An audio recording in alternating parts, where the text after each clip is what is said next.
numbers.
Good evening and welcome one and all to PACIFIC414 Pop Talk. I am your host Mike, and joining me this evening is Baron Ormantag.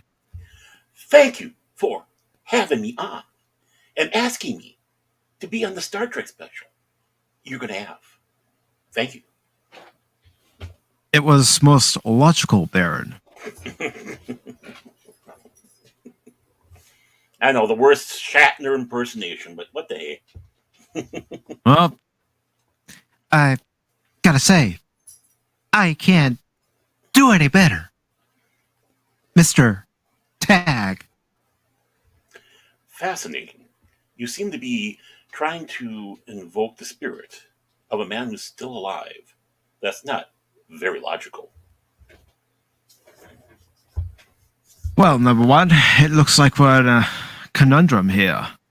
We have two hosts who appear to be suffering delusion. Oh, grandeur. I'm out of it for a little while, and everyone's suffering delusions of grandeur. Oh, wait, that's not the same property. Never mind. Gotta remember which science fiction is which science fiction. I'm kind of like the people that are doing this stuff today. I don't know anything. Yeah, exactly. Although, for some people, sometimes, they meet a Vulcan who says that he can take away their pain. And for some people, well, they say this. I don't want my pain taken away. I need my pain. Well, then watch Paramount Plus in Space Travels, the exciting series they have over there. Oh yes, Space Travels. Mm-hmm. Where you go nowhere. You go absolutely nowhere. Hey, isn't the starship supposed to set a course? No? Oh, anybody? Oh, wait a minute. Some alien cried because his mom died, and it blew up all the ships because it blew up all the dilithium. Yeah, right. Hey, it works for me. Yeah. That sounds feasible. That sounds, yeah. Okay, put that in the script, Baron, and let's print it. Honestly, how do these people get away with this, honestly? And more importantly, the people who watch it, well, there's not that many people watching it. We know that much for sure. Those numbers show in there. But, people who grew up on Star Trek and are watching this and enjoying it, why? Honestly, why? How can you take these shows and put them up next to any of the Star Trek series that came before, the up to Enterprise? And I had issues with some of the shows. I mean, don't get me wrong, but at least I could sit back and say they were Star Trek. They were trying to stay within the realms of that positive future, and. Mm-hmm. Everyone's so wrapped up with dystopian and woe is meism around here. The Star Trek should have been the show that's, but they don't want that. It's all about me. It's a narcissistic show. It's like, oh, that's me on the screen. I don't want to see me on the screen. Who wants to see a 300 and some pound 53-year-old guy bouncing around. Hold up, hold up. No, no, no. I want to see heroes. I don't want to see me. So, are you saying something along the lines of this, Baron? How many assholes we got on this ship, anyhow? Yo! I knew it. I'm surrounded by assholes. You know what's funny about that clip? You notice there's a couple people doing stand up. True. Yeah. True. The non-conformants. Yeah. Mm-hmm. They're not the assholes. It must be something else. Maybe dillweeds or something. I don't know. Maybe. Oh, by the way, children and kids out there, the reason why that he has this warning before the show is because of me. So that's how I give you that warning. Hey, no, that's Mouse. All of a sudden, this furry thing came running underneath my feet, and it's like, okay, what's attacking me now? A walking tribble. Yeah, that's exactly what it is. I mean, these are brushings. Look at that. I got, he got birth to tribbles. Careful. I know. The tribbles will eat all the grain. Exactly. Actually, the funny thing is, there was only one, and now there's two. I don't know where they came from. The other one came from. I think it's, yeah. So, before we go into the stories that we're going to talk about tonight, and I'll go ahead and let you all know what stories there are, and whether we get to all these stories or not, that's another thing. But I have lined up Star Wars Visions producer James Waugh discusses the anime's season 2.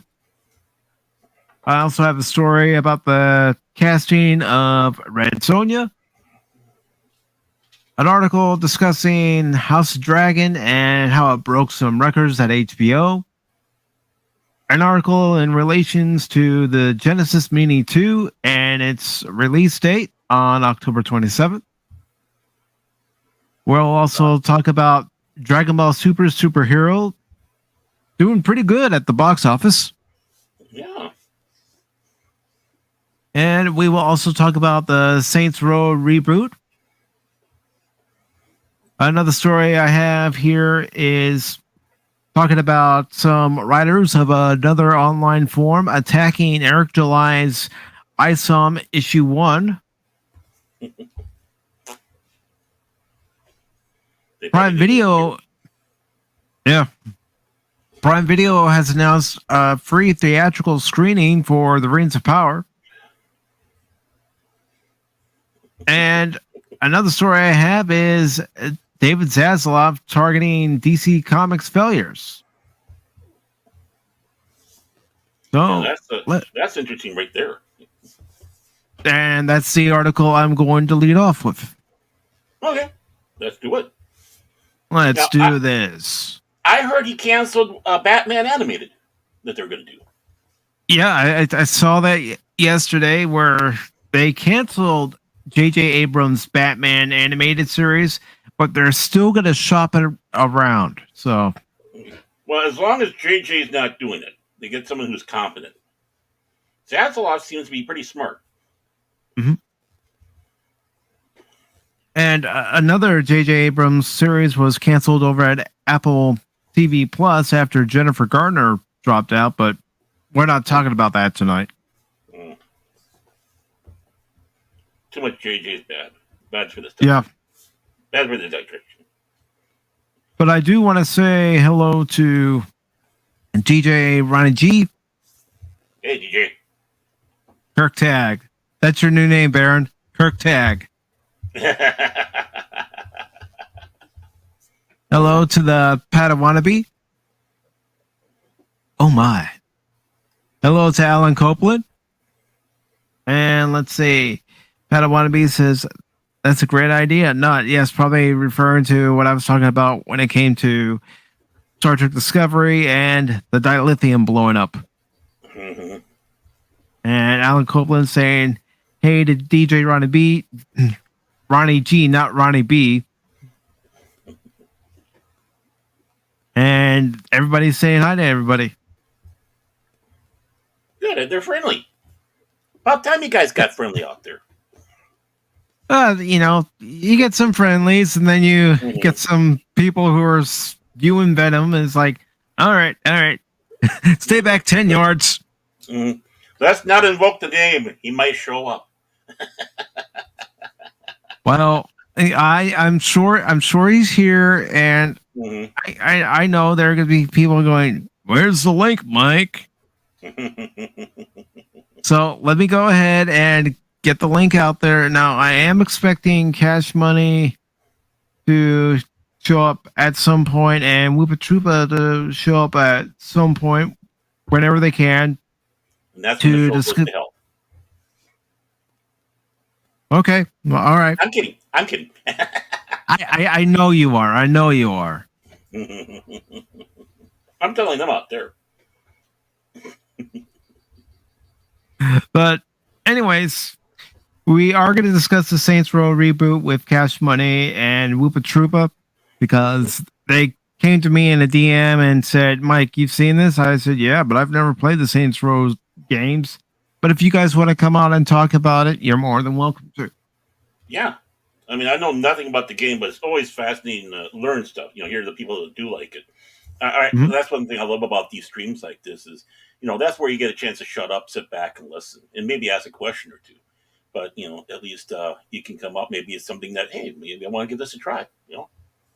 Exactly. That's the whole point of Pop Talk is to have people come on and discuss their passion for pop culture. Mm-hmm. And even if you're not into something like Lord of the Rings, still offer your opinion. Mm-hmm. I'm not going to shun you. I'm not going to, play this video whenever you're trying to speak. How about no? No. That's reserved for Phil McCracken. He knows it. Yep. So, anywho, yes, I said anywho.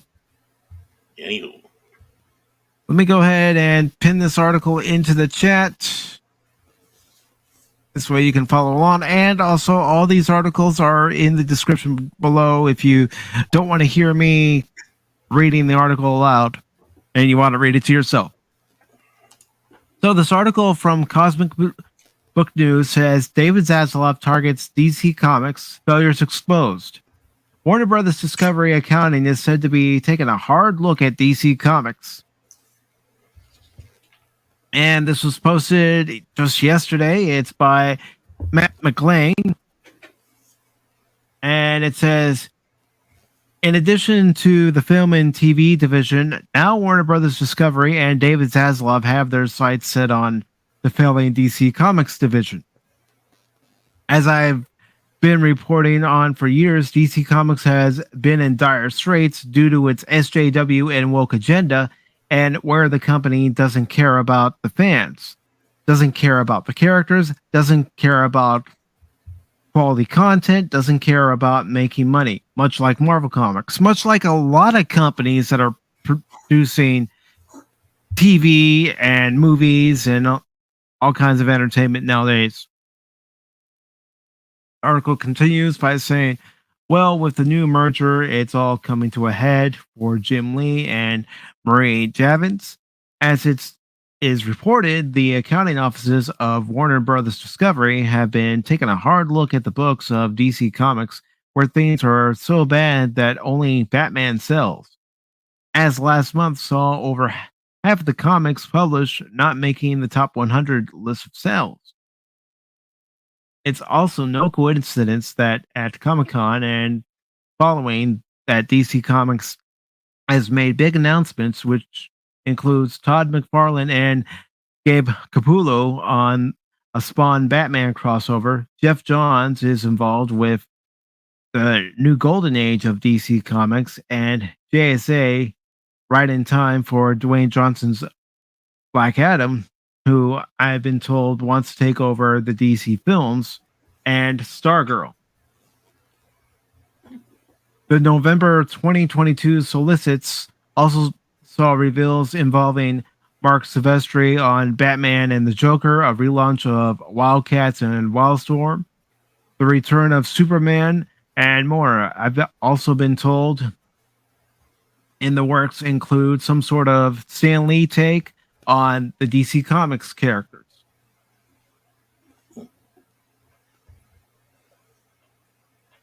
Goes on to say, YouTuber Thinking Critical reveals what is happening is that David Zaslav and Warner Brothers Discovery are getting to DC Comics a lot faster than most people thought they would, which explains why all the recent big announcements. A source for the YouTuber reportedly works in the accounting field that has sources at the accounting departments of both Disney and Warner Brothers. It said the accounting division of Warner Brothers Discovery is questioning DC Comics on why they aren't making money, and they want to be told exactly what the state of DC Comics is, which is said to have already happened as Warner Brothers Discovery accounting requested management reports from Warner Brothers for all print DC Comics of all formats, allocating total overhead for each book title to see which are winners and losers. Things are taken across the board due to bad management, terrible editorial, and just some of the worst creative decisions we've seen in the history of DC Comics, states the YouTuber. Warner Brothers Accounting is said to have told Warner Brothers Discovery Accounting that they have over 30 years worth of data they can provide, so Discovery sent someone over within an hour to pick up the data, which has exposed all of DC's failures as the company hasn't been profitable. It said the next day following receiving reports, the Warner Brothers Discovery accounting offices started asking questions. Who have these management reports been sent to? Why are looser titles being kept on in print and extended? How can we double check who authorized all these decisions? Do you know of any common sense reasons for purposely losing money on DC floppies and so on? Goes on to say, much like former Green Lantern artist Ethan Van Sciver suggested, the YouTuber suggests Jim Lee's days as an executive are over at DC Comics, but that Lee still may remain on board creatively doing various art chores. It's also been suggested Jim Lee may jump ship to Marvel. They want to know who made these decisions, when these things were failing, who decided to keep them failing and continue in the current direction. Why did you hire all these unfit creators that drove your fan base away? Most importantly of all, why are you purposely losing money on your products that you are selling? States the YouTuber about the accounting offices of Discovery questioning DC Comics. The hammer is about to drop on DC Comics, adds the YouTuber. Regarding the future of DC Comics, again, much Van Sciver, the YouTuber suggests DC Comics will feature mostly Batman titles, a Superman title, or 2 Justice League, and then not much else, as Jim Lee and Marie Javins, in their incompetence, have only shown Batman to be successful while everything else is toxic. The day of reckoning is here for DC Comics and their management staff. In my opinion, and in the opinion of a lot of DC Comics fans, this is right now, the here and now, is the worst era in the history of DC Comics as far as quality publishing, quality creative. It's all terrible across the board, says the YouTuber. So I'm just going to say it. The shit has hit the fan over at DC Comics. Yep, this is some of the first signs of things going the right way. Well, I kept on saying that within 5 years, this industry is going to be changed. It's going to be, and they're watching this. They're watching what's going on over here, and good old Lee. If he goes over the Marvel, good, have him. He fits in over there. But when you have comic sellers that don't want Marvel or DC comics on their shelves because it is a money loss for them to have them on the shelf, that says something. That Batman is the big seller that they have at DC. I remember when Superman was and a bunch of the others. I mean, you'd go there, you have Justice League, International, Justice League America. Back in the 80s, there was a big, huge shakeup, and they needed to have that big shakeup. And basically reset everything, and you had like a new golden age of comics that you got out of the 80s. Uh, Things they experimented with, like Dark Knight Returns and The Killing Joke, uh, and the like. That's what they need to do. Get back to the story element, and outside of this, let's quit making these gestures out there of whatever. It's like, yeah, I mean, comics have taken a social issue. They have talked about it. I mean, all I have to do is take a look and see that the X-Men was all about, about basically bigotism, racism, allegories to the Third Reich, especially with Magneto being a survivor of the camps. Uh, they need, but the thing is there's something different from tackling a social issue and going full fledged SJW. When you're tackling a social issue, you make people think.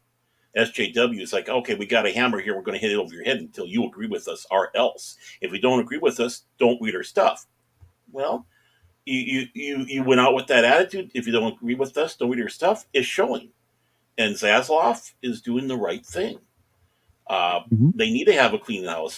They need to go back to almost square one with everybody. And I'd like to see a good Superman story, not Superman's gay son running around and Batman being bi and Robin being gay and all this stuff. It's like, why? If you want to have a homosexual superhero, create one, but they don't have the creativity. Just like the And article and said that thing. and here's the thing you hear a lot now is that new characters won't sell. Well, you're not even trying. Give it a She shot. You never know. There might be a new character that's created and it might just hit the right audience. Well, yeah, I mean, new characters don't sell. Let's see. Even though it's 40 years ago, She-Hulk came out in the early 80s. And look, she's always been popular. She was a new character. Uh, Harley Quinn came off the TV show out of the 90s. And look Yeah. how popular the character is. They created one. You're talking about having Spawn. Spawn, came out of nowheres. Now they're talking about doing a team up with Batman and Spawn. Don't tell me that you can't bring new people in. You can if you do it right. And you You can have to do revive. it right. Yeah, And, you can. and you had. Go ahead, Baron. Go ahead. Oh, and you can revive some of the older ones that you have out there if you do it right. I mean, honestly, with shows like The Flash, shows like Green Arrow, and all the ones that they have, the Arrowverse, and all that, that should have been sending all these issues through the roof, but it hasn't. But these are great characters. Green Lantern, all these guys. Bring them back to the basics and let's do it. Let's have superhero stories. And that's what we're not getting. Even in the movies, we're not necessarily getting superhero stories. I mean, a new character has to start somewhere. Every new character has their beginning. Even Superman and Batman had their beginning. Wonder Woman had her beginning. Green Lantern had his beginning. Right. And they became giants. The X-Men had to have their beginning. Spider-Man had to have his beginning. I mean, when Spider-Man came out, they were sitting back saying, "Oh, this isn't going to go anywhere." Well, yeah, right. How many movies have they made? They had a TV show in the 70s, all the animated shows with Spider-Man, the Fantastic Four, the same thing there. I mean, everything has a beginning. It's just how Mhm. you're going to do it and how you're going to present it. And even Iron Man wasn't a major success when it started. No, no. Sometimes it takes a little bit for them to the grow. Sometimes you have to be with another comic book series and then able to, then branch out on their own. I mean, look at how many characters are introduced in, like X-Men or whatever, and then they went off and had their own uh, titles. Same with the Avengers. I mean, you had the Avengers, but then you had Thor, you had Iron Man, you had all the other comics that went along with it. Uh, this is great. Zaslav, what he's doing great. I hope he's stoking the fires. I hope he hires in people that know comic books and love comic books. Uh, they're out there. They've been shunned. just like Yeah, we I have. mean, exactly. I mean, why do you think Eric July's ISO #1, the campaign for it is so successful? Because people want something new. They want something fresh. They want something they can gravitate toward. Hmm. There's always It- that wanting new stuff, and don't keep the pool stagnant. Keep things alive.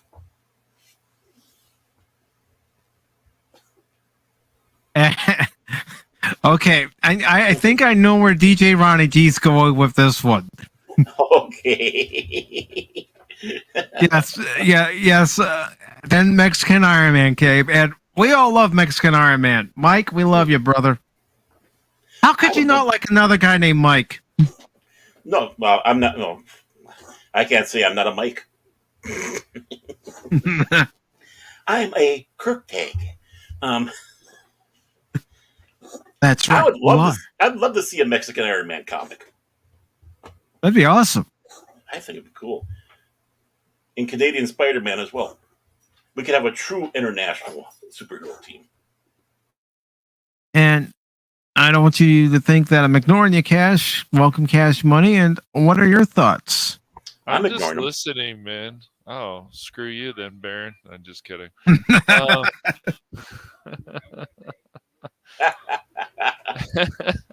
had to adjust my chair there. Yes. What do I think? I think we just. I think even stuff like Eric G. July, there's people still clamoring for something that's still stories we've seen before, where a coming of age story, if it's done well and you add stuff to it, it can work out very well. That's why we're still seeing things with fan projects of shows, from Cowboy Bebop uh, to to Star Wars projects still coming out, because people still have a passion and they see what they want. If they want to do one about the EU, they'll do some about the EU. If they don't want to do some about the EU, do some about the EU. My whole thing is, like, just make sure these characters are always interesting. The three of us right now, we could take a character. He could be gay, for example, and he could be interesting. Has a tragedy. Has went through problems. Would be definitely a character who says, "Yeah, I'm gay. So what? What are we going to do? We're going to fight. We're not going to fight. We're going to work together. We're going to figure things out," because that's what the three of us have always grown up with.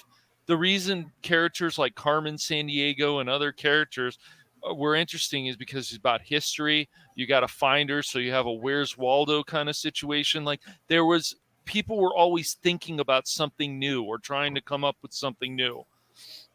Pixar and all these companies, they can go back to what was great, but they've lost their vision, and so they're more about either the message or throwing in stupid jokes or whatever, and it just, I don't think, has worked very well, and that's why a lot of this stuff is starting to bomb lately. And even stuff that I would even say The Last Duel was interesting, but it just didn't make money because people didn't care, and I wish they did, because you had a story with this woman, these two men, and it's based on a true story and how they were fighting for this woman's love, and that she was basically, one of them was telling the truth about the person who actually did something to her. It was very interesting, but it's also Ridley Scott, and he doesn't usually make bad stuff. He's always thinking about things, just like Tony Scott. And unfortunately, what happened to Tony Scott was very tragic, but he had a lot of demons that I'm sure a lot of us didn't even know about.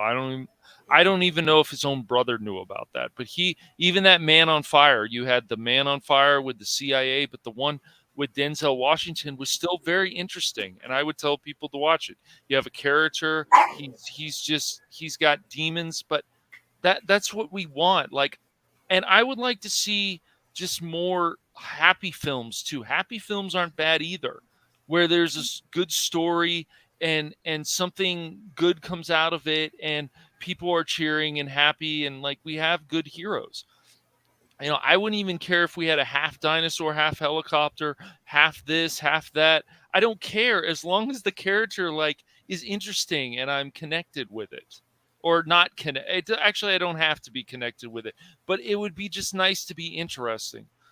So, but we just keep taking characters because, like you said, Mike, they don't sell. So, you know, these new characters won't sell. So we just have to be like, we're going to race swap this, and it's all very lazy, and they could just do a much better job with it. It's the same with a lot of these art styles. I don't enjoy them. It's just, they're not pushing they have all this technology, and they can do some great things like Avatar.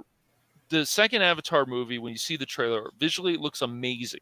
But is it still going to have the kind of Dances with Wolves feel to it? Now they're searching for water, and this. It's been so many years, you know, and it may make a ton of money. It probably Remarkable will, experiences reside beyond the ordinary. But I'm possessed. I know, right? Seriously. I just want to see if we're going to, maybe Zaslav is going to do the thing though about Zaslav is I still feel that even though these productions are done, just dump them on HBO Max, see what happens. They may be pretty awful, they may not be that bad, but just dump them. But I don't think getting rid of cartoons and wanting to some of the directions he wanted to go, I don't think it's good. Like, there's no reason to dump these cartoons that people are enjoying on HBO Max. I don't feel that way. If I was Zaslav, I wouldn't dump those. I just keep adding to it. Add more content to HBO Max. That's what you want. Let the audience decide. Exactly. Well, I think he does want to have more content, but he wants to have more quality content. But yeah, I mean, honestly, like the Batgirl. I mean, if you don't have confidence enough in putting it into a theater, which I can understand, put it on HBO Max or whatever, and let that be the jury. You never know. Maybe it wasn't as bad, but who knows? I mean, we obviously, but I think we will someday. I have a sticky feeling it will show up, or it'll be like kind of like that first Fantastic Four film that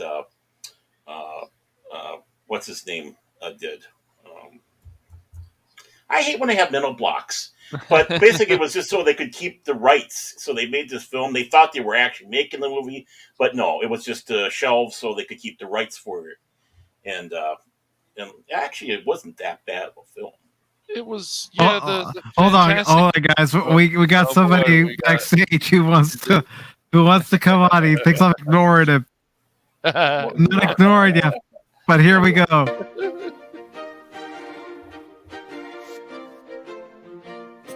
He won't share his Transformers with you. He won't buy you ice cream. He'll shun you any chance he gets. Ladies and gentlemen, Phil McCracken. And don't come play when we're playing Transformers with your cheap GoBots. GoBots are not allowed. But don't worry, we got someone here that's going to put him in his place. I know he can. So I'm going to give him entrance music. Oh, wow. We're loading up. Oh, no. I'm on. Apparently. Apparently. Please welcome the old man. There we go. We got someone that can keep Phil McCracken in his place. Uh-oh. Am I supposed to beat you up, Phil? I don't know. I don't know what's going on. Sometimes I think these three gentlemen above us are a little bit on a crazy side. Is that appropriate word? Crazy. The hell you see. And this is just for Phil McCracken. Back in 1984, Wendy's had a little promotion, and it was for GoBots. GoBots. There we go. GoBots. I grew up with GoBots, man. They are pretty that's cool. Where the beef went. That's where the beef went. It went into the GoBots. Your hate for GoBots is not justified, Phil. I'm sorry. Yes, I'm not sorry.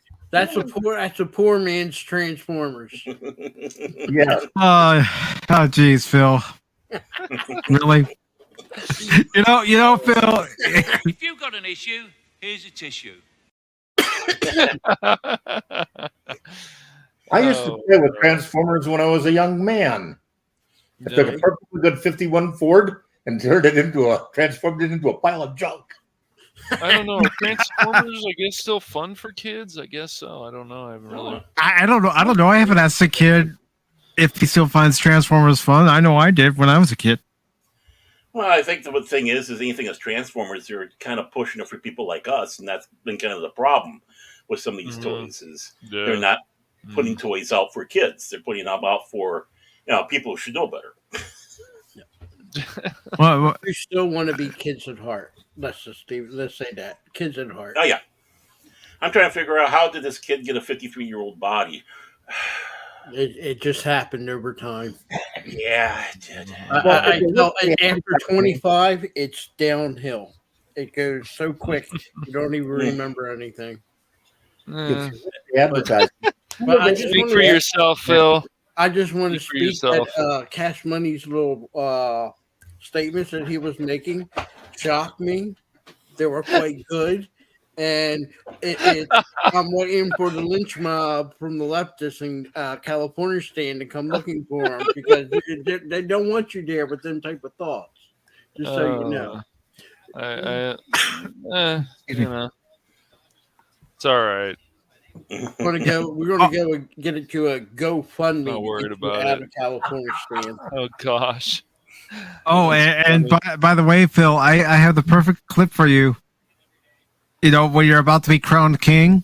Here you go.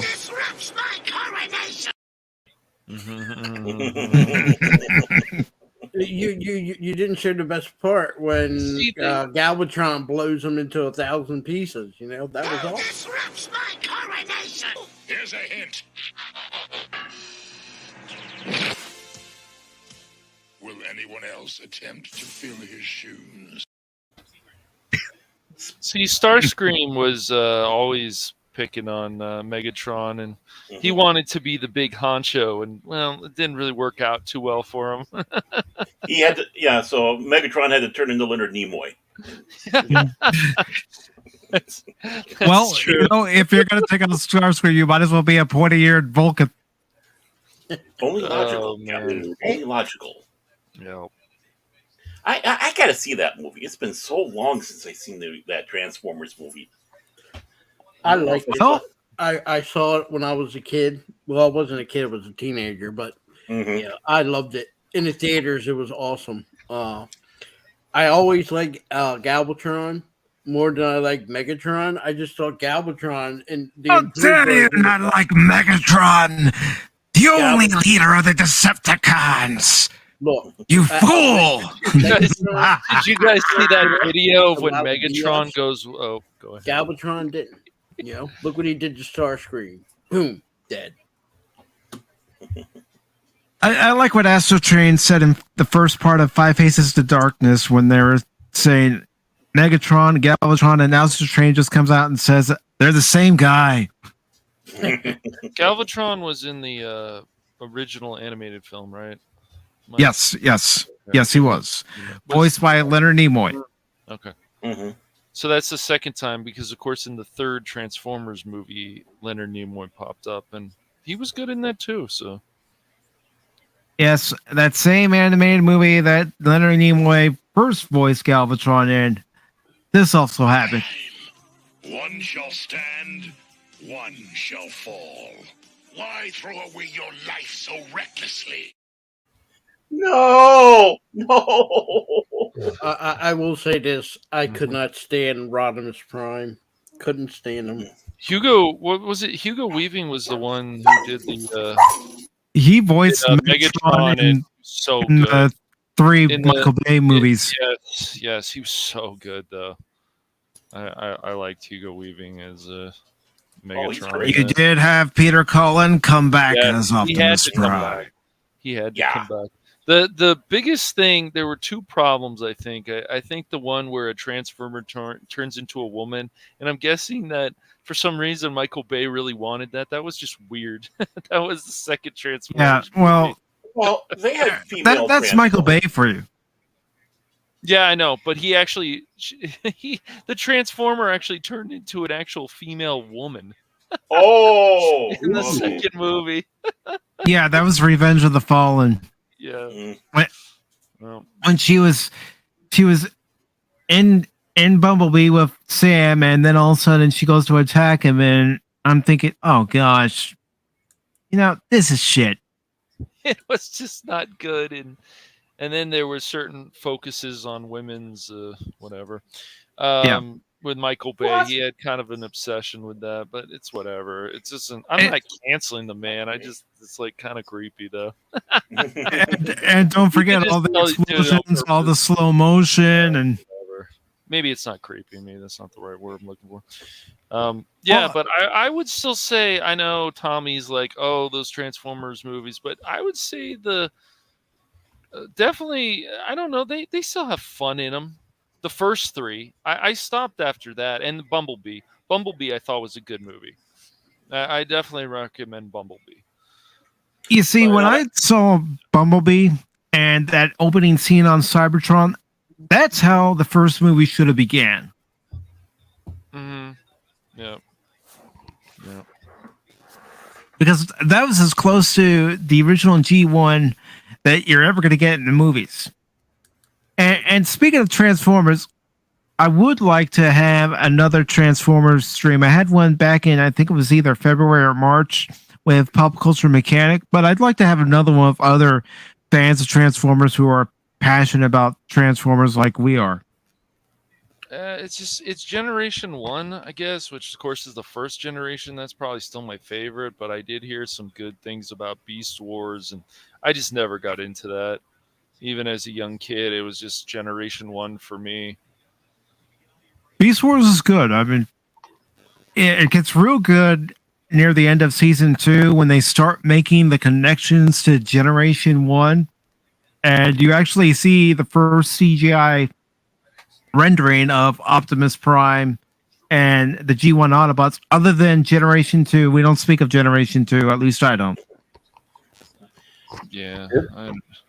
I think one of the big mistakes that Volkswagen did, though, was when they were doing the movies, they didn't want to use their Volkswagen Beetle that they came out with because they didn't want it associated with war. So, of course, it became the new Camaro. But I miss the fact that Bumblebee's not a Volkswagen Beetle. Yeah, agreed. That type of stuff, the nitpicking. I think it was a bad idea for Volkswagen because probably would have promoted more sales of Volkswagen Beetles. Mm-hmm. So, not only that, Bumblebee, he was a Volkswagen Beetle in G1. That's iconic as ever, just like Prime being a semi-truck, a flat-nosed semi-truck. Yeah, that's the one thing I couldn't get a hang of with the Transformer movies is where they had the Peterbilt with the instead of the flat nose. It's like, no, that's not Optimus. That's not Optimus. But yeah, I think it was the flat nose truck. Was what was that one Transformer? He was like Optimus Prime, but he even had the leadership for a bit before Ultra Magnus. Ultra Magnus, there you go. He had the flat nose truck, not Optimus Prime. Optimus Prime had a traditional, what you would call the front nose truck. Yeah, I'm with Aaron on that one. But we're talking about G1 Prime, where he was a flat nose truck. We're not talking about Bayverse Prime. G1 Prime. I got you. I know. Yeah. I'm just saying my opinion. I know.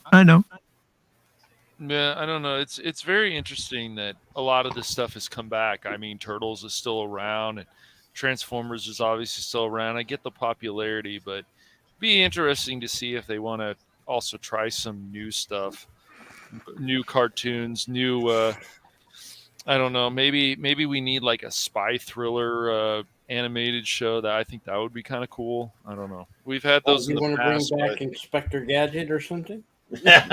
I mean, as long as it's not the movie. I mean, if they could do the movie's a mess.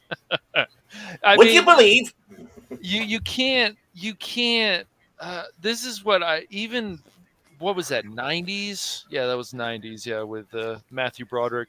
You can't show the face. I've said this before. I will say this 1,000 billion more times. You cannot show the face of the villain. That's part of the the charm of the animated show. Mm-hmm. Yep. Can't do it. Exactly. Less is always better. So Mhm. whatever. As long as you're in Yeah, the Transformers so much. And Has any of you seen the private people?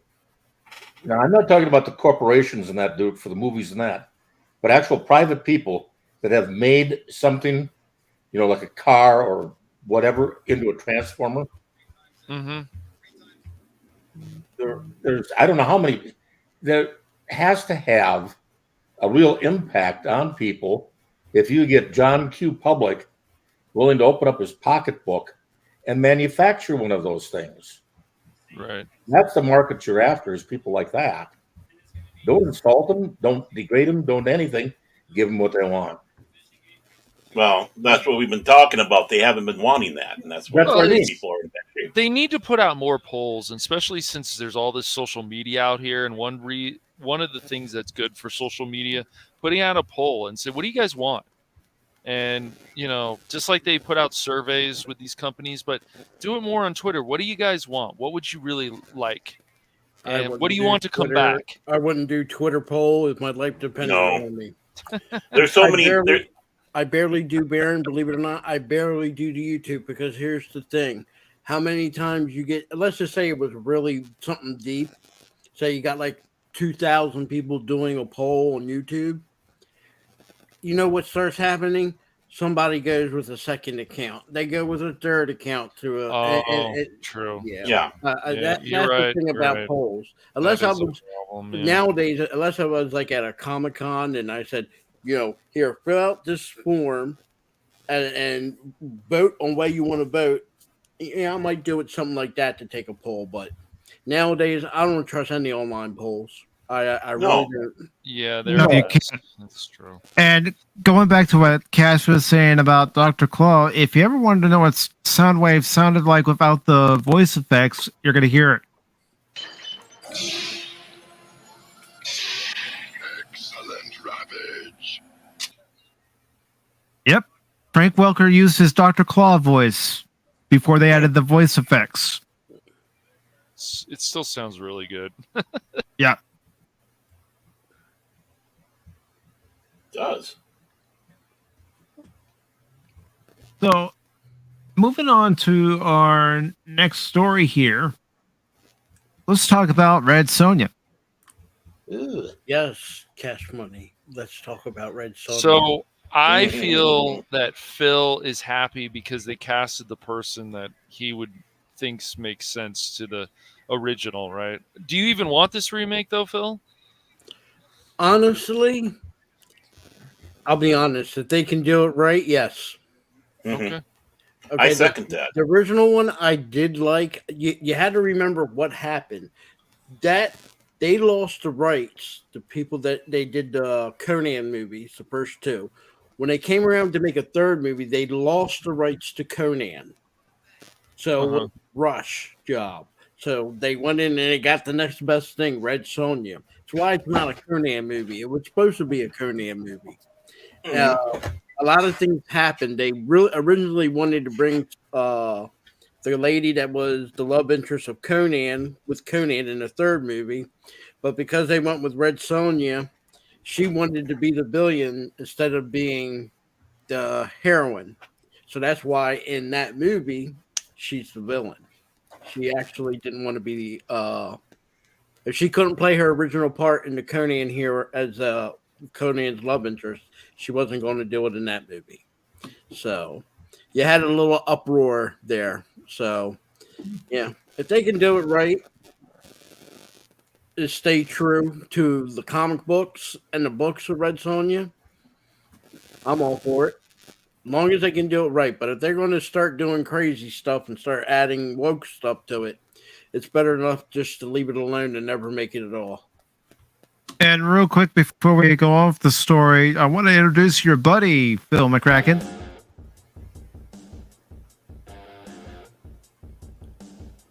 Whoompa. That's right. Whoopa. Whoopa. Troopa. Hello, my friends. Ding. Whoopa. Troopa. So you know what? I know this was your music, but he's king. So Oh yeah. Sure. Me and Whoopa can share the same music, man. We're cool like that. Yes. Thank you for joining us tonight, Whoopa, here on Whoopa Wednesday. Whoopa Wednesday. Ooh. Yes. Yes, Happy yes. Wednesday to all who celebrate. Every Wednesday is Whoopa Wednesday. And if you don't know it, you know it now. And he gets his own theme song, so he's just better than everybody else. Heck yeah. Especially like So, Cash Money. One thing I need to say real quick: if that lady there that's on the picture is going to play Red Sonja, then she needs to go the Bridget Nelson route. That hair has to be dyed. That it looks like a little strawberry blondish, but that Red Sonja is a redhead. Yeah. Question: I'm not saying it matters or anything, but what's her cup? Yes, we killed some Whoopas. Yes, if that's what you were wondering. What? The Whoopa hunt has begun. That wasn't the right answer. Be very, very quiet. We are hunting Whoopas. Ah. Whoopa, whoopa, whoopa. What's up, Baron?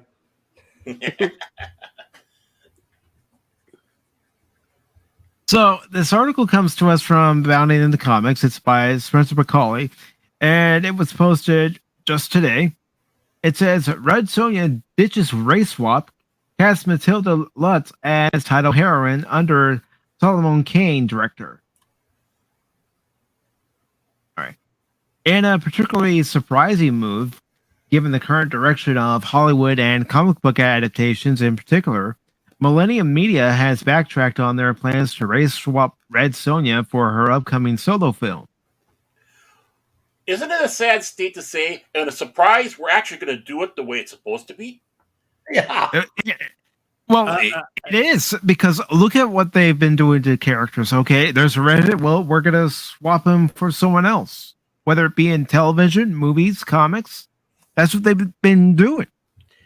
I gotta say this, and this is nothing to knock on anybody, but I'm sorry, you can't get an ethnic Chinese person unless they bleach their hair to play a redhead. You can't get an ethnic African American to play a redhead unless, again, you bleach their hair. I'm just sorry. It's like it's just, it's like seeing a green dolphin. It ain't happening. It ain't happening. So how can you race swap something? It's Red Sonja. She's a redhead. Just it don't make no sense. And they can say, yeah, it's a fantasy world, but I'm sorry. A redhead is a redhead.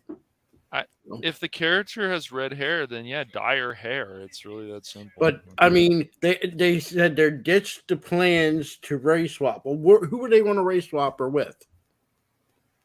They were going to do what they've been doing. They were going to swap her for a woman of color. Okay. Mm-hmm. And they put it on, what are they going to bleach her hair red? It doesn't make sense to me. I mean, you know what? If they want to adapt the character from, like, say, for example, from Conan the Destroyer and bring her over as a co-star, fine. I'm happy with it. But to take the actual character, Red Sonja, she's a redhead. I'm just saying, doesn't make sense. It isn't. It's weird to me. So I understand where you're coming from, Phil. Yeah, I mean, I'm not know how anybody else's race or color. I'm not. I'm just saying a redheaded person is not coming from these places, so you can't go there. There's sometimes you cannot change what the character is. I mean, if they do George Washington, for example, you can't make him blue because he's not blue. He was never blue. It just doesn't make sense. And I don't know why they even have to do it. They can create a co-character. Like I said, they want to bring the character from Conan the Destroyer, the one Grace Jones played, and they want a woman of color in there. Bring her along as as her friend in arms, I would be happy with it. I wouldn't have a complaints. But to take the Red Sonja character and change it, that wouldn't make no sense to me at all. None. Hey, John, if you don't like the content, you can get out of here. I Well, like the content. I'm still here. You know, in this day and age, and I hate to just to say this real quick and as fast as I can. This day and age, telling people to get out of here. You know what's happening? Look at Warner Brothers. That's what happens to your company when you tell them to get out of here and you don't listen to them.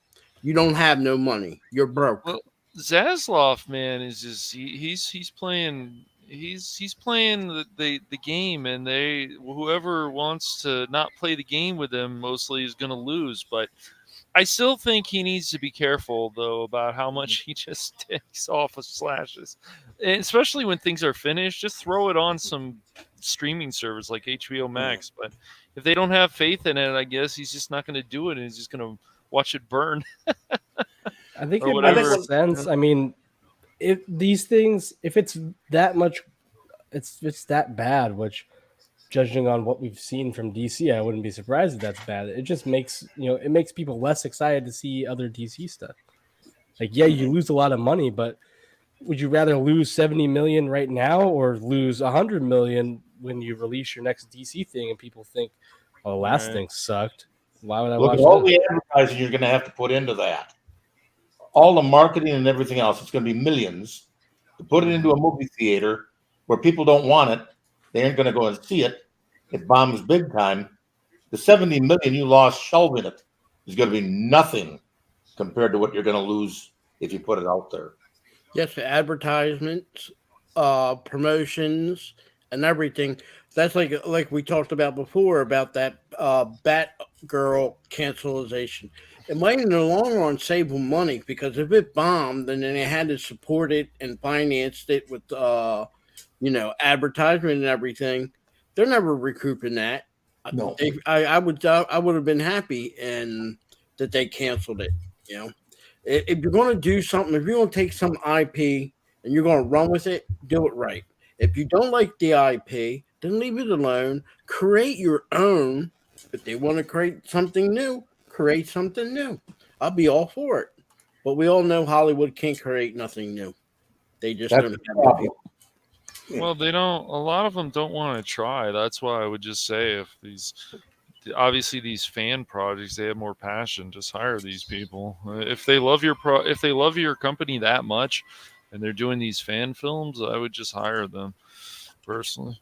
Well, honestly, the fan films on YouTube are better than some of the things that most of these companies are putting out. Yeah, they are. They've way cheaper budget too. Mm-hmm. Oh yeah. And I think one of the things is, especially with this Red Sonja, I think they're waking up. I think there was enough of an outcry that why are you doing this to this character? Granted, it's not as iconic as Conan, but still, those are Howard fans and such, especially with the comics and all that. Again, it's poisoning the milk, it's souring the milk, it's keeping people away, and I think they heard, and now we're going to have. Of course, they made the decision to keep Red Sonja kind of the way she was supposed to be, and let's hope that they have a good movie, a good story. I mean, if they even followed some of the, not talking about script, but the way things were done spiritually in the original Red Sonja, you got everything that a person that says we need strong female representation and leadership. Well, you got it. Yeah. And you don't have to change it. You can change the script, the dynamic of it, but you keep to the feel. If you keep to the feel of what Red Sonja is, and Red Sonja is nothing more than a woman version of Conan, pretty much. And it came out all the same time. If you guys remember, it was Conan, and then it came out with Red Sonja, and then you had the other guy, the Beastmaster dude. Yeah, Mark Zero. All that whole era was around that time. That was the type of movies that were coming out, and we loved. I mean, we even had the cartoons. You can call it a ripoff of Conan. Was the one on what was that guy? It was on cartoon. It was on ABC. It was like Conan. He had the guy to act like Chewbacca, and you're talking about Thundar the Barbarian. There you go. Yeah. See, that basically all was out at the same time. That was all out there. basically you were taking Conan the Barbarian, mixing it with Jack Vance's The Dying Earth, and then you put it out there with Thundar. There you go. There you go. And let's not forget also that with the second Conan film, you had Grace Jones in there, for crying out loud. Yeah. So when they're saying that people of color were not getting represented, and Walter Stilt was in there. Was there? Yep. Yes, he was. Grace Cash Jones Money didn't does- even. No, I do not hate Grace Jones. Here we go again. Mhm. Uh huh. You don't like Real, redhead real women? quick, guys. I just want to address something. Hmm. If I see anybody going into the chat, disrespecting any of the panelists, and leaving derogatory comments in the comment section, your ass is booted. Oh. Mhm. I'm not playing around.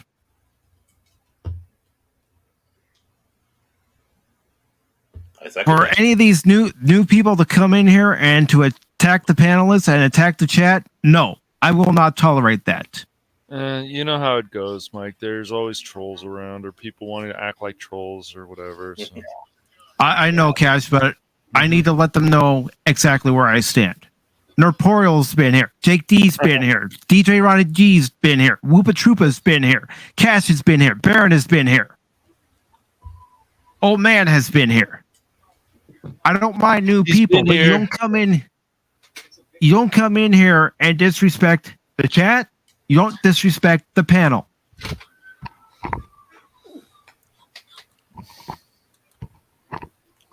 So let's go ahead and continue on with the story. This comes from Bound in the Comics, as you all know. And on this paragraph, since we already read the above paragraph, it says, as announced by the production company on August 23rd, following the exit of Ant-Man and the Lost Star, Hannah John Kamen from the role earlier this year due to scheduling conflicts, the iconic red-headed warrior is now set to be portrayed by revenge and a classic horror story star, Matilda Lutz. Lutz will be joined on screen by actress Wallace Day, Kate Kane, Batwoman season 2 and 3, and I don't wait for this ad to disappear. It's the only thing I hate about Bounty in the comics is when these ads pop up. They gotta make money too, I guess. Yeah, I know. Everybody's gonna make money. But anyways, and here we go again. So I'm gonna go ahead and read the chat. The reporter says Mike is going Super Saiyan on the Frieza trolls. Yeah, you bet I am. And trust me, Nerdpoil, if I see anybody doing that in your chat and I'm there, I'll do what I can to eliminate them. All right. Since Nerdpoil is here, I have to ask him, because we are friends. I have to ask him, what is your goal to do Zelda for 6 months, dude? Are you going to spend time? I know there's a lot of Zelda games to do, but do you sometimes feel like maybe I've done enough Zelda? I am curious. He's doing what he loves. He's talking about what he loves. He does, yes. So the article says Lutz will be joined on screen by actress Wallace Day, Kate Kane in Batwoman season 2 and 3, and actor Robert Dean, and he was Klaus Hargreaves, The Umbrella Academy, who have been cast as star in the film as Red Sonja's villainous sister, Anicia and Dragon. And if I'm saying that wrong, Phil, you can correct me. Presumably a misspelling of the character of Zamarin, Emperor Dragon, the Magnificent. Yeah, I can't even speak tonight. Magnificent. There we go. Respectively. Millennium Media also confirmed a previous report that the film has found a new director, officially revealing that Solomon Kane 2009's MJ Bassett would be taking over the reins from previous Helmer. The non-binary identifying and self-declared feminist Joey Soloway, who notably replaced Bryan Singer in the role after he was hit in 2019 with the latest lawsuit to accuse him of having sexually assaulted a number of underage boys. However, despite Soloway's exit, the former director is still credited as one of the film's two screenwriters, the other being the showrunner for Netflix's upcoming Tomb Raider animated series, Tasha Hu. In a statement released alongside the news, Bassett excitedly recalled, "I wanted to make a Red Sonja movie since I was a teenager. She has been a powerful presence for me and a character that I've always wanted to bring to the screen with my own voice and vision. When I met Matilda Lutz, I knew she had all the magic I was looking for and could see the complexity and depth she would bring to Sonja," the director added.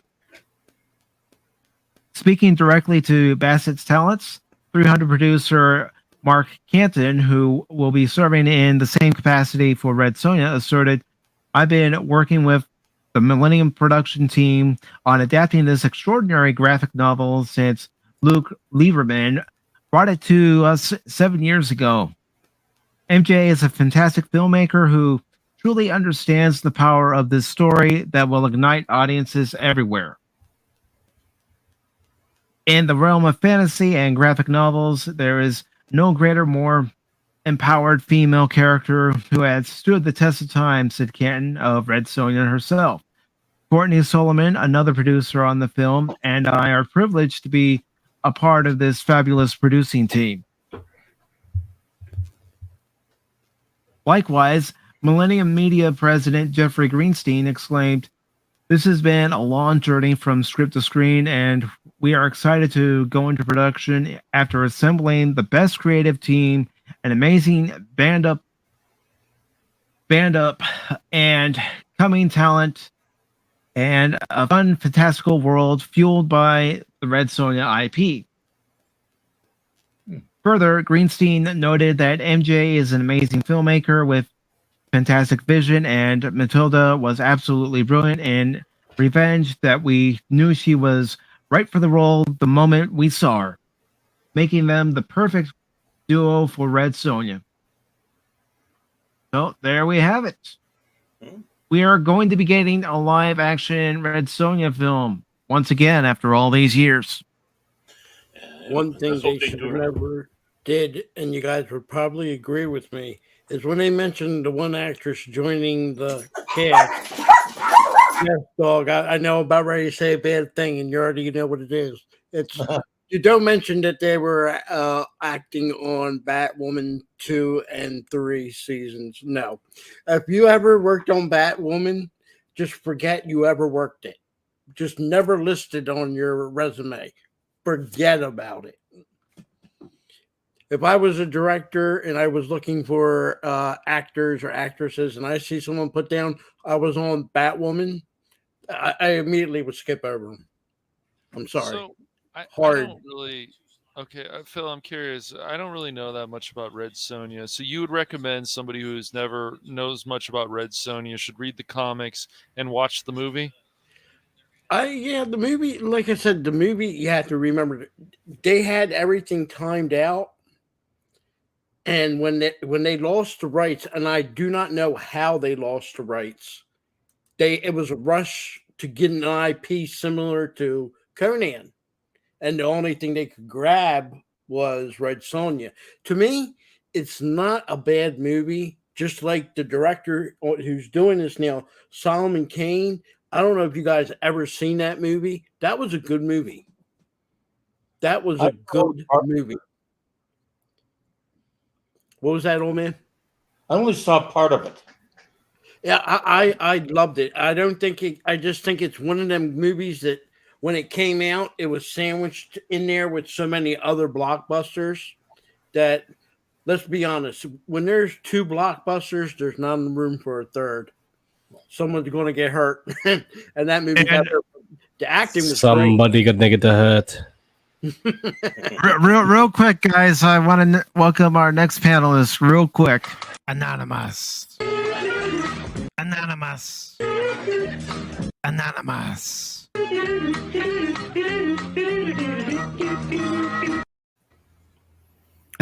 I know you hate me for that. I know you do. I did not see that coming. I like that entrance music. It's perfect. You would. Oh, yeah, dude. The Anonymous song is a hit. Dun, dun, dun, dun, dun, dun, dun, dun, dun, I don't need you piling on, Cash. No. God, yes. Terrible. Fits right in there with the Monster Mash. Anonymous, it's been a long time since we had all four of me, Pacific, you, Wumpa. It's been a long time. The stars must have been aligned for everybody to be on the same time tonight. Well, I was going to be working on my video, but I had a 2-hour Zoom call with my insurance agent, and every time I get on the call with him, I end up spending more money, and I really got to just ignore him from now on. So I saw you guys on, and then I thought, screw the video, I'll do it tomorrow. Just be an uninsured driver. No, it's life insurance. Oh, life fair insurance. enough. You're not going to leave anybody anything, are you? No. I get all my unpaid bills. He's going to be like Marv Shot and leave it all to her, like she did, all to his pets. Make sure they're well taken care of. I don't have any pets. Well, get I one. keep them perfect. That means I'd spend money on them. I don't want to do that. People probably don't even know who Marv Shot is, so no. Yeah. How many pets did she have again? Or was it just the one? She had just the one, and she left everything. All the rich, all her money that she made, and her husband's money. That was a lot of money, a lot of money. I just used to bag up because she had that rule: can't have long hair, can't have earrings. You definitely couldn't have a nose pierce. Not on the Reds. You weren't allowed that. Everywhere else you can go do it, but not on the Reds. Well, Naporia, I'm sorry. If you were around, I'd have you sit in my lap and you could tell me what you want for Christmas. Well, the first thing that pops up. The invite link's there. If Naporia wants to come on and ask you what he wants for Christmas, it'll probably be a Nintendo 64 and Nintendo bed sheets. I think he wants to. He really wants to. Oh man, I'm joking, Brian. I'm joking. Is that a Nintendo Zapper in your pocket, or are you just happy to see me? No, he really wants the new Legend of Zelda: Breath of the Wild. That's what I hear. The second one, yeah, it'll come out sometime. I think the first one was his favorite game ever. I'm pretty sure that's what I heard. Ever. It's crazy. It's not. When you're on thing is, Naporia will confirm nor deny it. It's true. But this is something, and I'm hoping you're still here, Naporia, because I know you're doing your after shows for the latest Game of Thrones series. Oh yeah. But from comicbook.com, it says House of the Dragon breaks HBO records with 10 million viewers for series premiere. Ooh. And let's see. Bucky is saying, I want a pony with saddlebags full of money. So do I, because I got to buy all them damn presents. Old man is buying all of us presents? That's amazing. Is he going to do hand drawings and creative stuff with wood? like cars and so on? No? Okay. Well, that type of stuff. When you said wood, I was getting worried there. That's why. He's got wood. Don't worry. And Naporia is saying House of Dragon is pretty good. I will check it out. I'll be honest, I'm not in a hurry to check it out because I've never read any of the books, and I never watched any of the 8 seasons of Game of Thrones. So I'm going to be late to the party. Yeah.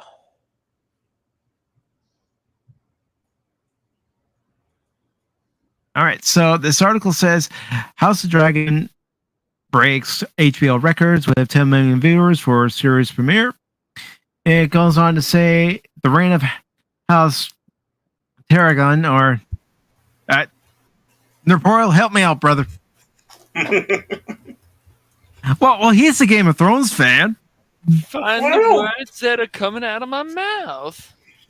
The reign of House Targaryen, began with a record 9.99 million viewers tuning into the House of the Dragon on HBO and HBO Max, according to Warner Brothers Discovery. The Game of Thrones spin-off, which is set 200 years before the events of the smash hit fantasy drama that ran for 8 seasons and starred Emilia Clarke and Kit Harington, recorded the biggest HBO series premiere ever with Sunday's Heirs of the Dragons nearly 10 million viewership record, more than double that of Thrones, which premiered with 4.2 million viewers exclusively on HBO in 2011. According to Samba TV, which independently measures terrestrial smart TVs, 2.6 million people watched Dragon during the first 6 hours after the episode's 9 p.m. Eastern premiere Sunday. That gave the Game of Thrones prequel the highest premiere day viewership across cable and streaming so far this year, outperforming Netflix Stranger Things Season 4 same-day numbers of 1.2 million households.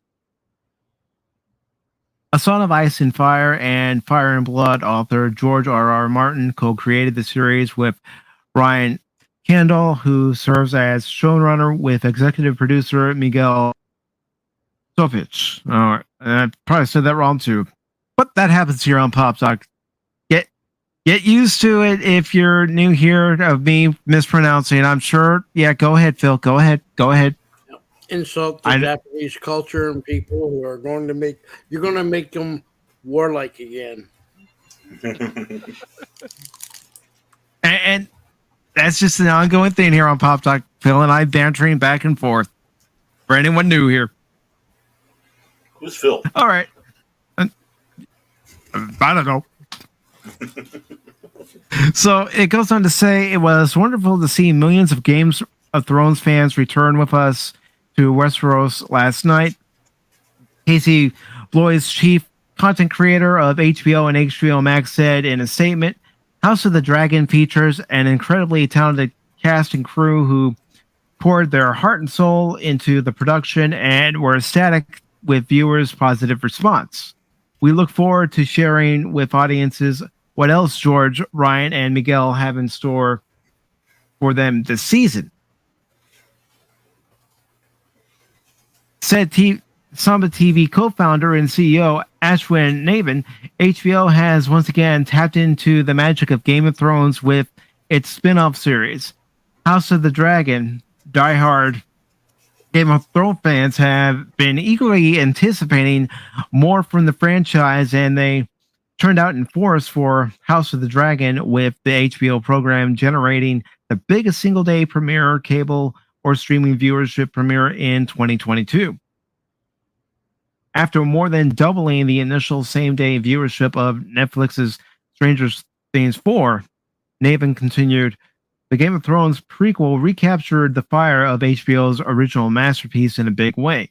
The next challenge and the real opportunity for HBO in the coming weeks is to expand the viewership beyond the passionate built-in fan base.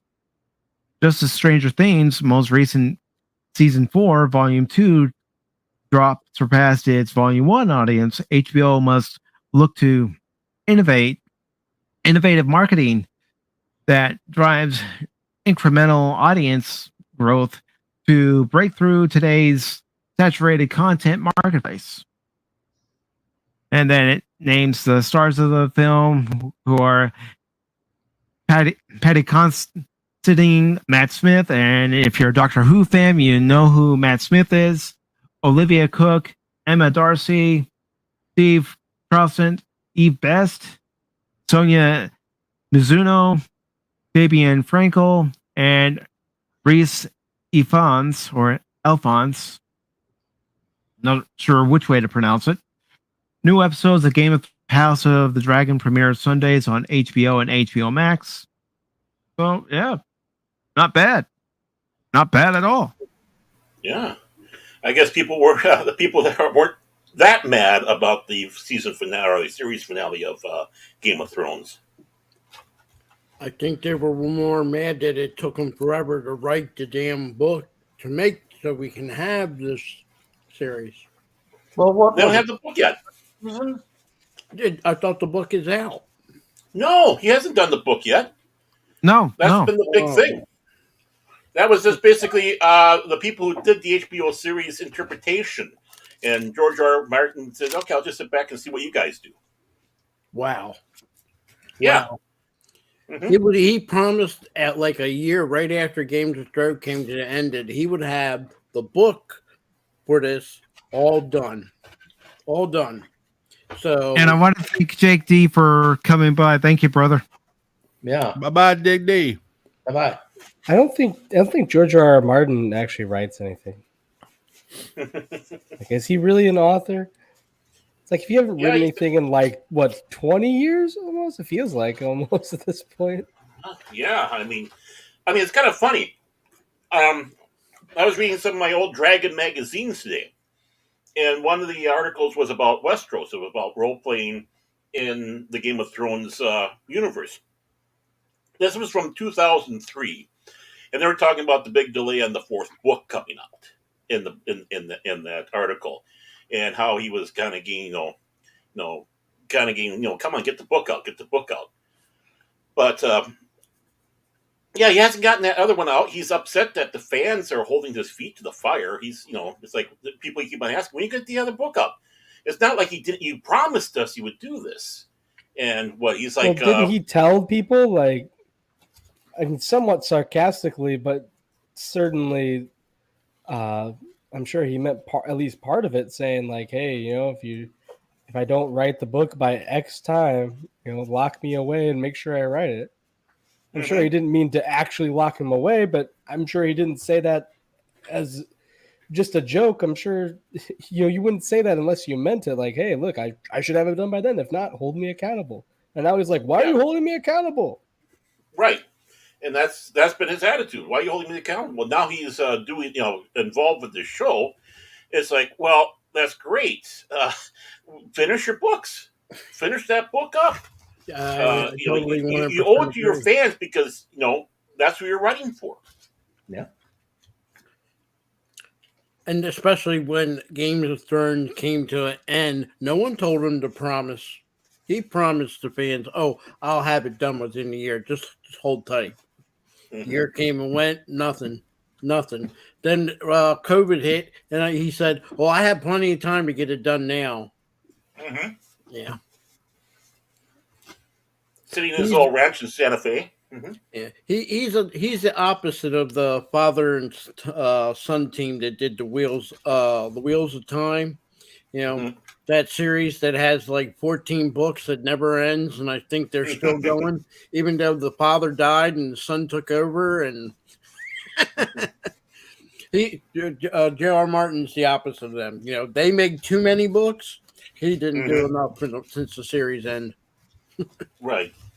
I mean, you can take a look at J.K. Rowling. She said that there's going to be this many books, and she delivered.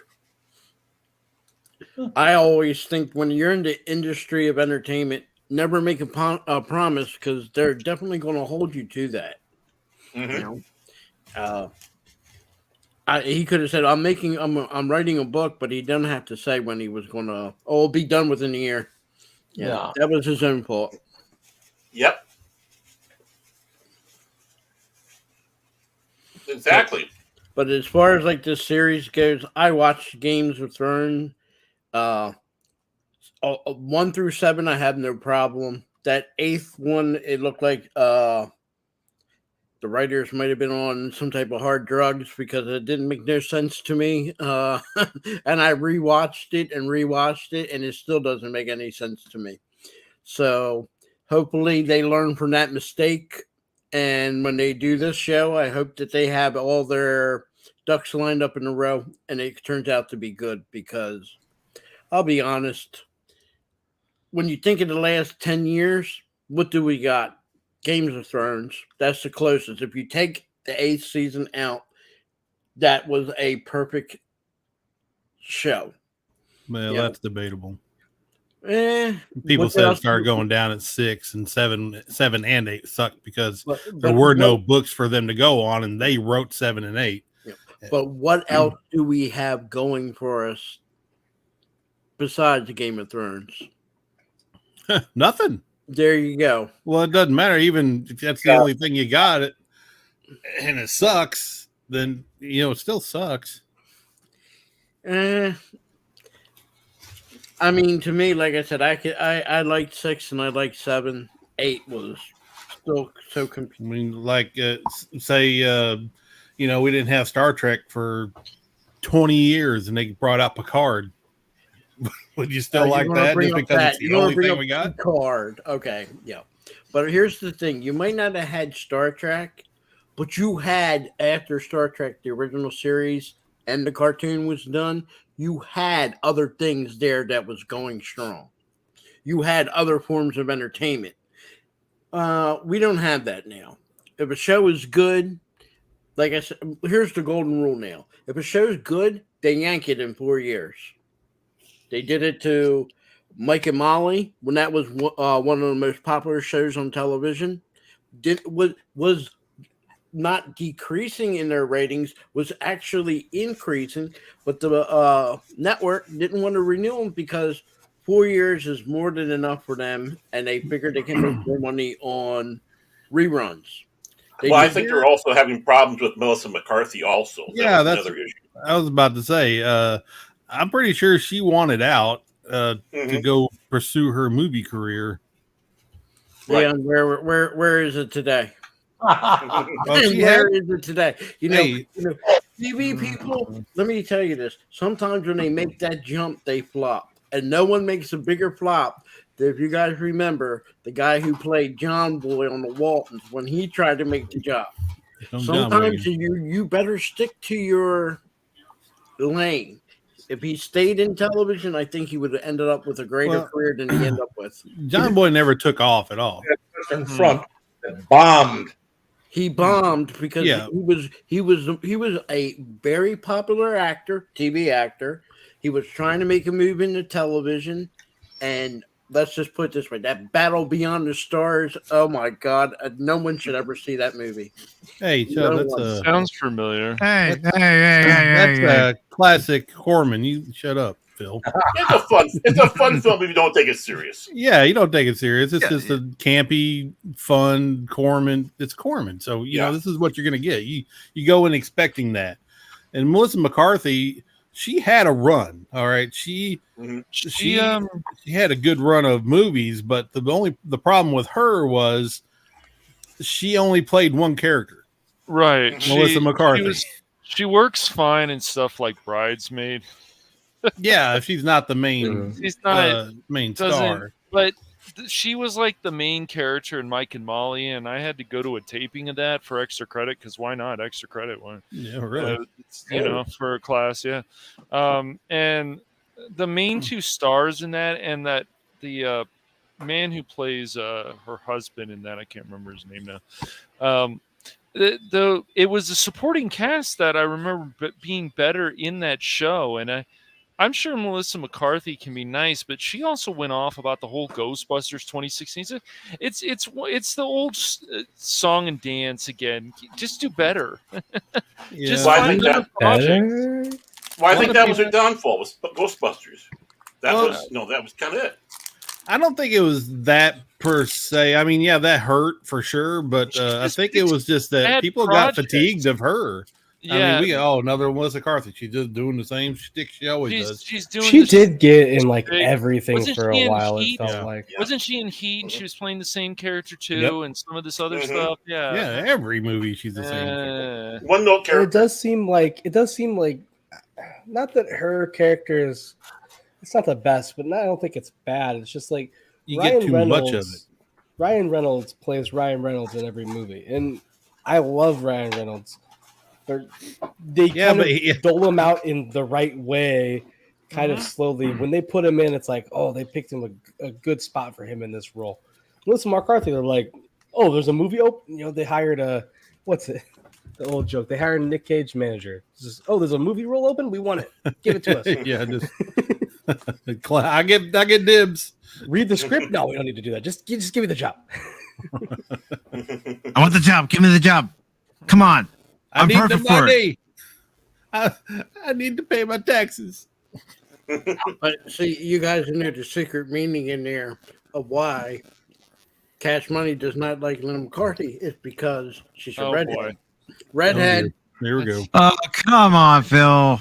And Come redhead. on, man. It's an actor there. I've Redhead. seen her in person, man, because I watched that taping.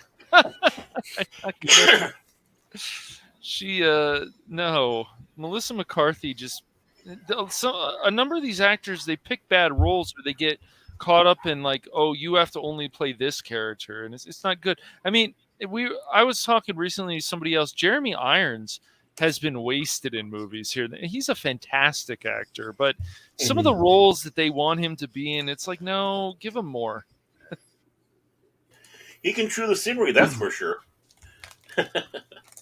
Yes, he's definitely can lead anything, really. You put him on TV, you put him on movies, whatever you want the guy to do. He even can do commercials. He just has that voice. That voice definitely helps too. So I always envisioned him playing Thrawn in live action. Jeremy Irons. I think he could have pulled a wonderful job playing that character. I could see it. I could, yeah.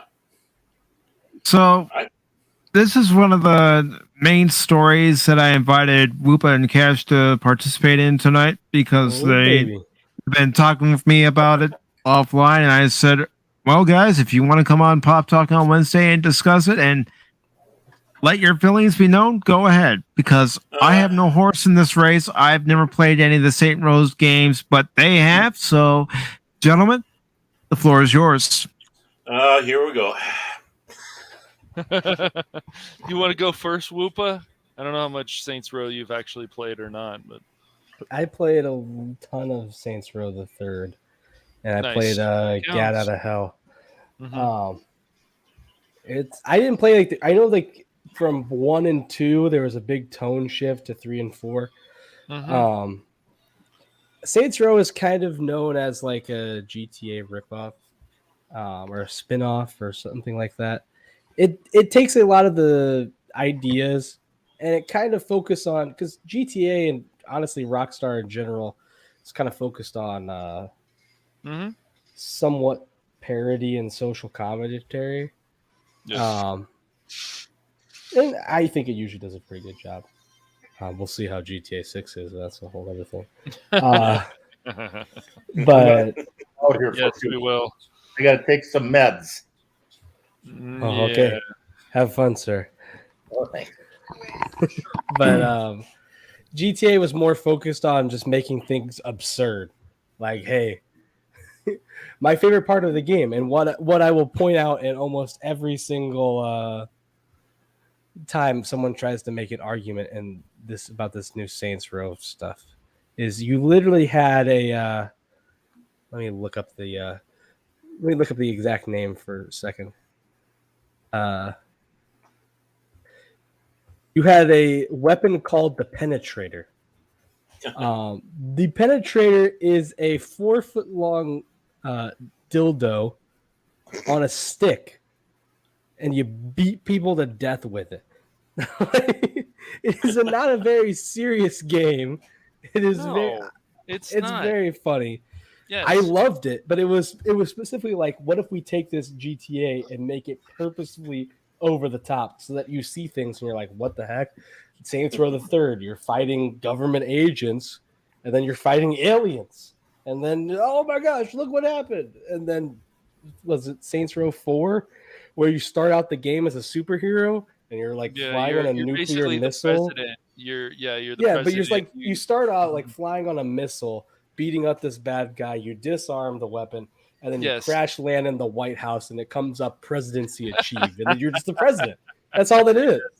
Like It was funny. purposely ridiculous. Yes. There was not this and what they're talking about now is like, well, we need to update it. We need to be more modern.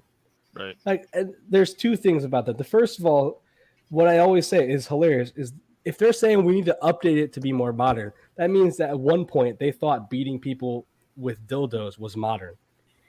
Which I think is absurd. That happened. Yeah, that was banned also in Australia for a while, if I remember. Oh yeah, it was. It was one of those banned games for a long time. But it's also just like Saints Row was never about like, oh, we need to modernize. Like we need to be modern. It was specifically about what if we make this game the craziest, off the cuff, just ridiculous thing. Oh, we thought of this totally dumb thing. Let's put it in the game. Oh, we have this special swagger walk. Let's make it be our idle animation. Oh, we have a scene where you're naked in the basically the Matrix fighting people. Let's do that. It's just ridiculous.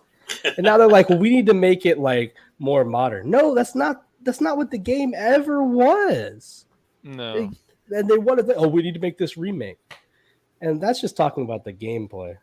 I'm trying to picture someone doing the helicopter move in the slow-mo Matrix style. It's kind of disturbing. Very disturbing. I mean, we can find footage if Mike wants to pull up footage. What specific footage do you want me to pull up, and I'll do it. I mean, you can just go to some YouTube channel and pull up some footage of somebody playing the game. So I have something from like an official playthrough. It's minor. Mhm. It definitely had some bad language, but that's it. Yeah, I mean, and this is what nothing annoys here. me with. Right, that's what annoys me with It's just- the new game. The other thing is, and I showed Mike this, and I've actually played some of Saints Row more recently. It has some bad camera angles. Like the camera angles are not. You look at the reboot, and they have like the person you're on top of the car, but you can't see the whole car. I mean, that may not bother some people, but it's just weak because we should be able to move around the car. This is Saints Row. It's supposed to be an open world, so we should be able to move around the car, all different directions, not have bad camera angles. And then Whoopa recently showed me on Twitter, like they just say the F word. Wait, we can curse on here, right? They just say the word fuck like 20 times. This is the clip. That was gratuitous. Yes, it Okay, was. so- Anyways. Oh, shut up. Well, let's go ahead and take a listen to this dialogue. Insanity. All in line? What the fuck? Didn't get a Actual bonus. fuck. And What the actual goddamn fuck? you would never Actual believe. goddamn motherfucking goddamn fuck. Yeah. I take it back. That was gratuitous. That is. I'm guessing there might be some music playing right now. If you, I turned off the license music. Goddamn fucking shit. There might be some music right now. I don't know. Probably is. Is it a player that's saying all that, or Yeah. That's so the It's the character that's saying it. The male voice was like a person. This was someone's like video. I guess they Again, got, those like, little early stutters there, I access. didn't notice when I was playing. So again, Fall in line. please don't be too harsh in the comments. The insanity. Fall in line. But yeah, it's the female voice was all the character, and like Okay. I do not have any problem with graphic language. No. It's just the fact that they thought, hey, let's have a person say, fuck, shit, and crap in 5 different ways and just string it together, and haha, that's comedy. It's like that's not funny. It's like you play something like Vice City of GTA because there is similarities with Saints Row and GTA, and Vice City you have kind of a Scarface kind of setup where you want to become the mob boss and so on, but the way you jump is like Mario kind of, and the way you shoot people and they shoot back at you, They do the same thing in Saints Row. They're going to shoot back at you. Just To me, just it's a get brutal. typical, Yeah, what do but they call it? Grand Theft Auto style game. yeah, So it that's is. pretty It's much what it is. worlds, different scenarios. But it was just funny, like the fourth one, the dialogue where you're running around as the president in Saints Row, and I think Troy Baker is the president. He's the voice of that, voice of the character. I can't remember his name, but Hail to the chief, baby. yeah, Oh, that's wrong game. no, that's Duke Nukem. Duke Nukem That's was Duke. these games were very politically incorrect. That's for sure. I mean, when you shot a hooker, the aliens pop up. I mean, Some it's of just some of the names silly of the stuff. missions, But it's just silly. It was were- just silly. were It wasn't. very out there. Yeah. Like, Yep. but they took that, and I played the game similar to like it was made by the same company, and the same writers and different voice actors. The West. I got tricked into that by my nephews, but at that time you couldn't buy the video game if it had a certain rating, so they asked me to buy it, so I bought it. They also tricked me with Grand Theft Auto a couple times, but I let it go. So I'm Couple watching them times? play the game, and the West was a good video game. But I'll never forget the mission, and I wasn't paying attention. Then I listened to it, and it's called "Save the." Well, I guess we can curse because we said the F word. Save the whore. Yeah. I mean, that's what Mhm. the characters are in the show, and then Oh, and that company, what's It it was called? just- Rockstar. They yeah, do Rockstar not was just nothing. There's nothing shy. Like they had this one No. mission in Grand Theft Auto. Your job is to take a picture of this guy running around, and he was in he's a BDSM, and he was dressed up in a diaper with a milk bottle. well, it's the same thing going back to the whole since we're on this topic about Hitman. You're not supposed to do certain things in this situation, but they said, "Oh, you're killing women," or this, like the so-called feminists or whatever. They get upset, or other people, white knights, whatever it is. Then you also have the anti-social justice warriors, like, "Well, how can you like any of this? How dare you?" Like, then they get upset too, and it's like, you guys got to figure something out. Both sides need to figure things out, but in Hitman, you don't want to do certain things because you get penalized, and so when you see somebody killing like Hey, strippers or speak something, speak for in, yourself. I literally got a negative 274,000 score in Hitman once because I took out a whole train station. yeah, that's what I'm saying. But what I'm like, Leave no and witnesses. I used because this was a video that somebody used of somebody else's to show this, and if I remember, it was Anna Sarkeesian. She was trying to say that they're just going was around that killing the- strippers. Was But that what the- you're this right, is what it I was in hate about this. Is, it appeals to Absolution, the that's male what it was. fantasy Yes, or whatever yes. that video. Yes, Okay. and that, yeah, right. It was male fantasy, right? No, you get penalized, and she's not going to talk about that aspect of it. You get penalized if you go around trying to kill those strippers. You're not supposed to kill those strippers. You're supposed to go around them because you are supposed to stay in disguise pretty much. And when you mess up, they're going to penalize you in games like Hitman. Same with Splinter Cell. You don't go around just killing everybody. It's probably not the best idea. You want to sneak around, just like Metal Gear. I never get why these people, I can understand you saying it's not ideal for kids. Parents are Right. there. I don't see a problem with it. Yeah. As long as they can separate reality from fiction. Because guess what? Tell me the difference of a child today playing Saints Row and watching the news daily in Chicago. Right. Good point. Is there any difference? No. Not really. Sorry, There's probably Sadly. less I know how you aliens on the feel, but news. yeah. But we can, if you want to, Mike, we can go to the. You went to Game Inform. We can go to Destructoid, and there's this guy on there, Chris Carter, and he does reviews. And usually, I'm pretty much on board with his reviews, but he breaks down the game. But he gave the Saints Row reboot 8 out of 10. I mean, whatever. I just don't see it. Everything that, and I would think Whoopa would agree with me. Everything that I've seen of this game it doesn't make me want to go out and buy this reboot. I just It think just it looks mediocre. bad. To it me, sounded pretty woke, though it doesn't seem like there was something that went around, but it turns out it was kind of fake. right. Are they giving anything with the game? Like, I know, like when they did the last Skyrim quite recently, they gave all their created, what I call it, Creation Club.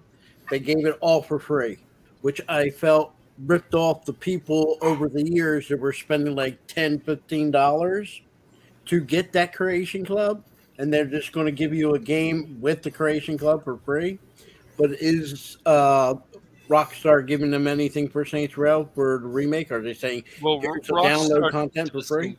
Rockstar doesn't make Saints Row, so Who makes Saints Row? it's Volation or whatever. Okay. No, Volition. Yeah. Volition. It's Volition, right? Okay. Okay, Saints Row. Are they giving anybody anything for the? Is there something additional besides what little cosmetics? Are they giving anything for free? I don't know. There might be a pre-order bonus. I haven't really looked into it. Yeah. See, that's the thing. I don't mind to if they, but see, this is not that old a game to be saying we need to do a, remastered or remake or whatever you want to call it. Yes. I can see it like a 10, maybe a 20-year-old game. Okay. But Saints Row isn't that old. No, it's not. No, it's not that old. No, and I think the thing is too, this design. I know that's a big point of this. Is like Saints Row was not realistic design, I don't think, but it was very much your guys looked like gangsters, and you had these very attractive women and these guys who looked like stereotypical gangsters. And that's assuming you didn't mess around with the absurd sliders they had in this game. Where you could pretty much... I watched someone make a playthrough of Saints Row where they made their character look like Shrek. And it was pretty convincing. Like, you could make people very gross with those sliders. But you look at this, look at the screen right here of this review. You got some, random girl with a...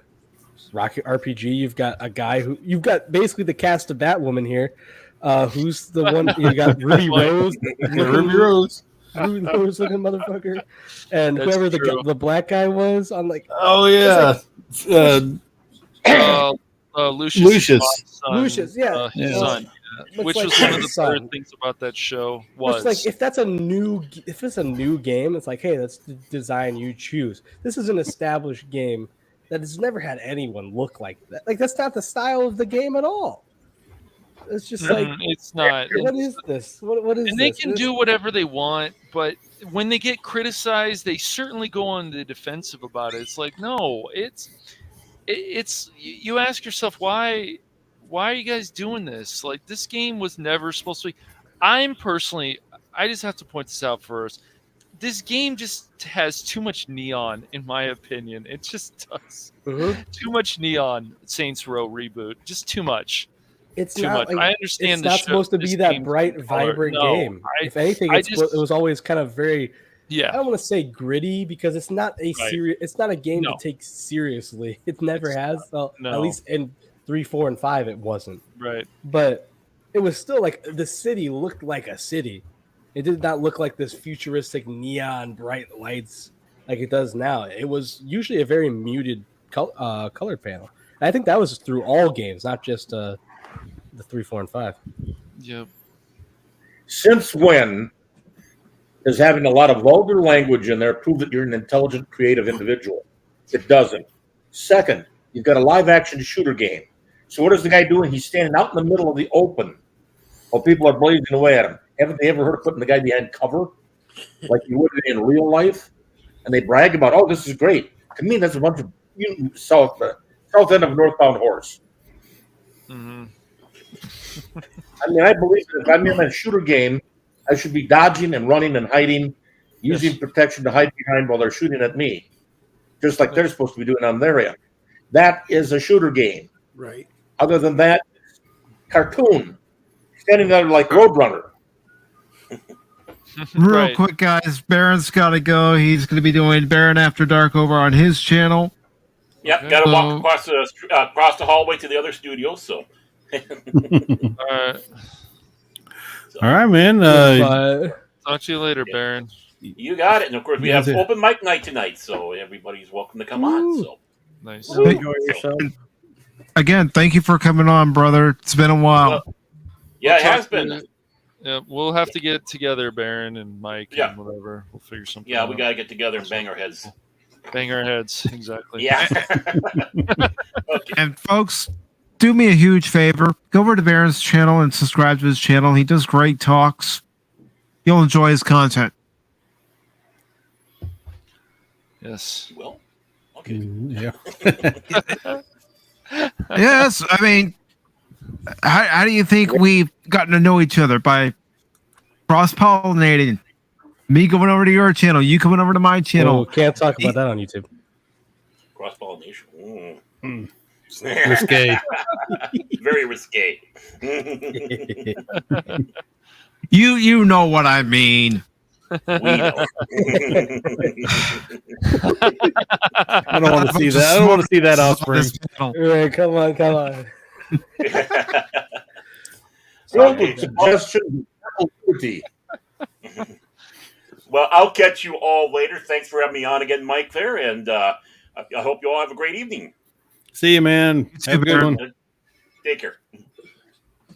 And Phil, you got to go too. Yeah, I have to hit the Woohoo!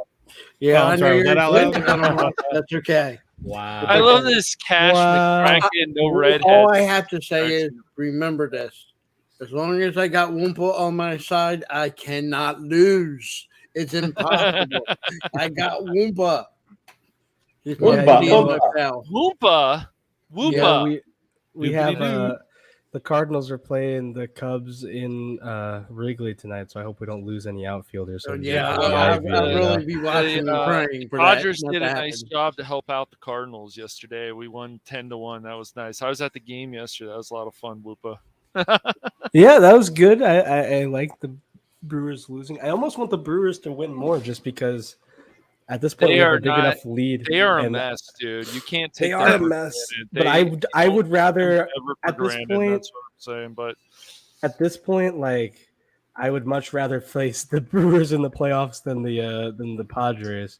Though the Padres can't win a game, it seems either. But still, no. Now I have to ask a serious question before I go. Wumpa, you do like redheaded women, right? Unlike Of that course. Cash Money over there.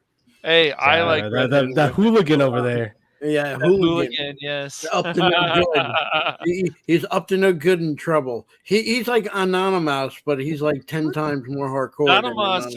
Anonymous and I work together on stuff. We just don't tell you guys. That's right. Yeah, we got a collaboration going on. Anonymous is showing his colors. He tries to hide his southernness by helping out somebody from California Stan and his friends.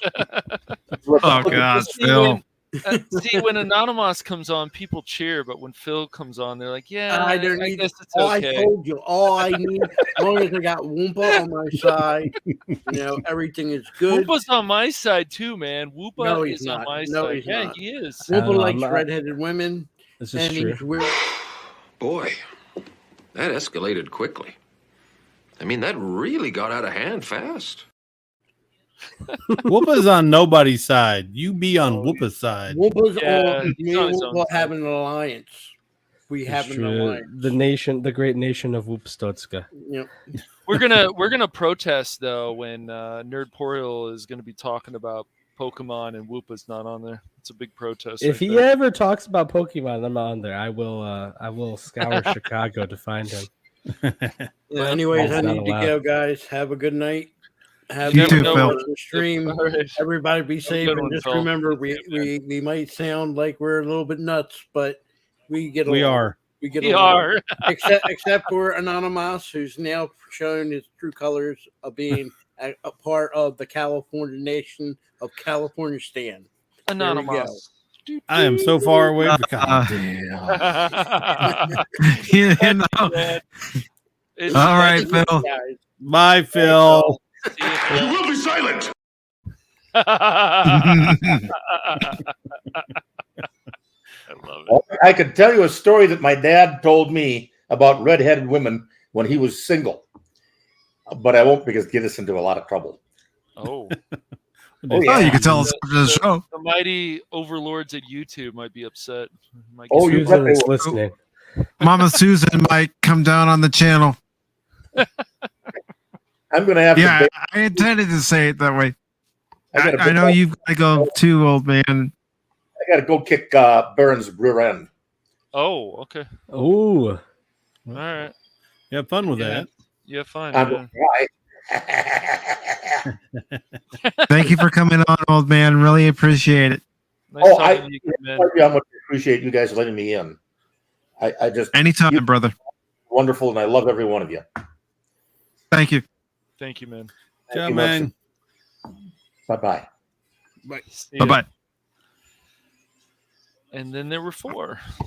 Yes, and there were 4. So this review comes from Destructoid. I've actually never been to Destructoid, so thank you for sharing this article. This is one of the best reviewers. If you want games and you're on the fence about them and you want a nice breakdown, Chris usually does a nice breakdown. I haven't read enough of this review to agree with Chris, but yeah. So this is by Chris Carter. It was posted 2 days ago. It says, another lease on life. Violation was kind of between a rock and a hard place with Saints Row by the time Get Out of Hell came out. At that point, they had gone so far down the well of absurdity that it was impossible to climb back out. So when they revealed they were rebooting the series 7 years later, it made perfect sense. The decision to marry both new and old school Saints Row concepts is a little bolder. That strategy isn't going to appeal to everyone, but there's plenty of wackiness to find in the open world. Although it has mostly a comedic tone and maintains the series' signature over-the-top nature, mostly by means of gameplay, the new Saints Row does attempt to ground the story foundationally. I was about to say fundamentally, but, reading. And what I would... Yeah.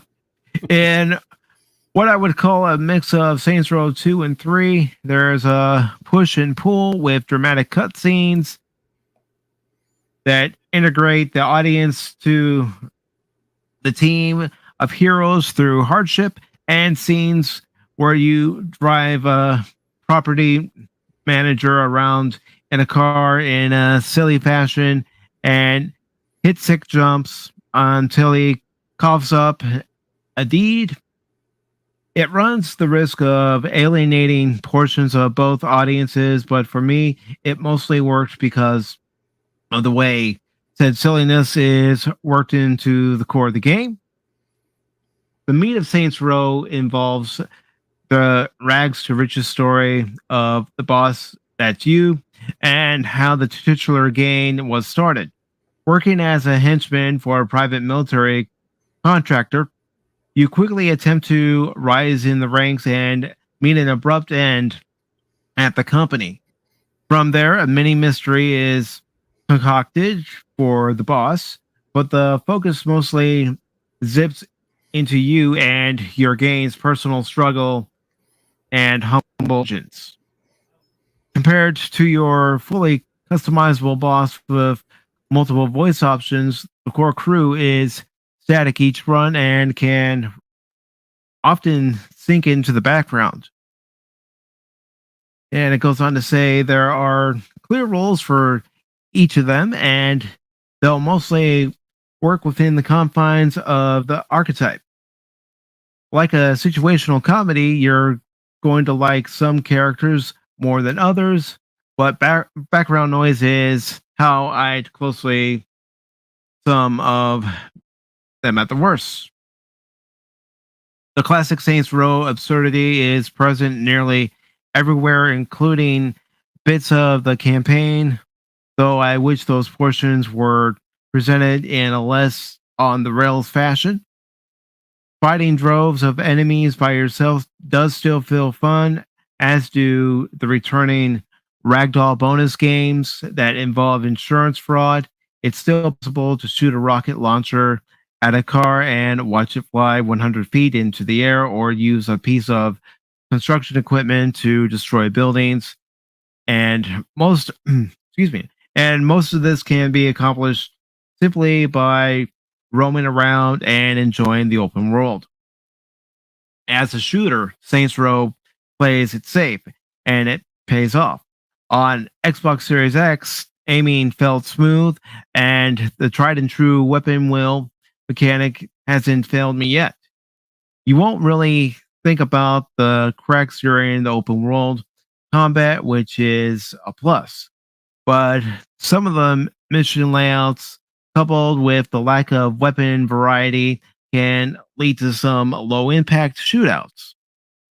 There's still a good amount of endless goons spawn through the door scenes alongside the classic multi level shootout arenas. Okay. Extra unlockable abilities like smoke bombs and more weapons lead down the path of customizable builds and options through challenge completion, which is usually obtainable stuff like X near misses while driving.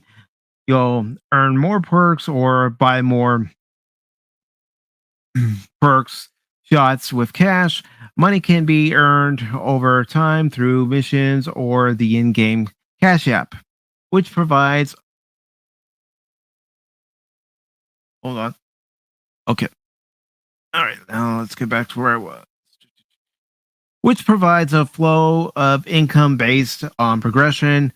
It's a cascade of upgrading, but it comes swiftly and easily. The open world is where I spent most of my time with Saints Row because Violation clearly put a lot of work into it. Even seemingly random locations can have backstories by way of the in game lore tidbits, and every major zone, which includes shades of rural town, and city areas, has something unique to offer. The way the open world naturally progresses is nice too.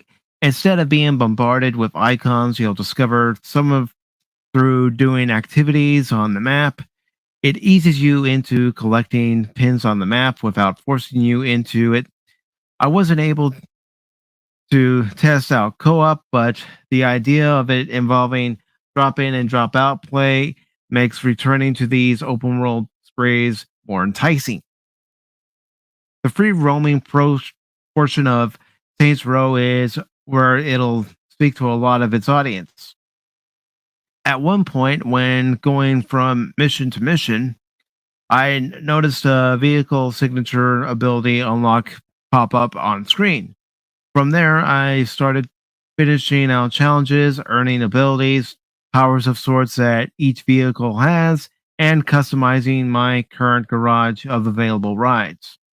A few hours had passed, and I had basically just driving around, testing out new cars and motorcycles. The driving mechanics won't get gel with everyone, especially with a small, early stable of vehicles. But like most things, Saints Row, they get the job done. I didn't have much trouble finessing through traffic like I was Nick Cage on an Xbox Series X controller, and sensitivity options are available. While doing that, I found some points of interest, all with their own lore. Then I started becoming more invested in seeing them again. It sounds like he actually enjoyed the game. I think he did. Yeah. It's just I know people will say he's a sellout to these companies. He's this, but as you can see, man, he breaks down the reviews, and I wish we got more of this from a lot of different other websites like we used to. People used to break down these reviews, and tell us really what they didn't like about it, what they do like about it. It doesn't sound like he didn't find much in this reboot that he didn't like. But I just, when Whoopa showed me the Twitter, it was on Twitter, and they shows that gameplay of it, and they're just cursing. I just don't care for that. There's just so much more than the game can be. And I guess on PC, of course, it's buggy and they'll have to fix it. But he played on Xbox Series X, so and I'm sure there's some fun to find in this game. But I just keep asking the same questions. Why does this game have to be so neon? Why do we just need cursing for the sake of cursing, which we've obviously seen with our own two eyes? Why do we need some bad camera angles? Why did we even need a reboot? Why didn't we just get a new Saints Row game? Yeah, I mean, it's like he said in that review, like, oh, well, you couldn't, you couldn't just keep going with the absurdity. Why not? Why couldn't you? Why not? Why not? You couldn't make crazy things up all the time. Exactly. But the thing is, though, one thing about this is if you look at the Metacritic score, so this is obviously 8 out of 10. That's a decent critic review. Yeah. But the Metacritic score, let me look it up. I just had it open. Metacritic. Right here. There's different ones for like PlayStation, PC, and the PC one is 69, which is pretty nice. PlayStation is 63. I really need to get a 69 dude clip. You do. If you know where I'm going. I do. But then, like the Series X is 67. This is the critic reviews. This isn't the user score is all max. Highest is 2.9. Lowest is 1.8. That's the user score. Not that it's not important, but right. People liking it is a different thing. User score is almost never below 70, and it's a below 70 on all of these. Like that says something. Critics basically are allergic to giving bad reviews, so it's impressive to me that they did, for the most part, give bad reviews on this. Yeah, it's just mediocre. I just and now I'm not gonna gatekeep about this. If people want to buy this game, buy this game. I'll want to spend your money on that. I just would still recommend play the old games. Just play the old ones. I just think that's how these games have been. And like Whoopa pointed out, Chris says that we can't have the zaniness, we can't have this insanity anymore. Of course we can. Why not? Just build different scenarios. That's why these games have been so popular. It's more about giving the player a lot to do. And there's obviously some to do in this game, but I was going to say that's the trademark of the series. If you take away the trademark of the series, who's going to want to play it? They're going to play it and go, "This isn't Saints Row." Yeah, there's a certain market that these people want. I think Cash had to go for a few moments. So, Whoopa, if you want to say anything about it, by all means. No, I mean, I feel like I've said most everything. It's just ridiculous. I just don't understand it. I agree with Cash saying why does it look the way it does? It doesn't look like Saints Row games. Like I was saying, it just doesn't. The gameplay doesn't sound like it's like a Saints Row game. I know there's a big thing with you can't rob stores and kill the clerks. Like that was a big thing. You could rob every store you went into. Now you can't do that. Just stupid. Yeah. Like that was a big point. You are not really a good guy in Saints Row. You are literally part of a gang. It's just kind of a silly thing where like you're literally a gang that has like sponsorship deals. Like it's it's silly.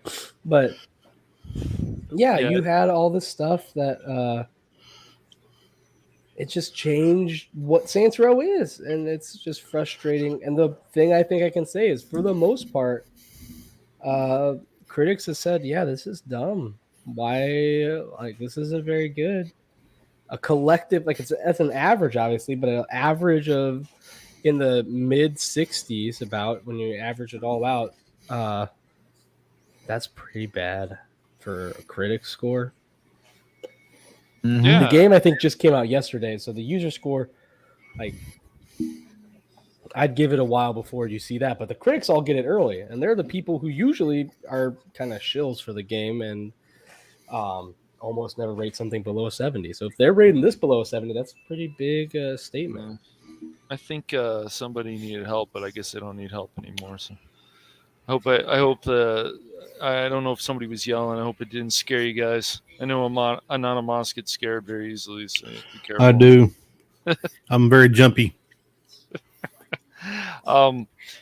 It's just the thing is I'm not telling people not to buy this game. I just would always recommend just play the old ones. I understand Chris feels he had fun with it, but that's great. I want more, and I know there's one of my friends. She likes to argue with me all the time and tell me that I'm just too picky. But I just, when I have all these options and they're taken away from me, or they change these games, it annoys me. I'm not, because here's the thing, it's fine for them to do this, yet if my friend and we wanted to make a shooting game with a big-breasted woman, then I deserve to be canceled. So what? I know, right? Shut up and take my money. Cancel, jeez. So it's so crazy. And, of course, a lot of it's to do with social media. But if people want to play this reboot, that's fine. But I just feel like, why are we rebooting this again? I mean, Ubisoft wants to reboot Splinter Cell. Why can't we just get a new Splinter Cell or something that continues with Blacklist? Because they did a lot of things right. And the multiplayer, the campaign is fun. There's definitely stealth. The game is fun. And as my friend and I have talked about, another one of my friends, why can't games just be fun again? There has to be like a checklist, or there has to be walls, or there has to be this. And yet these other games were always just fun. GTA was fun. There was a lot to do, and they still needed to expand it. Why can't I go into more stores online? Why can't I do these other things? It just makes sense. Give us more options, especially if it's an open world. If it's not, fine. But if it is, give us more options. It's just like with Mass Effect 2. They gave us more options to actually land on the planet. Yet with Mass Effect 3, we were stuck and we couldn't land on these planets that we wanted to. And I'm sure a lot of people wanted to, or they couldn't be with their significant other or the campaign, the person they wanted to be with. And they just don't take these things away. If you give the player this, continue on this. So it's always the same old story, guys, with this stuff. And look, Saints Row might make a profit, but I just don't think it will. I don't think this reboot is going to. Corporations, man. Yeah. Believe me when I tell you, the higher ups in corporations are basically retarded. I'm not joking, man. They have their own little bubble they live in. They have their own little mindset. They think they're gods, among men. So whatever they think and ideas that they come up with are golden, and you can't change their mind. And and I've seen it. I mean, I've been in corporate world before, and it's just mind numbing the way these people act and think, and they'll bring their company to absolute ruin with the way they think and how they do things. And and you're sitting back and just watching them, and watching the company you work for just go down the toilet, and not a thing you can do about it because your word doesn't count. Well, our word does count. And what I'm going to say is, if we don't pay for the game and they're not making money on it, then they're going to see that it was a failure. Yeah, that's how they make an impact. But they won't even recognize it on the way down. That's the weird part. They won't correct course.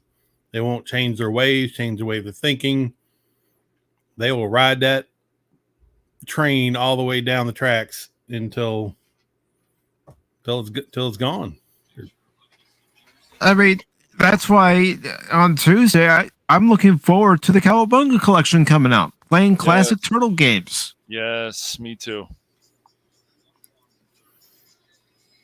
And you see, yeah, exactly. You see people streaming classic games because those are the games that they enjoy. Because you just put them in, and there you go. Turn on, your NES, Super NES, or play them on your computer, and go have fun. Sometimes you did have to blow on the cartridge, but yes. Yeah. Sometimes you did have to, get the rubbing alcohol and clean out the contacts, and yes, don't use too much, just use a little bit. But I'm sorry. I've seen video of this new Saints Row reboot. It doesn't appeal to me. I saw a video of the original Saints Row, the video that you showed me, Cash. That appealed to me. Yep. Yeah, we're just letting these companies say, "Oh, you can reboot this, and you can do this, and you can do that." But the question is, are they really targeting the market of the people who really want to play this game, or are they just looking for points on Twitter? As I've said before, and I'll say again, you want to buy Saints Row reboot? Go ahead, it's your money.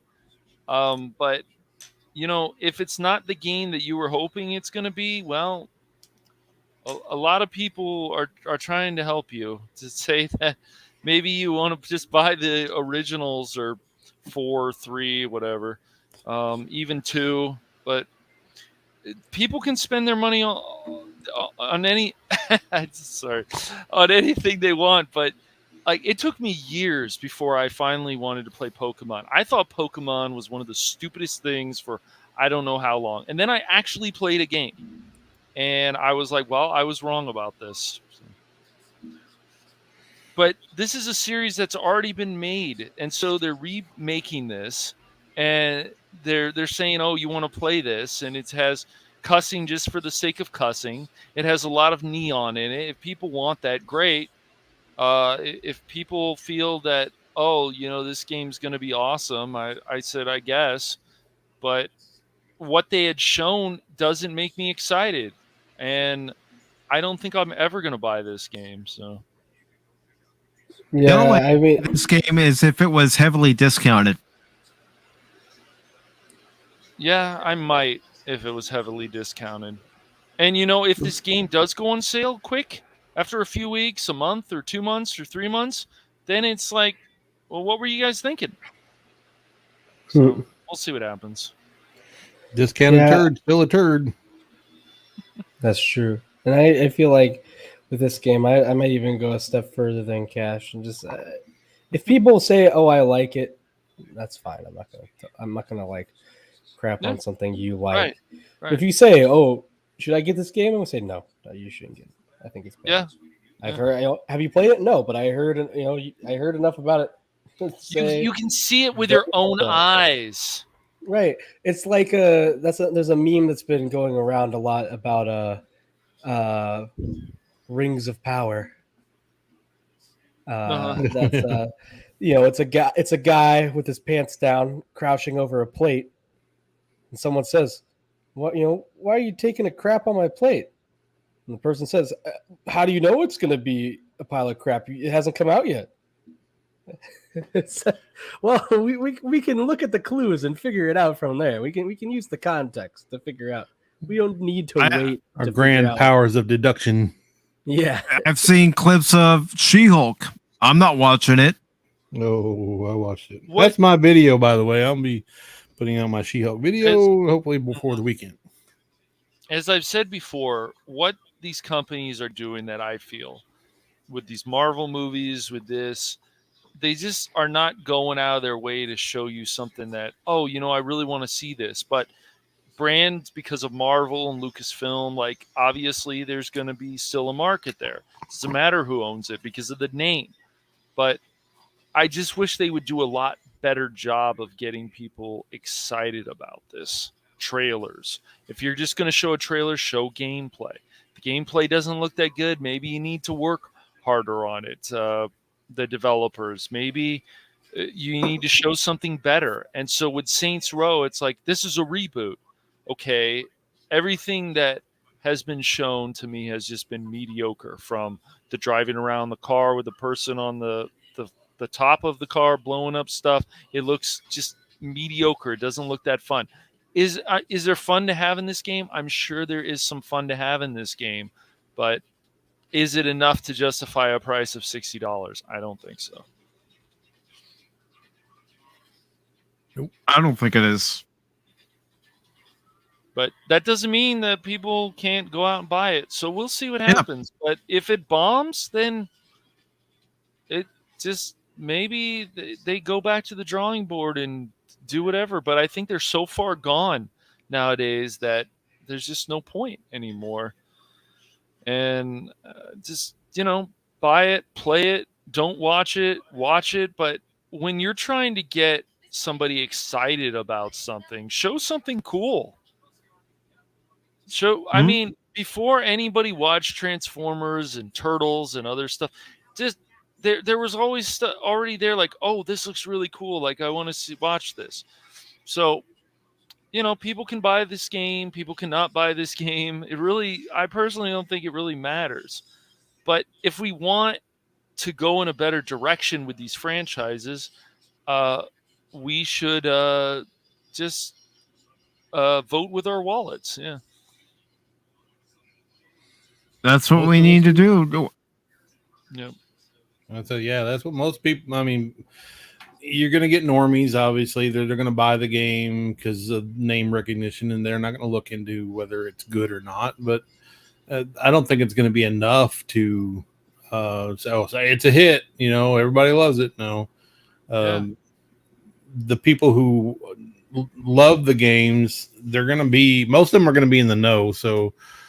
They're going to know whether they're going to want it or not. Some will take the try and probably get disappointed, but by that time it's too late. They done spent their money.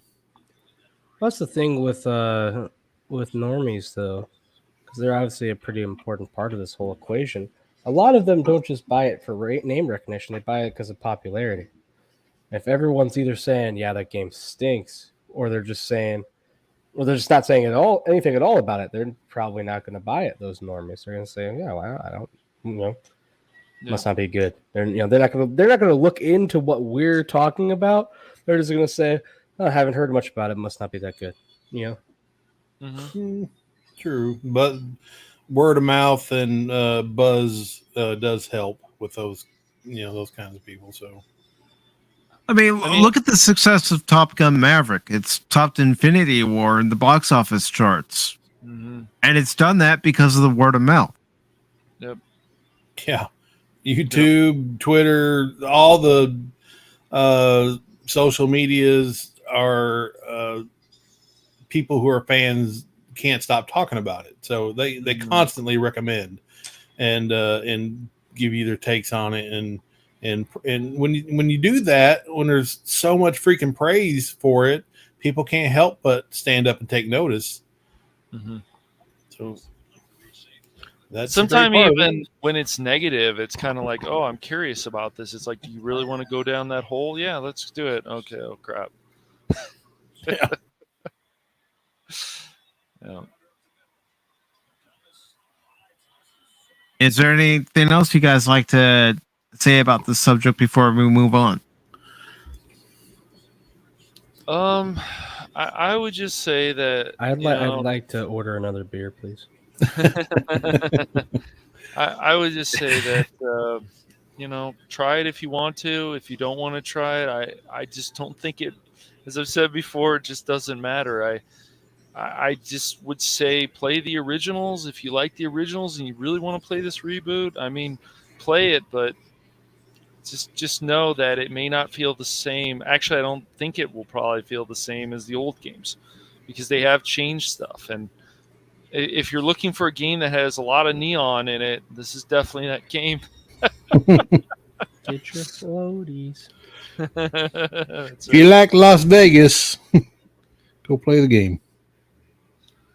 Vegas, Reno, Atlantic City. You name it. Yes, brother, we are still alive. We are still alive, and we are still alive, and we are moving on to our next big story, and that's Dragon Ball Super Superhero shattering expectations with 20.1 million this past weekend at the box office. Comes from Box Office Mojo, and it says after 5 weekends in a row of box office decline and a gloomy season ahead, this weekend saw a bit of an upswing led by the latest entry in the hugely popular anime franchise Dragon Ball. The overall box office came in at 72.5 million, up 8.2 million from last weekend. And while this weekend sits among the lowest grossing in recent pre-pandemic years, it was still above expectations and it may be the best weekend we see for the next 8 weeks. Dragon Ball Super Superhero came in first with a prediction beating 20.1 million, more than doubling its opening predecessor, Dragon Ball Super Broly, 9.8 million in 2018. Superhero's opening is a front-loaded affair with more than half of the gross coming from Thursday previews and Friday, but it's hardly something to be let down by given the weekend numbers. Superhero even broke the nearly 33-year-long dry spell with no anime since Pokemon, the first movie, Mewtwo Strikes Back, opening to number 1. And I'm sure our very own Woopa Troopa has seen that movie numerous times. I have. This is true. Crunchyroll pulled out all the stops for Superhero, giving it the widest release ever for an anime with 3,900 screens, including IMAX, which made up 16.9% of the domestic gross, and other premium large formats, with the PLFs altogether making up around 40% of the gross. The opening came in just behind that of Demon Slayer, the movie Mugen Train, which opened to 21.2 million in April of 2021. Demon Slayer is a good comp going from here, and that film had a strong domestic cume of 49.5 million, which remains the second biggest for an anime after Pokemon, the first movie's 85.7 million. The weekend's global total from 31 markets is 32 million, adding to the 18 million cume from Japan, where the film opened in June. And I'm not going to read the rest, but I mean that's impressive, guys.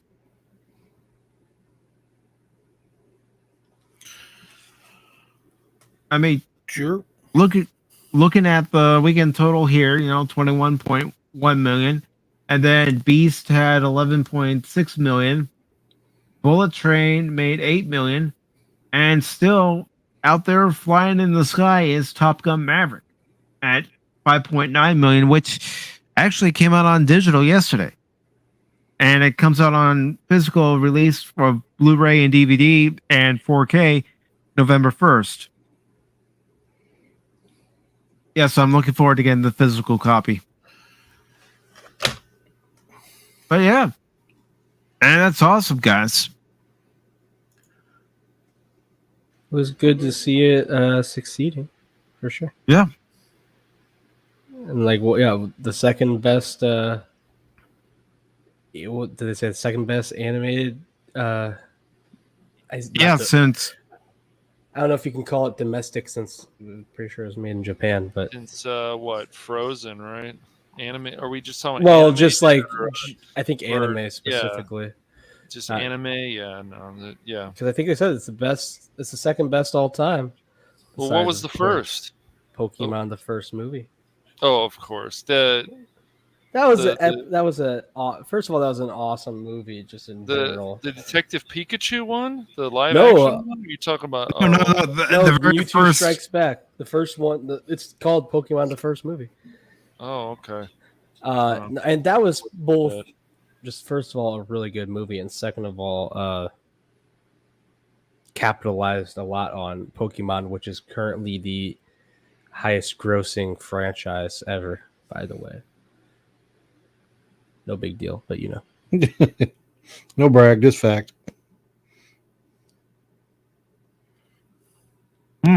Yeah, you know, I had this earlier for Phil, but I think it's more appropriate for our good friend Whoopa Troopa. Disrupts my coronation.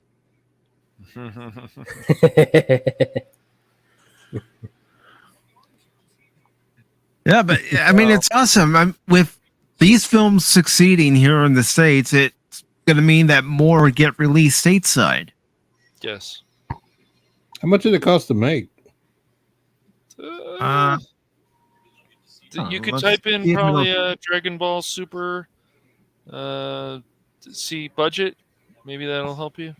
Yeah. In Google Yeah. or something. I'm doing it Cass, right why don't now. you do it for me? Do your work, Mike. No, just Yeah, kidding. Mike. It might be hard to see, but like I can guarantee you, it was not as much that. Yeah, as if it's much all as- animation, it probably I don't know. Animation and voice actors, which specifically like probably dub voice actors, which I know do not fetch the same price as others. Well, according to the site I found, it's saying that Dragon Ball Super Superhero had a budget of 12.5 million. That's what they're saying. That's I pretty. find that hard. 12.5? Okay. That's what it's saying on this site. I'll- Whether that's Hey, you true, know- I would question that. I would question. wonder if that includes advertising and promotion.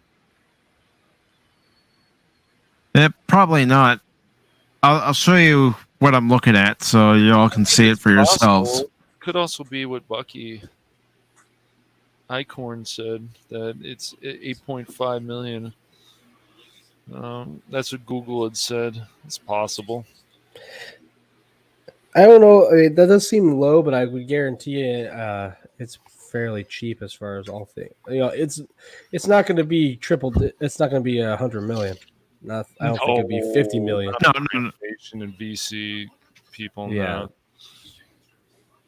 But I would have thought it would have been a little bit more than 12.5 million. Yeah. I don't know.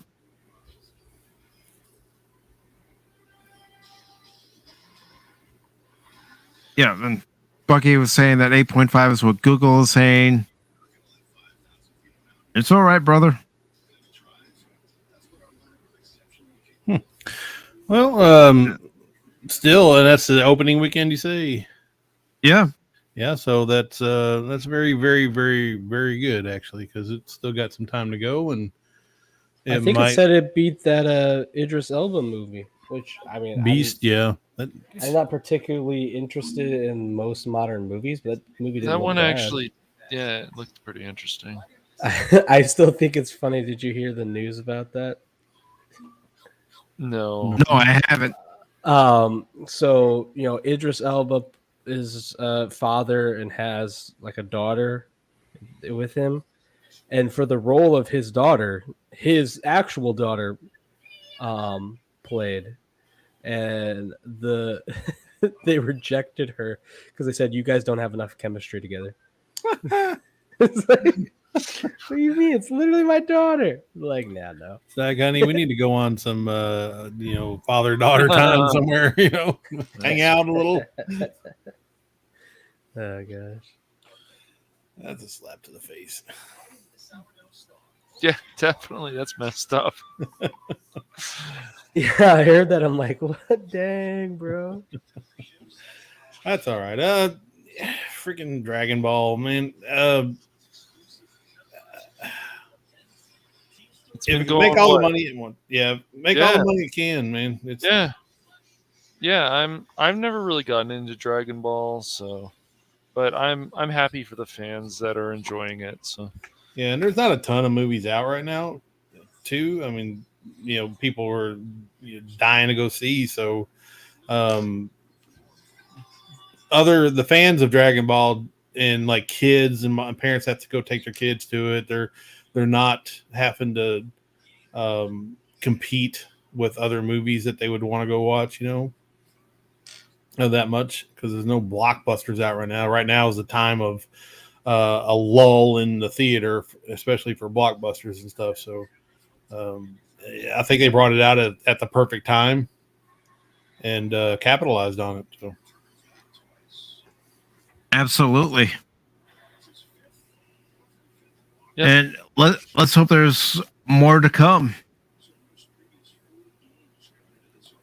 So, we've talked about video games plenty of times on this channel, and I already mentioned the Cowabunga collection that's coming out on Tuesday. Well, we finally got a list of games coming out for the Sega Genesis Mini. Oh yeah, that's been an article in a few websites now, or actually maybe more than a few. Yeah. This article comes from Anime News Network. So let's go ahead and take a look at the list. I'm not going to read the article. I'm just going to go straight to the list. And let's see, real quick. Some of these games I've never even heard of. I'm like, oh, what? You'd be surprised how many games are out there. I wonder if you're allowed to stream Night Stalker on YouTube or Twitch. I could see both platforms saying no. I can see it. Oh, man. Yeah. Well, this is a bust. There's no Mortal Kombat. Oh, were they? I think they were on the first one. Weren't they on the first one? I have the first one, and it's not on there. Street Fighter's on there. No Mortal Kombat on the first one. No Sega, Mortal Kombat. Mortal Kombat 2 is on Sega Genesis. Mm-hmm. So the list of games, I'm going to read them in order, are Afterburner 2, Alien Soldier, Atomic Runner, Bonanza Brothers, Clay Fighter. I do remember playing that game back in the day. Yep. Mm-hmm. It was on Super Nintendo as well. Yep. I'll be honest, it did look better on Super Nintendo. Yeah, I think. But I had a Genesis, so I played it on Genesis. Genesis had a lot of good games. That's why there was quite the competition back then. Mm-hmm. Crusader of Sinti. It's also going to have Desert Strike, Return to the Gulf. Now, Desert Strike was a pretty good game. Earthworm Jim 2 is going to be on this one. Earthworm Jim 1 was on the previous release. Elemental Master, Fatal Fury 2. I played that back in the day. Used to go down to the video store from my house and rent Fatal Fury, and any other game that they had available. Gang Ground, Golden Axe 2, Grenada, Hellfire, Herzog Zwei. Let's see. Lightning Force, Quest for the Dark Star, Midnight Resistance, Outrun, and its sequel, Outrunners, Phantasy Star 2, Populous, Rainbow Islands Extra, Ranger X, Rise Star. No, I thought Rise Star was on the first release. I could be wrong. I'll have to power up my Genesis Mini and check. Rolling Thunder 2, Shadow Dancer, The Secret of Shinobi, Shining Force 2, Shining in Darkness, Sonic 3D Blast, Splatterhouse 2, Streets of Rage 3, Super Heian, Super Street Fighter 2, The New Challengers, The Ooze, The Revenge of Shinobi, Toe Jam and Earl in Panic on Funkatron. Let's see. Truxton, Vector Man 2, Viewpoint, Virtua Racing. Okay, that's pretty cool. Warsong, Echo the Dolphin, Sega CD version, Echo the Dolphin, Tides of Time, Sega CD version, Final Fight, Sega CD. Let's see, Mansion of Hidden Souls, Night Striker, Night Trap. That's surprising. Night Trap wasn't on the first mini. No, but I'm surprised they're releasing it. You know all the controversy that game caused back in the day. It's hardcore. Let's see, Robo Elise, Sewer Shark, Shining Force CD, Slipfeed, and Sonic CD, and the Ninja Warriors. And it also mentions previously unreleased games, Devi and Pi, and Star Mobile will launch for the console. The following new ports for the console will also be available. So it's going to have Fantasy Zone. It's going to have Space Harrier 2 plus Space Harrier. It's going to have a Spatter, Super Locomotive, and Verse Puyo Puyo Sun. So that's not bad. And the Sega Genesis Mini comes out on October 27th. Nice. Yep. So with those games on the Mini, would it entice you to pick one up if you could find one when it's released? I would have to look at gameplay, but I've thought about it. I would like to play Splatterhouse 2, but I need more than that to want to play that mini. Did you like the first one that you bought? I did. I played maybe not every game, but I played a good majority of the games. Of course, I'll openly admit it. I went to Streets of Rage and Streets of Rage 2 right away. And of course, played Sonic and Sonic 2 on that. I of course wanted Sonic 3 to be on there, but you know why it wasn't on there. And another game I played. I don't know why wasn't it on there. I don't know, man. I just Splatterhouse. At least when they added Splatterhouse to the first one, I mean that was good. So, or was that the Turbo Graphics? I can't. Was there Splatterhouse? I keep track of all. What of the minis I thought had it? Maybe it was the TurboGrafx mini that was released by Konami. Okay.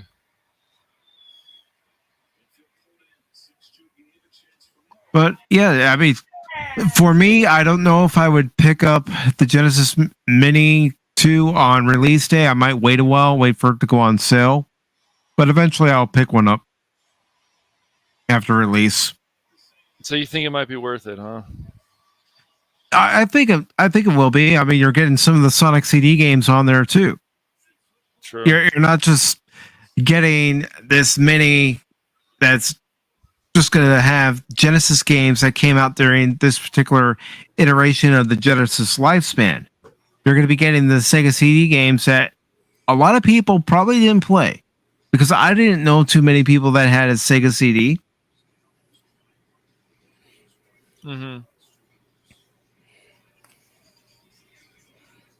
But yeah, I mean, we're all gamers to an extent, and to go back to some of these classic games, and it's fun. They don't lose their value. They don't lose their playability. They're still fun to play. Nope, they don't. So that's it for the Sega Genesis Mini. And dang, I missed it. No, well, I'll throw in my worthless 2 cents. It's a pretty good list of games. I never got to play Genesis except for a few times, and one of those was actually Mortal Kombat 2. But I would have liked to seen that on there.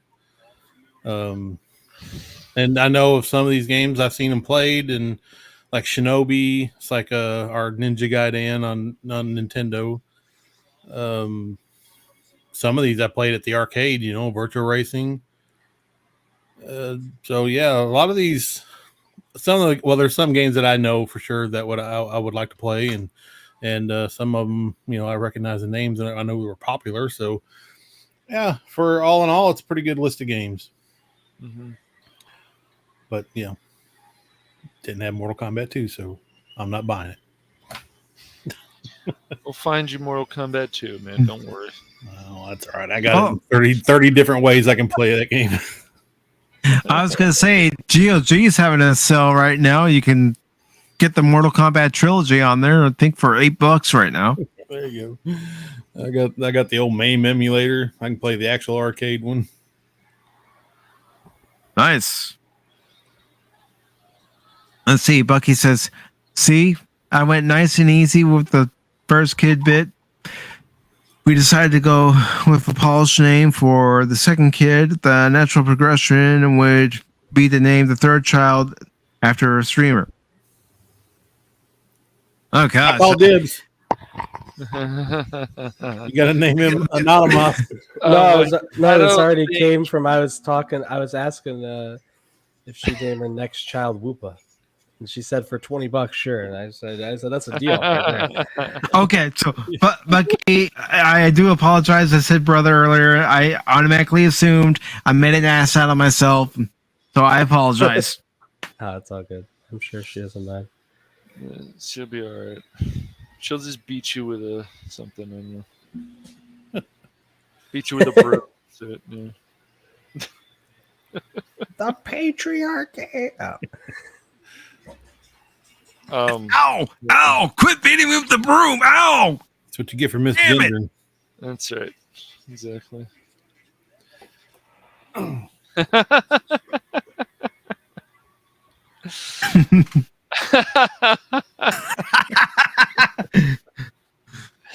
That's what you get here. You get sexism and misogyny. Oh gosh. PACIFIC414 Ree!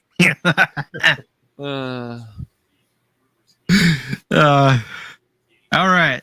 So our next story here. All right. Whoopa, dude. What? Did one of your kingdoms fall? Is that why you had to leave? I got canceled real quick, but I'm back up. Okay. Can't keep a good whooping down. But I had to put a big apology on Twitter. No, I just accidentally put. No. I know what it is. You're typing on Twitter right now. I do not associate with PACIFIC414. I did not know him. I do not know. We are not. Yeah. He lied to me about liking Pokemon. He lied to me about this. I promised to educate myself more further going forward. If you can say it in Chinese, I think you'll have it. King, say I'm so sorry. How do I say Whoopa in Chinese? I don't know. Whoopa. Yeah, well, let's just go with Whoopa. And say I can't say anything else without being very offensive. Well, see, I've had some discussions about Eric D. July, and I think a lot of things he says I actually agree with. I mean, I don't think you should ever agree with everything people say on YouTube, unless it's Mike. No, I'm kidding. But but the animation, of course, is like the art style, the man he has working with him. It's still the older Marvel style, but people obviously want that, and they're just tired of the direction that the major corporations are going, and that's why I think this has made so much money. Why the fans are supporting this so much. It looks a lot of the same, but a lot of the same can, as I've said before, can be good. A lot of the same art style, the coming of age story, it can still be good. Yes, we've maybe heard it many times, but still, it can be good. Yeah. Especially when it's coming from a different perspective. Exactly. So this article comes from Bounty in the Comics. It says multiple CBR writers attack Eric July's ISOM #1 campaign. One calls customers brainwashed. Oh, there you have it. I must be brainwashed because I did put some money into the campaign because I'm interested in checking out this comic. So no. There you go. Not terrible. Oh my God. Who's Well, calling a brainwash, though? That's the question. Somebody had, CBR.com. Oh, yes, Some of the somebody writers. Probably someone with pronouns in their bio. somebody had to wash Am my I allowed, hands. am I allowed to say that? I don't know. probably. Who cares, dude? What are they gonna do? Turn you into a whoopa? Come on. He's already a whoopa. They turned me into a nude. He's already a whoopa. He's gonna turn him in. He thinks he's a whoopa. He's just not sure. Well, I'm a whoopa. He's on the fence. He's pretty cool, even though he's a Cardinal fan. That's why I'm cool right here. Never just don't look at the score from tonight. Well, don't pay attention to it. If you want to know, the Dodgers are beating the Brewers 8-2 right now. Whoopa. So. That's good. That's good at least. So this article is by John Del Arras, and it says 2 writers from the alleged comic news website CBR attacked Eric July's ISOM #1 campaign this weekend. Both writers from the CBR site took exception to the pricing of July's graphic novel at $35, making statements that allude to him ripping off his customers. Okay, have you guys seen the size of this book that you're getting? Still too much, apparently. Well, I mean, he's got to pay for getting printed and all the other back end stuff. Well, somebody saw his vision and saw what he was doing, and the man even left Marvel. I don't know if I can't remember the artists he's working with. I think he's working actually with a few more people than that, and it's the old, as I've said, the old Marvel style, but it still looks great. It looks great to me. I've already seen some of the art in this, and I'm like, geez, not very nice. They got someone who used to work at Marvel. It makes a difference. Same thing with Ethan Van Sciver, or EVS. He worked at DC for many years, and you can just tell the passion and the desire, and that it's just his art is just incredible. It's great. Mm-hmm. Oh, I just love it. Yeah, it's better than the crap that they're coming out of California with. Yeah, it's that fine. Nasty, generic, no talent, very generic. Yes, crap. Well, I don't know. Like, was that cartoon series, that Prince of Power? I don't know. I just look at that. I just look at, man, this art looks pretty lazy compared to where we had with He-Man before, but whatever. And, people criticize Filmation's art style, but they use actual models when they drew the characters. Actual people. Yeah, I mean, I can understand why people don't like the anime style. I don't mind it. I got used to it, but I understand why the people are like, oh, I can't stand it. I can't stand that art style or the fan service. Yeah. Yep. So the article says CBR's David Harth tweeted to one of July's fans, you can go get Sage Volume 1, over 100 pages of excellent comic for $9.99. The Merry Deaths of Layla Starr for $13, Watchmen for $25. This isn't a good value. You're just brainwashed. Okay. Harth compares the value of reprints of corporate properties to a self-made pre-order campaign when it would be more apt to compare what Eric July is doing to Kickstarter or Indiegogo projects of the same length of 96 pages.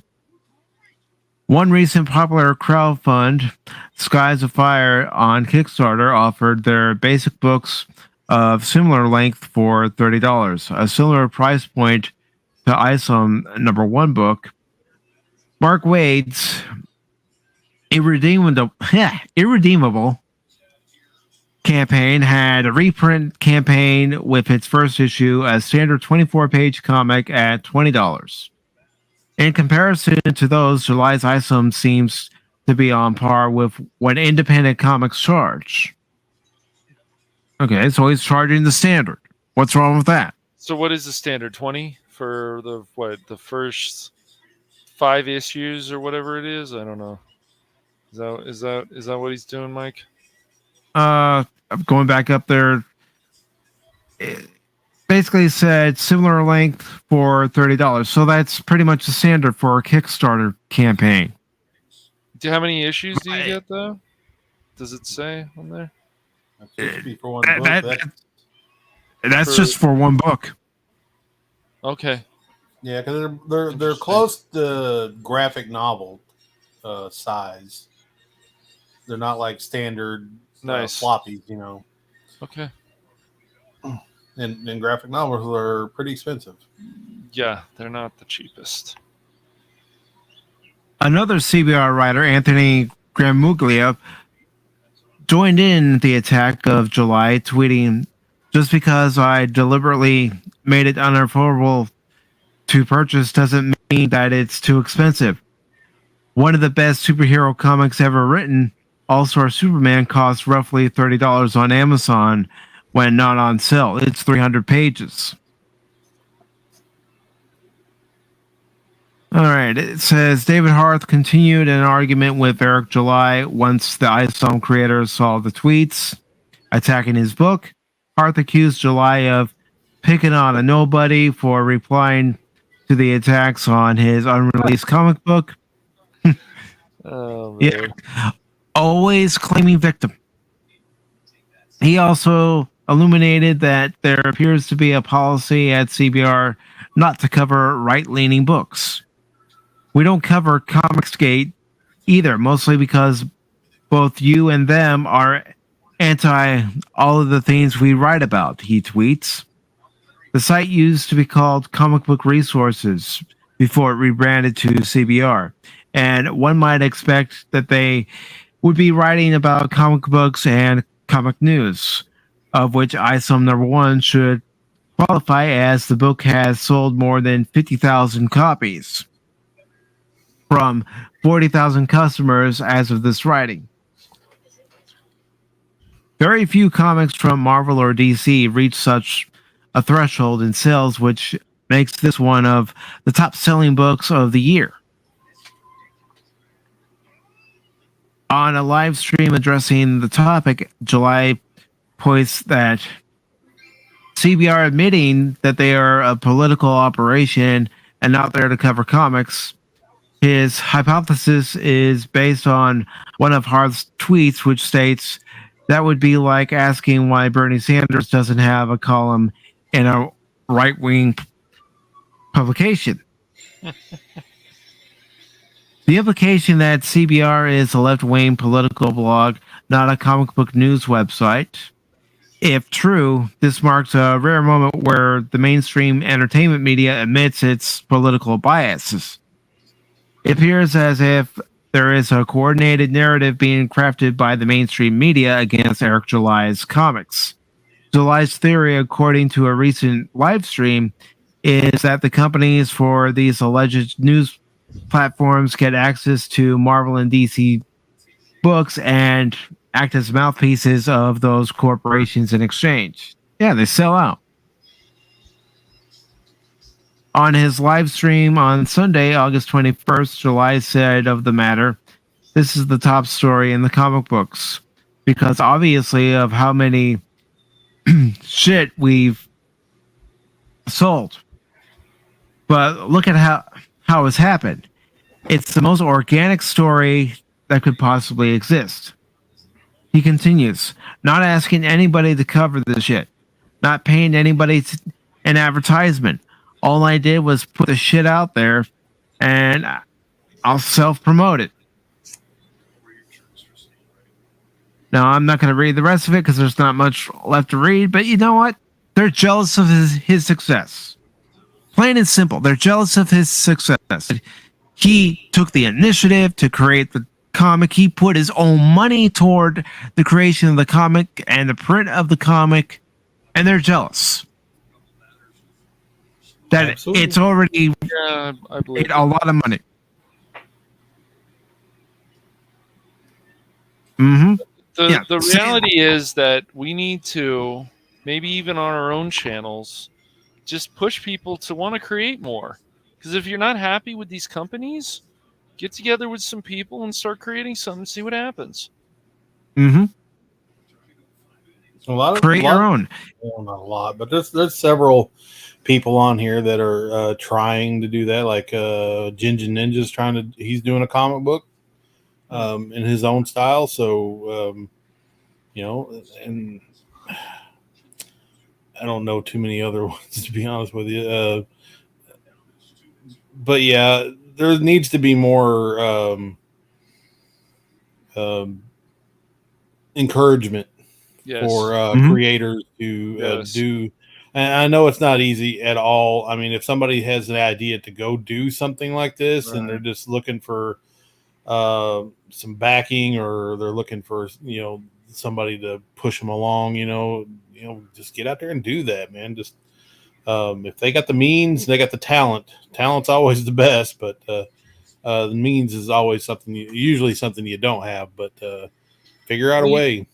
You've got to push yourself, and if you're lost, you don't have ideas, there's just so much research you can still do on making something. So even Bucky Eichhorn is saying, I'm sick and tired of the quality of clothes and stuff these days, so I'm practicing making my own.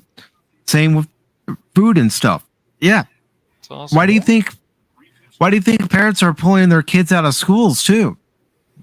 And I'm not making it up. You could read every day where somebody's commenting in the comment section about an article, and they're saying, I pulled my kids out of school. I'm homeschooling them. There's always something you can do to get in on any of that. Like, say, clothes suck. The quality of fabric. You get a shirt, it shrinks up. It doesn't fit after the first wash. Quality matters, and I know.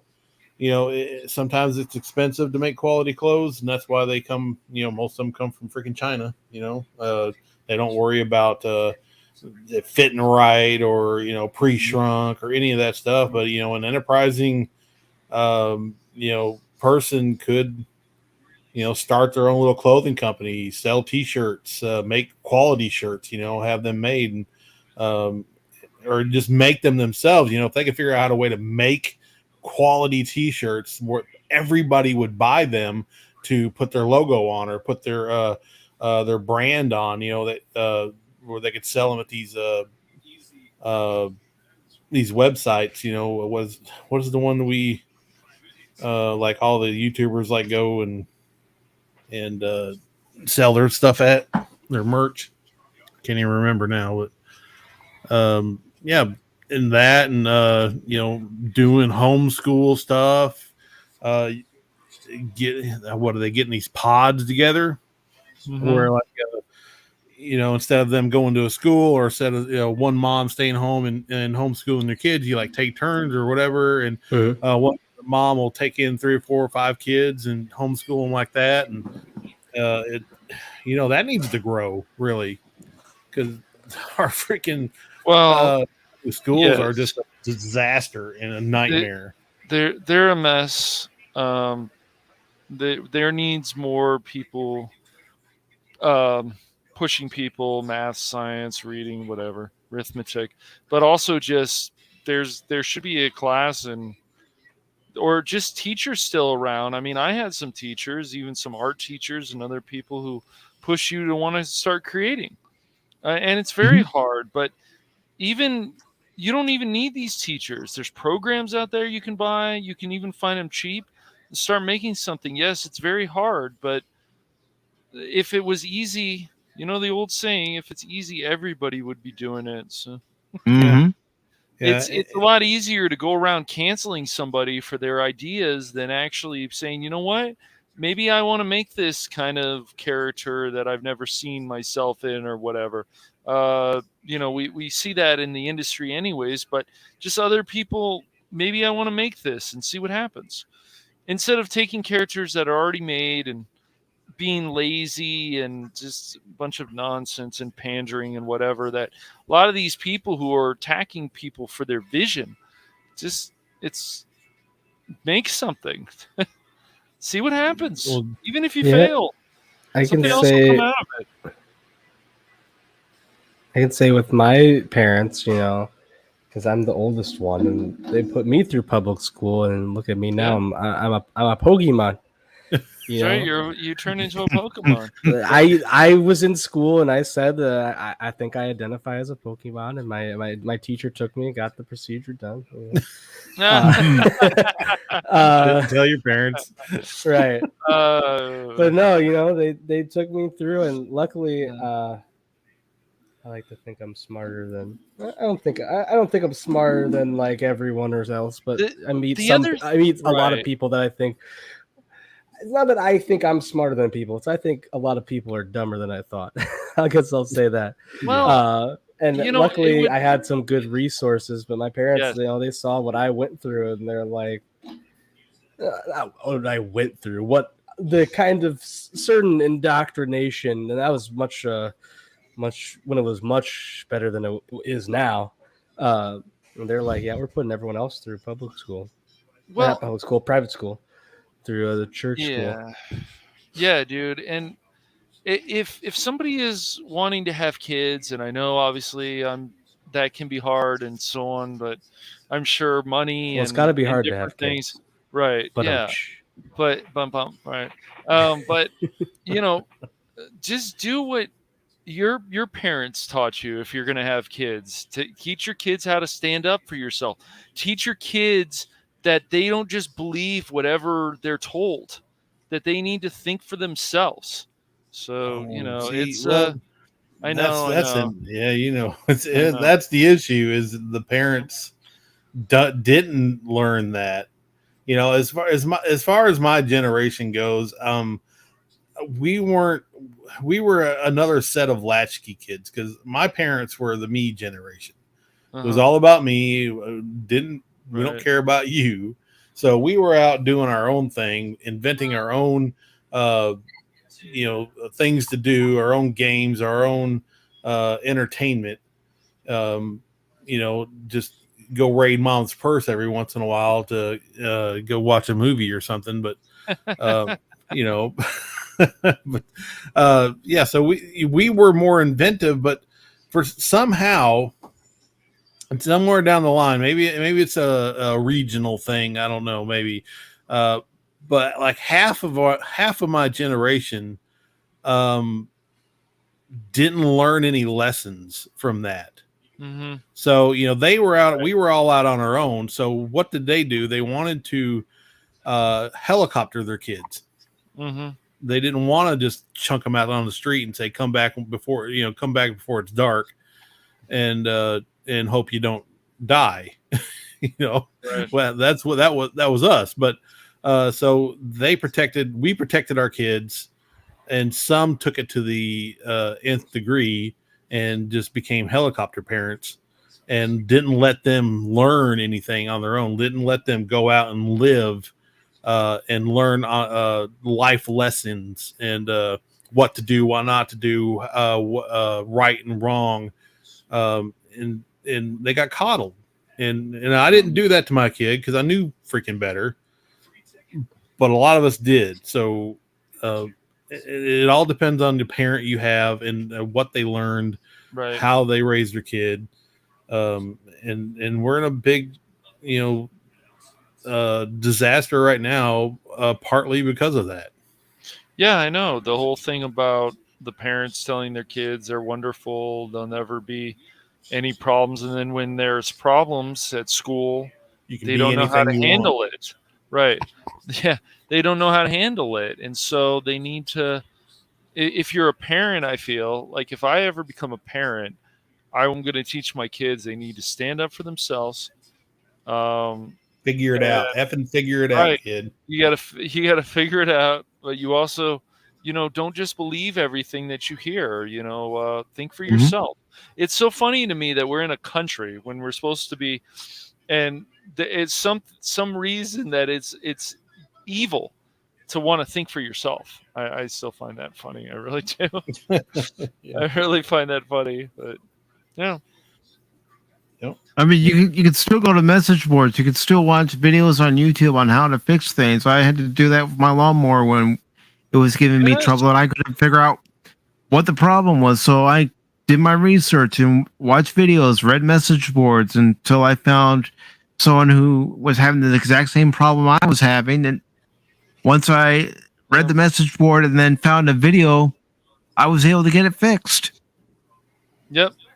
Yeah. And the internet is just filled with great DIY information. I've learned I learned a lot of stuff. I'm a DIY guy, so I learned a lot of crap growing up, watching my dad, watching other people, learning from other people's mistakes, and getting my hands into different things, fixing things. I'm a fixer, so I tear stuff apart just to see how stuff works, and that was my aptitude. So I do that for a living in a certain area, and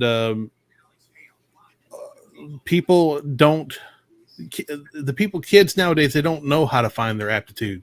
They don't know how to find what they're good at. Right. So their like education is not geared toward what they're good at, what their passion is, and what their talents are. So we're turning out a bunch of brain dead gender studies graduates that they create inclusive and diversity departments for. Yeah. What could they have been? Could they have been doctors? Could they have been even mechanics or artists or something? But they never got their push, and they never got their chance to figure it out. Yes, I believe a lot of people have a lot of different talents, but they just don't know how to do them. They haven't really figured them out, and so they need something more to look up to, because if not, then we have problems in society, and we're going to continue to have problems. And it doesn't help when teachers aren't giving kids good lessons and trying to actually separate them. Stop demonizing or the video games and this and that. Like, even video games, you can learn a lot from it. It's just weird, and you can get ideas. And I've told people this before, like Japanese RPG games, there's a lot of them. Just the stories, there's so many of them that have come out in the number, probably in over 20 or so years. You can get inspired. And if you can find other people that has that same passion as you can, who knows how far you can go. Yeah. It's just very hard because, of course, when you're building something, a lot of egos come into play. I mean, that's why gaming online is not fun anymore, really, with randoms. I know I sound like the old man, get off my lawn, but it's not fun because people don't have the same drive and passion as you and want to succeed. And like, oh man, even if we lost the game, like if at least we put 110%, now it's more like it's I this and I that and I this and I that. It's crazy. Yep. So it's always the same circle over and over again. Yeah. No worries, Bucky Icorn. No worries. I'm not gonna at you. Don't worry. Everything's cool. No, not at all. But no, there were several times where my mom, was thinking about calling a repairman to repair something after my dad passed away, and I said, I can do it. She says, how do you know how to do it? I said, because I watched Dad plenty of times. Right. Yeah.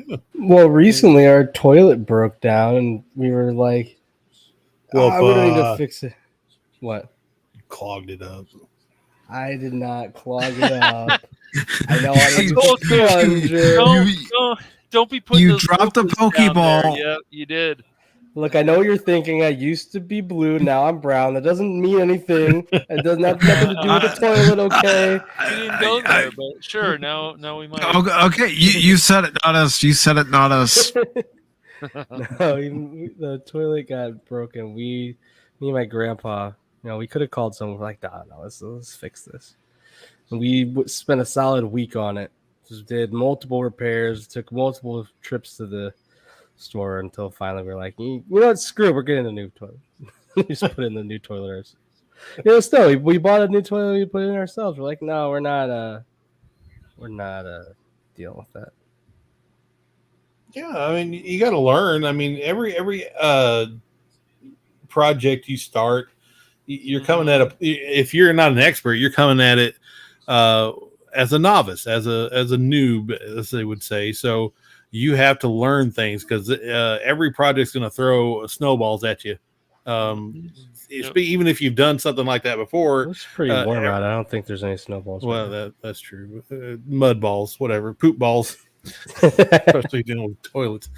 But yeah, it's a different story every time you do something, and you just have to roll with the punches, and you have to learn and look stuff up. Like I said, internet's full of freaking information on this on everything you want to do, and I learn a lot of stuff. Fixing my washer and dryer. I do that.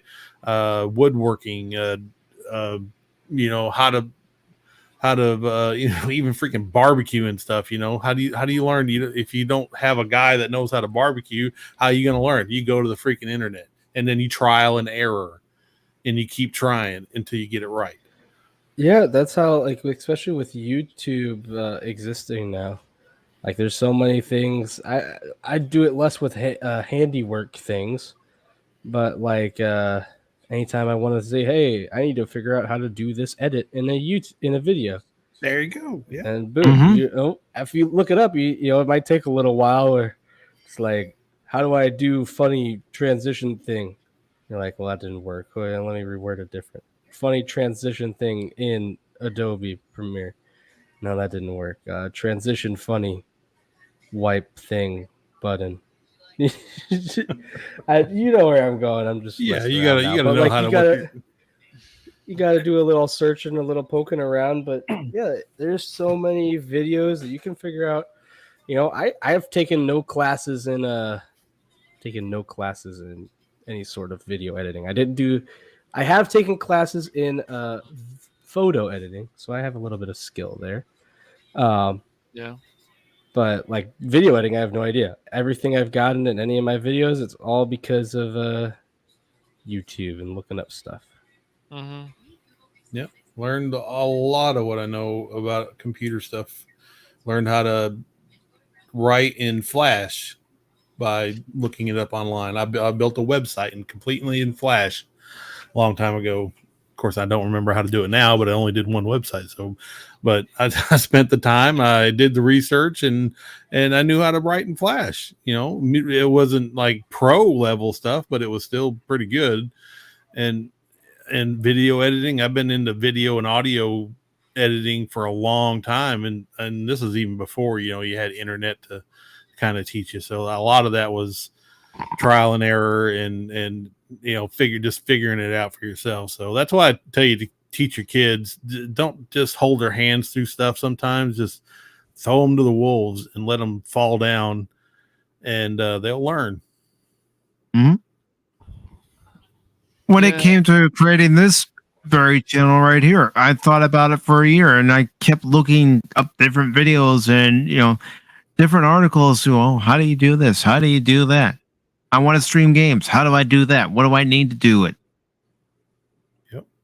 That's all you got to do. Just dig. How to video game. Yes. You can learn to put in a hard drive for your PS4, and it's like, oh, how do I do this? Like, oh, this is actually pretty easy. There's just so much stuff on YouTube you can watch. Then there's other stuff on there. It's like, oh, look, I have 6 of this, and you're like, this guy's a jackass. Come on, dude. Yeah. I'm gonna build this. Let me show you how to. Let me show you how to reach 1,000 subscribers. All you got to do is pay me. No, I'm not paying you. I always hate the videos where it's like a simple thing, and it's like 8 minutes long. I know what you're talking about. It's like, yeah, so we're going to show you how to paste something in Word document. First, I want to talk to you about my sponsor. Then after talking about my sponsor, I'm going to tell you what inspired me to make this video. And it's like, dude, I just show me how to paste it. It's like your video should be 10 seconds long. And for some reason, it's 8 minutes. Yeah. I think if you're going to put out an informative video, make sure it's clear for the audience that's watching it or whoever decides to watch it, and give good tips. and then just go from there, because you want clear and precise information. And there's still a number of channels that go da da da da da da. This is how you do this. Of course, you can slow it down, but yeah, it's. Yeah, I just think the message should be, especially now. I feel especially now, create something. I think all of us, if you have a Twitter account, Facebook, just put out a message. I think I'm going to do that this week. Actually, I think I am. Yeah, put out a message, create something, see what happens. You might fail, but create something. See what happens with it. I'm getting close to posting my next picture on Twitter. Not that anybody cares, but I don't know, for some reason I draw something, so I want to throw it on Twitter. I don't know why. Mm-hmm. Do it. Yeah, go for it, man. Why not showcase your work? I mean, it's just like, again, doing this. We put ourselves out there. Yeah, some people are going to look at us and go, nope. But other people are going to look at us and go, I like this channel. I like its content. Yep. So you can always find an audience as long as you're true, you're honest, you are who you are. That's right. I just feel, especially now, and I've said this at least a few times, people need something where they can wake up in the morning or whatever, besides work and other things that are going on in their life, to be passionate about something. And I feel like if that was the case, I think a lot of less people would be fighting all the time. Sure, it can be fun to fight, but I think it would just make people more excited. Like I'm personally excited. I'm working on I got involved with some people recently, and we're working on a live action Star Wars project. And the passion that I see with people, and I'm actually writing it with some other people, it's awesome. Cool. Just awesome. So we'll see where it goes. I want a Blu-ray. Okay. If there is, I'll make sure. Okay. But I'm making sure that my ideas, just like everybody else's, is like, no, we're not going to do stuff that Disney does. My feeling is that when I'm helping writing something, just do better than some of these corporations, because they're missing the mark with a lot of different things. Character development, this and that. Sometimes they don't, but other times they do. So, yeah. No, yeah, they do. Yep. Well, speaking of something that may or may not miss its mark, depending on who you ask, is Prime Video announces free theatrical screenings for The Lord of the Rings, The Rings of Power. YouTuber describes it as a vile tactic. This is by John F. Trent. It was posted on the 22nd of this month, and it says Prime Video announced they will be offering free theatrical screenings for the first 2 episodes of The Lord of the Rings, The Rings of Power, and one YouTuber believes it is a ploy in order for Amazon to claim they sold out the theaters. Well, I'm going to go on record right now that I've already said I would watch 3 episodes of Rings of Power, and I will give an honest reaction. It may not be a review, but it will be a reaction to all 3 episodes. But I'm not committing to any more after that. No more. If you make it through all 3. That's true. I might turn on the cup game and say I'd rather slip for this. Yep. All right, so it says the official The Lord of the Rings on Prime Twitter account announced the theatrical screenings, writing, for one night only on August 31st, experience the first 2 episodes of The Rings of Power.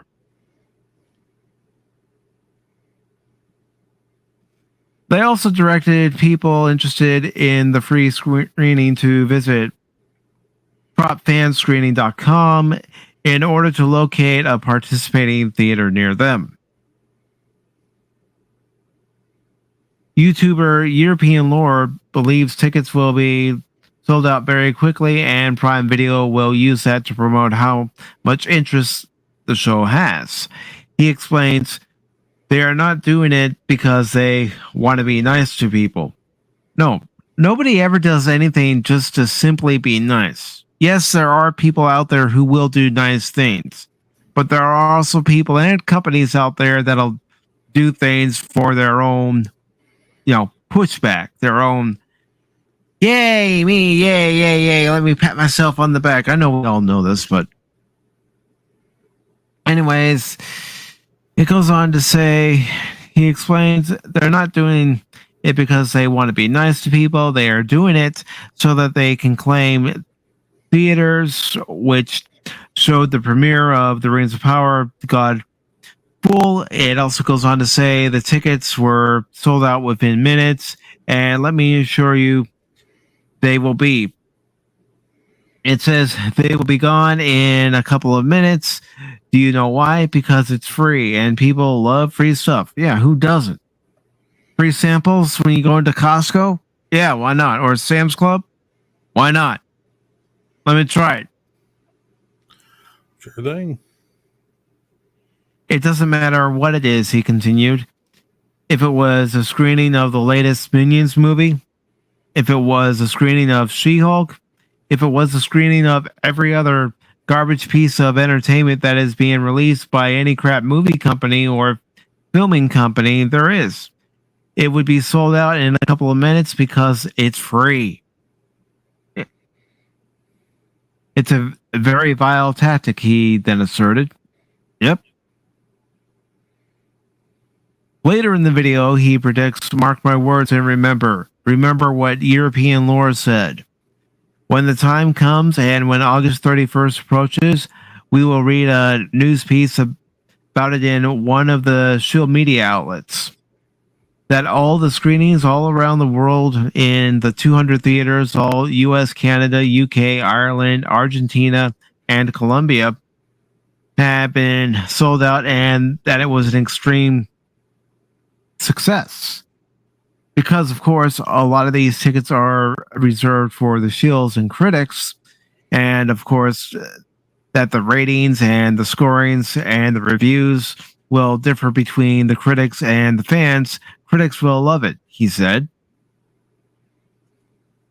Again, he predicted, mark my words, once again, this is my prediction. It will come to pass. Critics will praise this show to the heavens themselves, because why wouldn't they? They are all paid for. They're paid. Yeah. They're being paid to review these movies, and nowadays it's like, okay, instead of looking at a movie and say, well, I don't like this movie for reason A, B, C, they go, oh, this is great, this is great, this is great. I mean, heck, CBR recently had an article saying how great the special effects in She-Hulk were. They were the bestest. The funny thing is, in She-Hulk, the Hulk actually looks better than She-Hulk, which just makes me laugh. I don't know why, but it does. Yeah, and from what I've seen, I can agree with that. That Hulk does look better. Goes on to say they are paid, and if not by money, then by clout and attention. Exclusive content, the ability to go see these things as first and pump up their own numbers and clicks and views and reads of their articles. It's a very good business move. You have to admit. Yeah. They're doing what's best for their own egos, their own business model, their own pockets. Well, seeing as how they can't get people on YouTube to like their stuff. It's cheap. It's a cheap ploy. It's a cheap attention grab, or a way they can lie to people. Obviously, they know their show is hot garbage, and the fans know that it's hot garbage, and they're panicking. They're doing whatever they can to boost what numbers they can, and if they can just say, hey, we sold out of our theater, showing of the first 2 episodes, and maybe that'll boost the numbers of people coming to watch it on their streaming service. And it's desperate. It's just desperation. It's absolute desperation. Bezos is crapping his pants every time he puts a freaking video out on YouTube and it gets ratioed into oblivion. He knows he's got a flaming turd on his hands. He just knows it. I just wish a lot of these companies now. Oh, hey, Crit. Welcome to the Welcome, madness. Crit. Welcome to the insanity.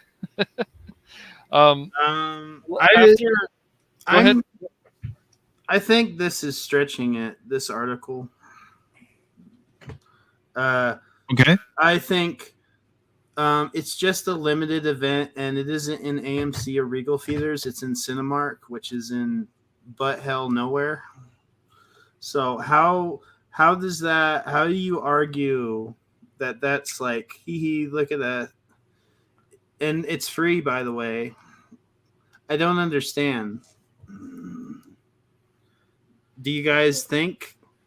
And then I decided, I read the article when you guys were describing it. I looked at this guy's channel.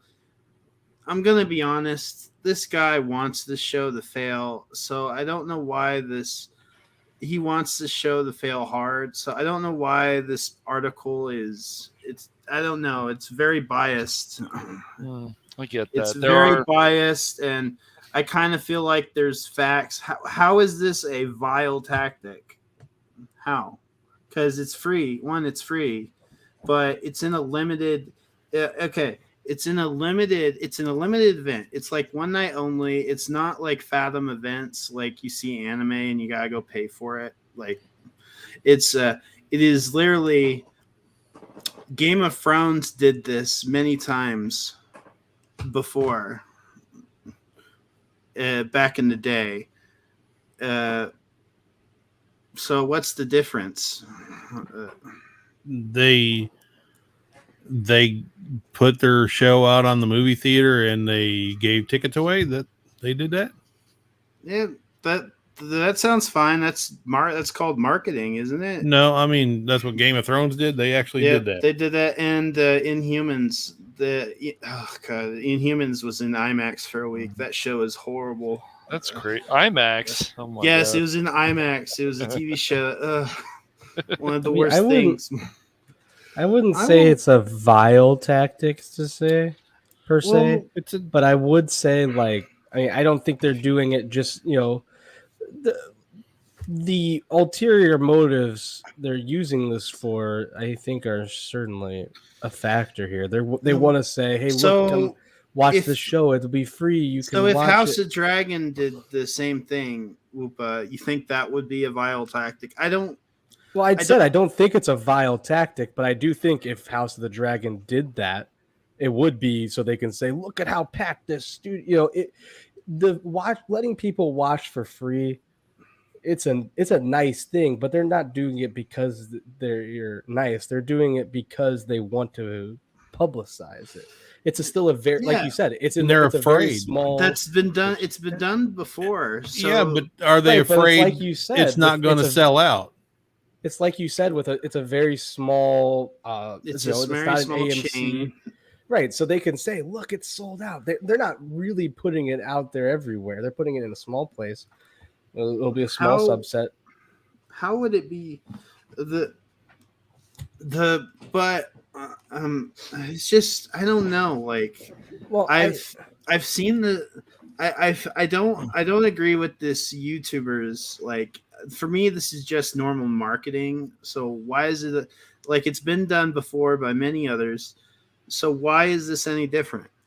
Oh, how is this even a good marketing strategy? Because it's not. It gets it gets the word out, and it's not a theater thing though. See, it's a streaming thing, and people already have their Amazon accounts. They're not. They're not going to pull in a ton of new customers with this show. Amanis or Anano. Anonymous, yes. Anonymous. There you go. This you kind of answered your own question because I think they might be giving out Prime trials or something in like when you go to see this, so you can watch the rest. They want people to go see this and say, "Wow, I need to see the rest of this." Okay, I'm gonna subscribe right now to Prime. That's kind of Well, I feel yeah, like that's what I mean.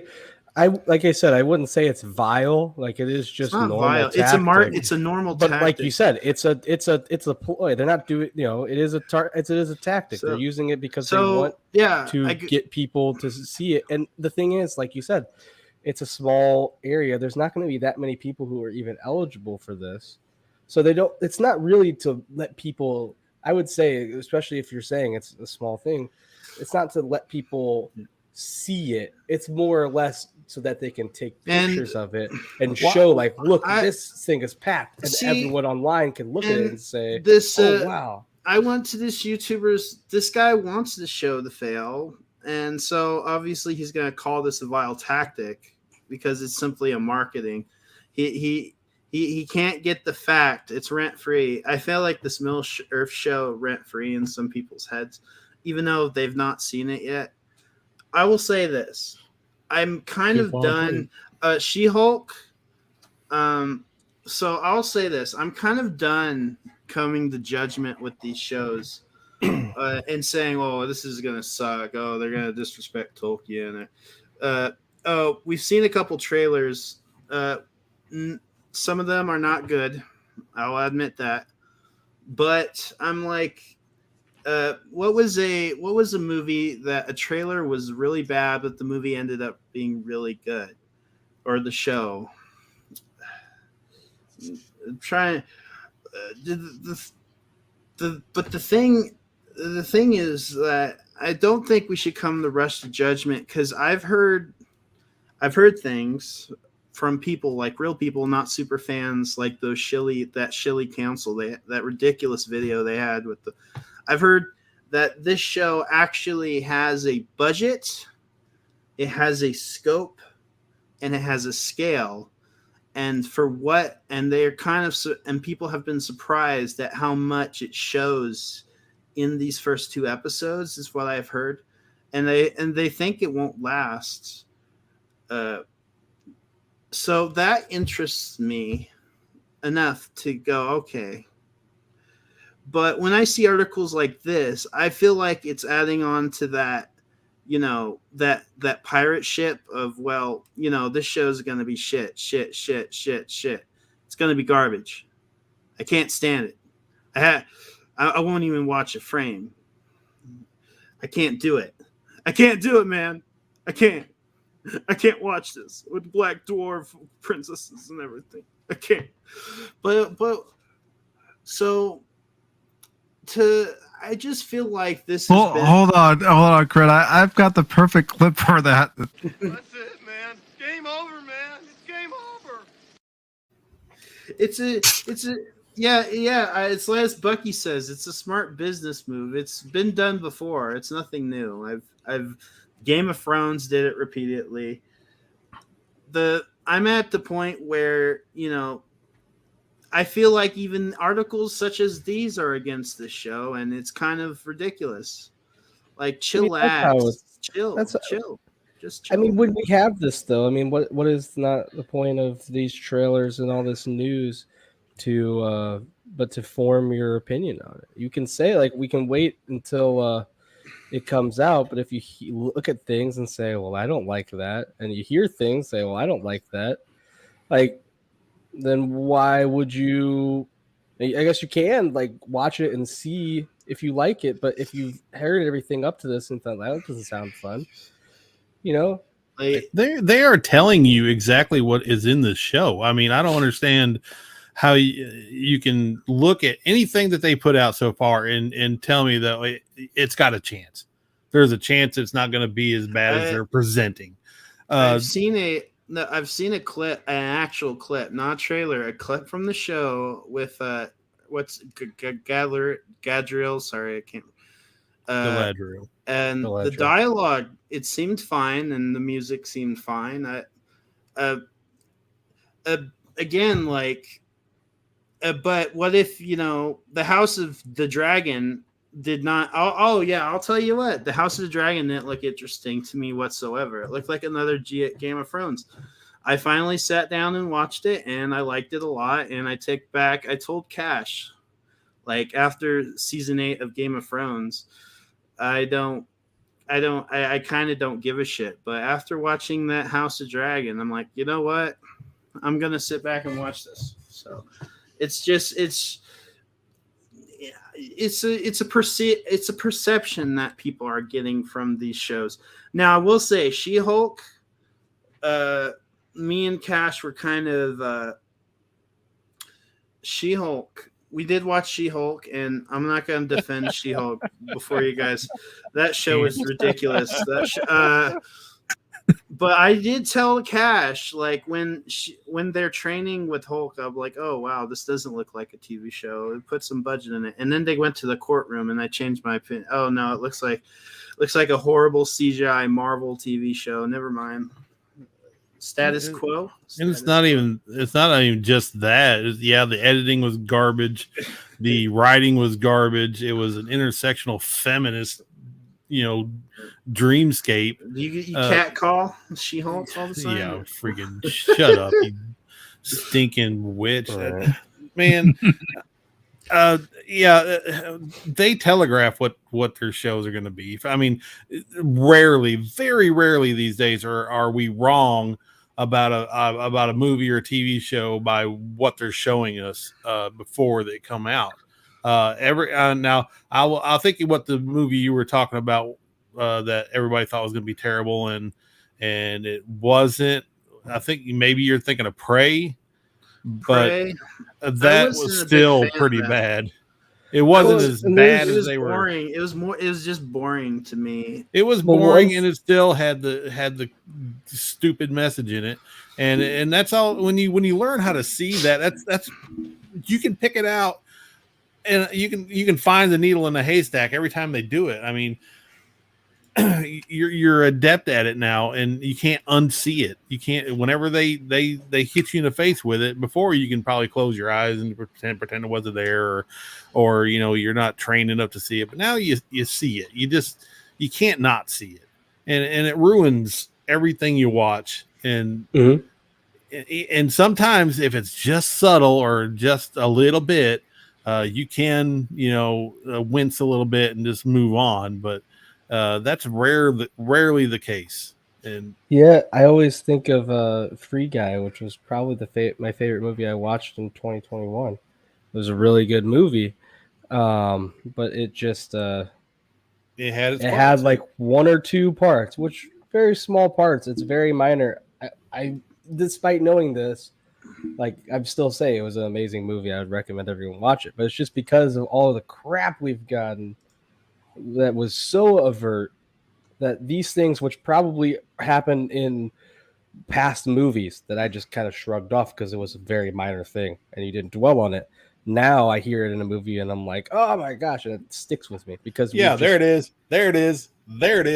You know, because it was literally just like there was one part about like a random feminist thing, and I'm like, oh gosh. I remember. There's one thing about what? Oh, that sounds like white privilege. I'm like, oh my goodness, calm down. And it takes you out of it, but it is like it's things that I guarantee were in movies before, and we just didn't notice it because it was a minor thing. We moved on. Yeah, but because you get things like The Last Jedi, where it's everywhere. There was better banter. So you knew that the the character said something to them, like in a Western, but then what did the woman say to the man? It's like, screw off. Yeah, that's okay. That's a good example. That's a good The Last Jedi had really good trailers that told you were gonna watch a kick-ass Star Wars movie, and then you sat down and you wanted to walk out at the hour mark. Oh my gosh! Like almost immediately, but pretty much, yeah. the moment where you had I didn't even think about this until I started watching reviews on it. The whole like, wait, they're dropping vertical bombs in space? Like, how does that work? There's no freaking gravity here, bro. I didn't think about that. They Like, just what all the heck, float man? away. Right. Well, how is this working? Yeah. Even Last Jedi. I mean, as much as some people still like The Force Awakens, it got bad for me over time. I will be honest. I I don't- think I'm one of the few people that didn't like The Force Awakens the moment it happened. I thought And it a was lot of it was Rey, honestly, and how they Yeah. treated Han, She's like how they a- killed him off. But like, I feel like, and what I always say is, I walked out of the Force Awakens theater thinking, well, that wasn't great, but Star Wars is back, and It was Star Wars. That's what I thought. it was Star Wars. It's Star They Wars. still felt hope for the rest of the two movies. I'm like, you can still make a good. We all movie. did. See, We all I did. did. yeah. But the thing is, though, is at the time I didn't know how to coalesce what I was watching versus what was actually Star Wars. The reason why I thought it was Star Wars and I felt Star Wars is because it was a freaking remake of A New Hope. Worst remake, but yeah. Well, for one, The Force Awakens, my opinion, I enjoyed it. I thought it was charming, and I was upset about Han Solo, but I figured Harrison Ford didn't want to do a trilogy, so I thought it was the best way. But I was more interested in what they were going to do with Luke, and then 2 years came and like, oh fuck. See, and that's it. What more they're. I was interested in what they're going to do with Luke, and I was interested in what they're going to do with Finn. Even though people, I'm sure, would like to say that I'm a racist for thinking what I think, Finn was like, in my opinion, the most interesting character in The Force Awakens. I'm like, dude, they can go. Like, is he going to be a Jedi? What can they do with him? Like, I'm excited to see how it goes. And then in the next movie, they're like, I don't know, just make him comic relief. Like, what? Yeah, they made him a joke. Character arc. Send him on a side quest that Yeah. doesn't do anything. No. Yep, and send him with one of the worst female companions. Yep. Well, the funny thing is they could have done more with her, but this is the story. It's not just Star Wars. It's just been a number of things. Let's change this character. This character has to be different. Now this character has to be a victim. This character wasn't a victim before, but they have to be this way. They have to give this kind of message. They have to yell at this person. It's just crazy, and it's so out of place usually. It's annoying. It just is. Well, it was like ruins me everything. watching Star Trek Picard and Picard being told, "Oh, you're bad. You didn't do this. You didn't do that." I'm thinking, this is Captain Jean-Luc Picard, a man who, yes, was assimilated by the Borg, but did many good things throughout the 7 seasons of Next Generation. Federation He saved multiple times. He saved the universe a couple times. How many times did Q want to destroy mankind or humans, and he finagled his way out of that? Man, these people need to be throat punched. Seriously, a lot of these people have never been hit in the face before, and they need it. This is ridiculous crap. And freaking Patrick Stewart, he needs to go eat a stinking pudding and shut the crap up, because he was a big part of that. He just, I think he's just turned into his character from Logan, like in real life. I'm sorry, Logan. Shut up, old man. Man, Logan is still such a good movie. Oh, Yeah, yeah, it that's is. a great If we movie. get freaking films like that again and comic book movies, I'll be very happy. Compare that And movie. here's the thing too. I know about that movie, and they had this in the trailer, which made me worried. And it's just a very minor thing that I don't think I would have thought about 10 years ago when they had the thing. Is she like me better, actually? And you're like, oh my gosh, are they gonna do the thing? And they didn't. It was still a great movie. It's just when you hear that, with the sense of like, with how oversensitized we've gotten with this stuff, because it's been jammed down our throats. You hear it, and your brain, it like instantly fires bits in your brain to be like, run away, abort. I don't want this. Exactly. Yeah, you recoil, and it's instinctual now. It's like you see somebody about to poop on your plate, and you want to get your plate out and run away because you know what's coming. Yeah, because for me sometimes, and I'm sure there are others that are saying it too, we're ready to do this.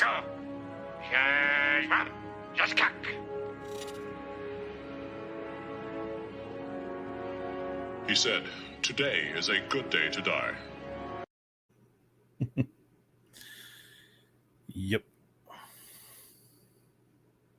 But of course, I do want to say to everybody who's stuck around with us tonight and joined us for the first time tonight, and I know I probably should have played this earlier, but I want to play it now. Glory to you and your house. Oh, good. Oh, it's kind of sad. We've gone from the rings to power to Kamala. I think you're a mutant.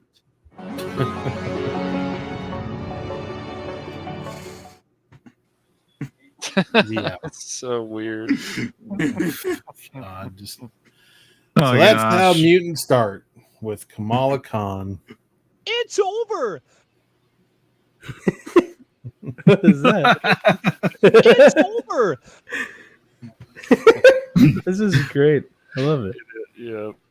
I love It's it too. over. Thanks, Crit.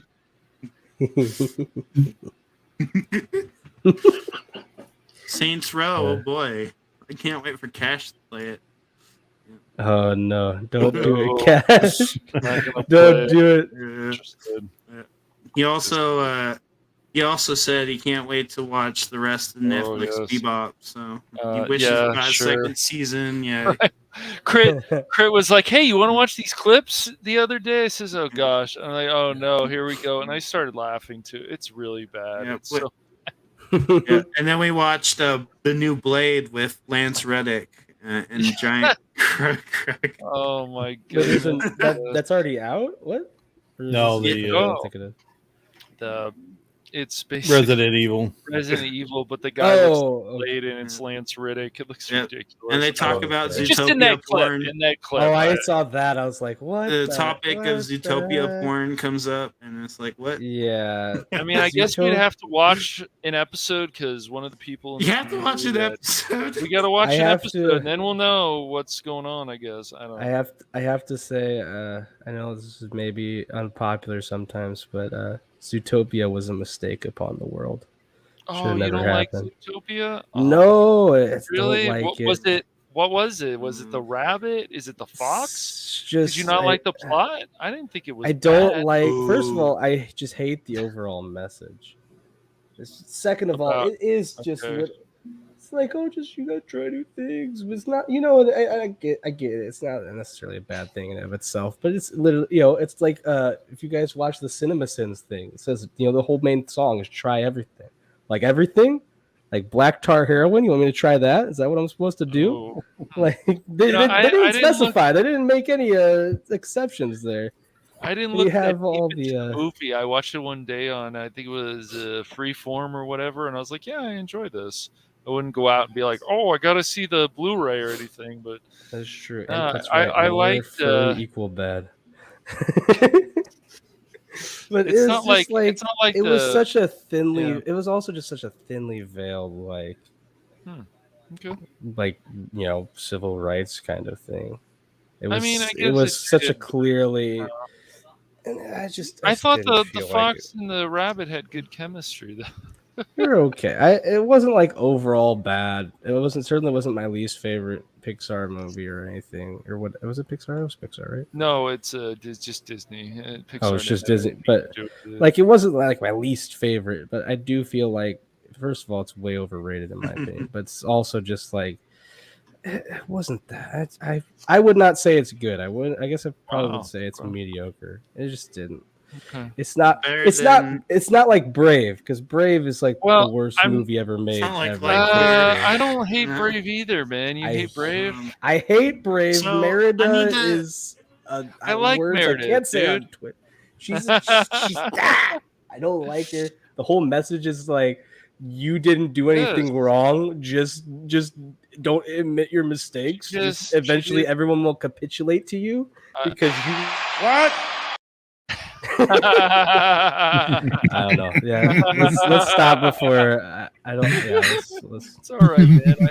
All I can say is that the worst Pixar movie that I've seen almost every Pixar movie has to be Light Mess. Definitely, I did not expect that to be as bad. So Lightyear. My brother doesn't think it's as bad, but I don't. Lightyear. Yeah, Lightyear, Light Mess. Okay. And I would say, even though I didn't like Cars 2 that much, I would still rather watch Cars 2 again. I never watched Cars 2. I liked the first Cars. I don't know if that's like lame to say, but I did. It was cool. It was a generic story, but it was cool. Cars is cool. Cars 3 It brought up all the interesting like philosophical arguments, like the cars in the Cars universe buy car insurance or life insurance. Like, which one? Yeah, it's just Pixar is just like now they're not more about story, at least the direction it seems they're going in. They're more about silly jokes that they want to recycle 6-7 times, stupid crew, which they had in Light Mess, and just a plot that was ridiculous. And my friend was like, "Oh, it wasn't that bad." I'm like, "Well, I'm glad you liked it." But did anyone notice most of the movies that came out had a small gay character in the background or reference? I don't know. No, that's a standard. No, you got to have a gay character somewhere, right? You just assume. No. I think they don't do a good job of advertising Pixar stuff too much, because like Soul, I kind of want to watch Soul. Like, and I know you said it was good. Soul is actually a good movie. Great. But like film, it just came out, and then I'm like later something. One of you guys was saying, "Oh yeah, it was pretty good." I'm like, "Oh, that movie came out. I had no idea." There's a movie. So there was an animated movie that was good that came out this summer. I can't believe it. And I'm shocked, but it came from Netflix, and I forgot to stream it for cash because I had watched it and I liked it a lot, but then I forgot about it. It was called The Sea Beast, and it's about pirates and sea monsters, and it was really good. It was like 2 hours long, and it had amazing animation. I'm like, why aren't we having? And it had no woke stuff. It was really good, and I'm like, why isn't this in the theaters? Why is this not in the theaters? But Lightyear is just ridiculous. Did you say it was the CDs? The CDs. The CDs nuts. Oh, I thought you were talking about cross-dressers. I thought you like cross-dressers. I mean, hey. The CDs. No, I can't talk about this on there. No. Oh my goodness. I got you. All right, so go ahead, Crit. I forgot to say, since I'm on Pop Talk, I'm gonna get hated for this. The new Pinocchio movie from Disney. I can't believe it. It actually does look like Pinocchio. I was so surprised. I thought it was gonna be a CGI abomination, but. Every Disney remake is lifeless and soulless because they tried to change things so much and make it real. Dumbo was one of the most boring films I went to the cinema. Really terrible movie. Don't see it. Tim Burton's lost his touch. But the Pinocchio, when me and Cash had... I always tell Cash, do we really need a remake of Pinocchio? And he's like, no. Oh. No. Yeah, I would agree. Yeah, that's what I'd say, because I agree with you that it didn't look bad. Like, it looked pretty good. So the most unnecessary remake looks like the best of the remakes that have been coming out. That's sad. Well, except for the unnecessary. The most unnecessary remake was 100% Lion King. That was soulless. That was so bad. It was soulless, but what bothers me is they're making everything's a live action remake, which I always think myself. I don't care if it's a live action remake. Either I don't care about it and I'm not going to care about it in live action, or I do care about it and I'll just watch the animated film. But like Lion King, they say, oh, it's a live action remake. No, it's a realistic animation remake. It's all still animated. It's not real. Like, The new trailer that came out with Pinocchio, they show Pinocchio and he looks just like he did in the cartoon, and his eyes are like animated like paint. And I'm like, and he moves around like CGI wise like Pinocchio from the cartoon, and so does Honest John, the fox scoundrel. And I'm like, wow, I'm impressed, but will it be woke? Will it be another live CGI mess? It doesn't look like it so far. It looks pretty clean. So that's my thoughts right now. But surprisingly, I'm looking forward to this Pinocchio. There's nothing wrong with that, Crit. Shocking. But there's nothing wrong with that. If that's something that you're looking forward to, Exactly. then go see it. Yeah, just hope for the best, you know. Yeah, well, you never know. Zemeckis has been a mess. Robert Zemeckis has been a mess the last decade. So I think the last good movie he did was Flight with Denzel Washington. He did this awful movie with Steve Carell. You guys remember it? It was the action figures. Did anyone see that? The action? This guy got trauma and he plays with action figures. Yeah, didn't people like that movie? Yeah, The trailers looked good. It was not a good movie. It was really bad. Fair enough. I forgot all about it. I never watched it. I knew it kind of looked okay, and I was like, well, that might be interesting, but I never got around to it. It's pretty bad. They don't show you in the trailers that he liked to wear women's clothing. Yeah, That's kind of like if he does, go it's kind nuts. of like in his trauma, and there's an unnecessary subplot with his caretaker. It's so ridiculous. This is supposed to be based on a true story, isn't it? Also, Yes. Oh, jeez. Yeah, that's what I want to go to the movies for. So- Watch Steve Carell in a dress. They don't show you that in the trailers. See, the thing is, not. and Why wouldn't if this wasn't like you're modern excited day, about that, Anonymous. Don't if this wasn't modern day, and don't you told reject me your like you would have Steve Carell in a dress, I'd probably think that's going to be hilarious. But nowadays, it's like, no, it's not going to be. Not when it's supposed to be like a serious movie. Right? If it's supposed to be a serious movie, Well, would they ever make a film again like Mrs. Doubtfire? I don't know. Nope. I mean, that was good. No. I mean, it's Thinking not like one of my anything- favorites, but it's a good film. And then They wouldn't make it unless they were actually cross-dresser. Or he's a not drag done. queen. Zemeckis did this horrible remake of The Witches. Remember The Witches that he did? He Oh did it for, god, like, I saw the trailer for that remake. I'm going, this is trash. So bad. Heck, I even watched the Nostalgia Critics review, and even he said it was bad. That it lacked the heart and soul that the original had. Is that the one with Anne Hathaway? Yes. Yeah. That's like with You only need the one. Watch this If you- channel that does a bunch of Star Wars stuff, and even like they loved everything that came out. And even like with the when Obi-Wan came out, they kept being like, "What the hell is this? What's going on?" And I'm like, The well, original Witches is still scary. That shit scares me to death. With the puppets and then Angelica Houston. Mm-hmm. She's a scary lady in general. No, I'm kidding. But some people know who that is. I don't. Demi think Lovato is a scary person. You think she's a witch? good lord.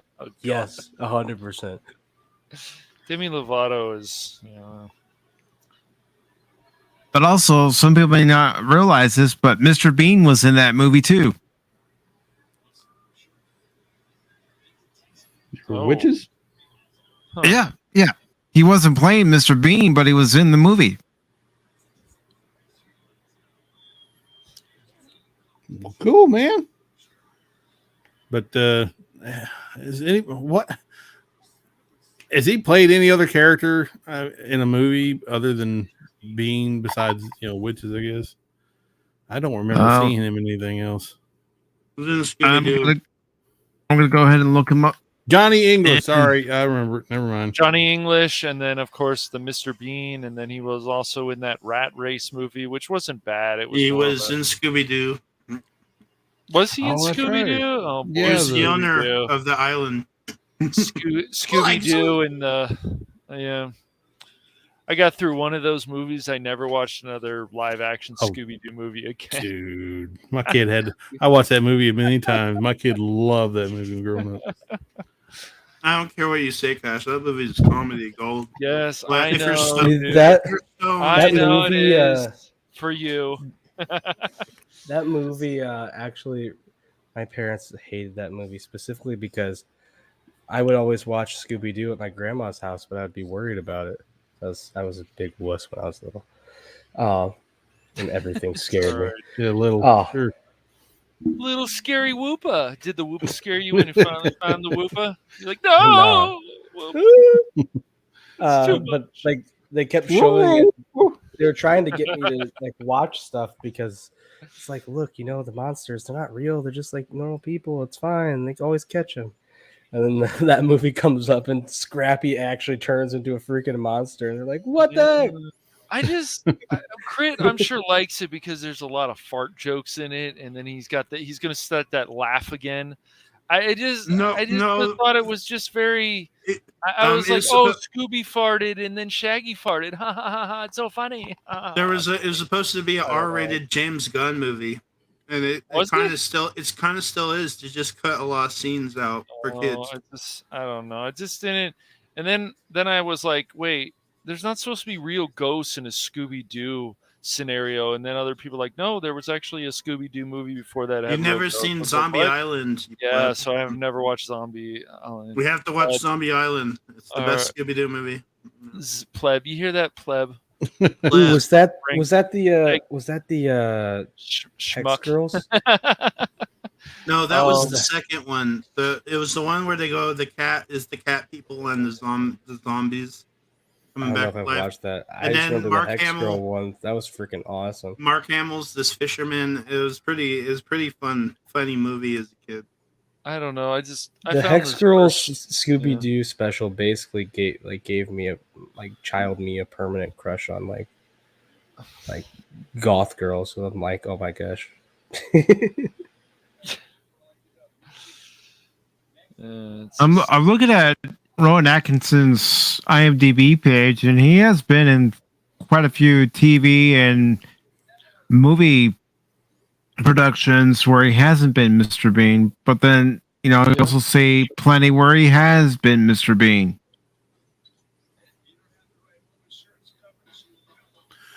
He gets around. You just forget about those. You just know him as Bean. Bean and Johnny English. I think he's pretty well known for Johnny English as well. I don't think he's really known for Rat Race. No. Johnny English. Yeah. I remember when I watched one of those movies, I'm like, this is actually really good. What the heck? They're pretty funny. They're definitely parody on stuff, but they're pretty funny. So, yeah. That one Mr. Bean movie, Goes to Holiday or whatever, he doesn't really talk at all in the theater, and it's still in the movie, whatever, and it's still funny. It's still pretty funny. I think William Dafoe is that, so yeah. All right, so you thinking? Sorry, go ahead. It's not important. No, go ahead, Whoopa. Go ahead. You have a thought. You have a thought. Let's hear it. I was literally just gonna say, you think in an alternate universe, there's a William DeFriend instead of a William Dafoe? I don't know. I told you it wasn't important. So oh boy. How about no? He was like, I'm going to try to pull it off. It's over. Yeah, it's over. That's it. This is all right. That's when I get into the hee-hees when I know I made a terrible joke.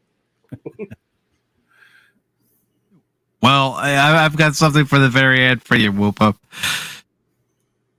But in this final story of the night, it's from Geek Tyrant, and it's talking about Star Wars Visions Volume 2, or Season 2, depending on what you want to call it. And the author of this article is Joy Parr, and he says in the beginning of this article, I loved most of the anime shorts that were a part of Star Wars Visions Volume 1. Some fans didn't really seem to understand that this series was what the series was trying to do, but I was a big fan of it and the awesome stories and art styles that it presented. The shorts in Star Wars Visions are beautifully crafted and tell wonderfully unique stories that are inspired by the universe that George Lucas created. 7 Japanese anime studios were asked to bring their unique talent and perspective to the universe. Each Star Wars Visions short bears a unique Japanese sensibility, which in many ways aligns with the tone and spirit of Star Wars storytelling. From the beginning, stories told in the Star Wars galaxy have counted Japanese mythology and the films of Akira Kurosawa among their many influences, and these new visions will further explore that cultural heritage through the unique animation style and perspective of each anime studio. Executive producer James Waugh recently sat down for an interview with Deadline. He talked about the series, its creation, and teases what is coming for Volume 2. When talking about what inspired the series, he said, "We've always been big fans of anime at Lucasfilm. We were all watching a lot of anime, and it became sort of like lingua franca in a way, or however you say that damn word." Don't ask me. Don't ask me. Isn't it Fuqua? I don't know. Hey, watch your mouth.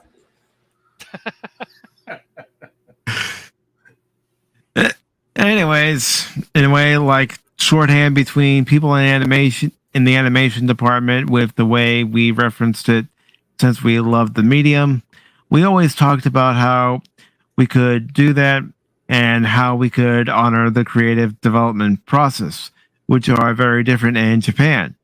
I was looking at ways to find an outlet that could let really amazing creators come in and celebrate Star Wars in their own way. There was a book George Lucas did where he hired all these incredible artists to do their own unique paintings using Star Wars as an influence. The breadth of cool, interesting looks of Star Wars that came out of that was just really inspiring. None of this would fit into a typical Star Wars story, but without that framework, you wouldn't have gotten that great art. So these ideas sort of deviate. I'm just going to say deviated at the point, and the emergence of Disney Plus really allowed us to experiment in a way.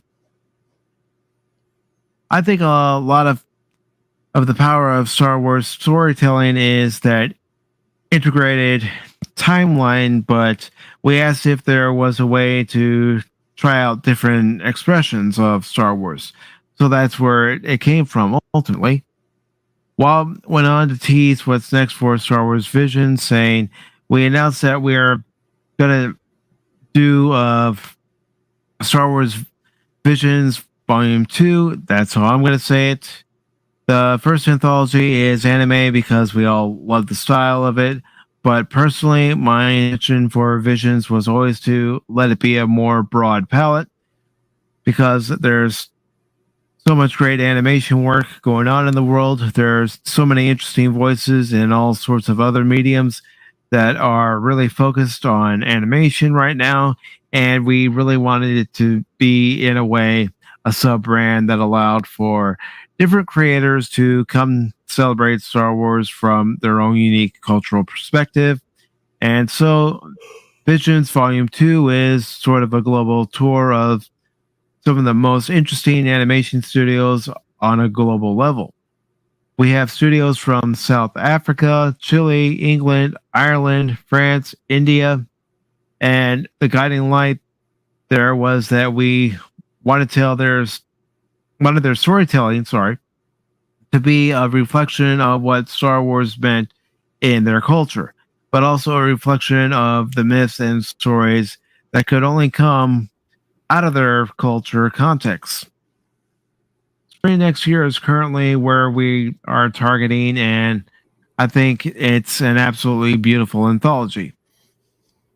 So, what do you guys think about their new approach for this year and how they approached the last volume of Star Wars Visions?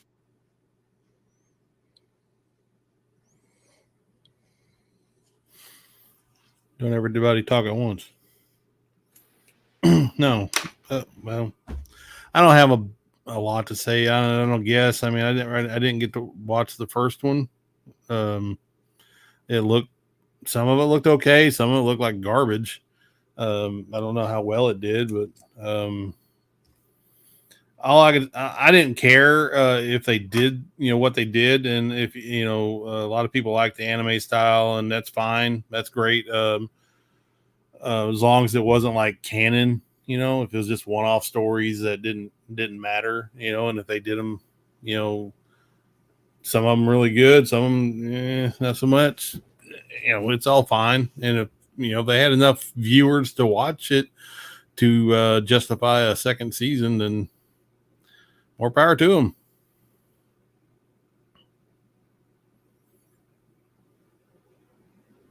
All right. How about you, Crit? Yeah, I want to sleep.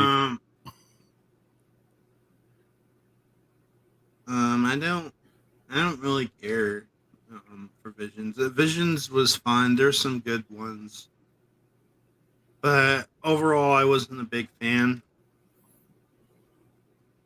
If they wanted to do a Star Wars anime, they should just do like a storyline with one director or creator.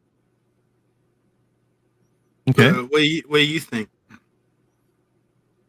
Honestly, I enjoyed Volume 1, and I don't know that there really needs to be a Volume 2. To be honest, I think, Volume 1 could have just been a one-off, one-time shot. And keep it at that. I agree.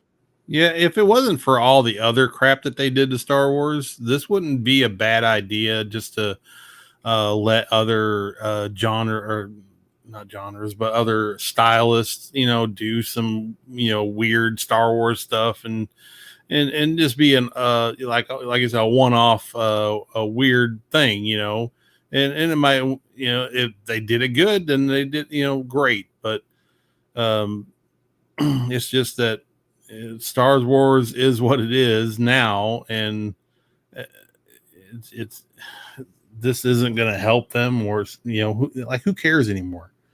They can give it to the guys that do Rick and Morty, and they could probably do, it's still worthless. Mm-hmm.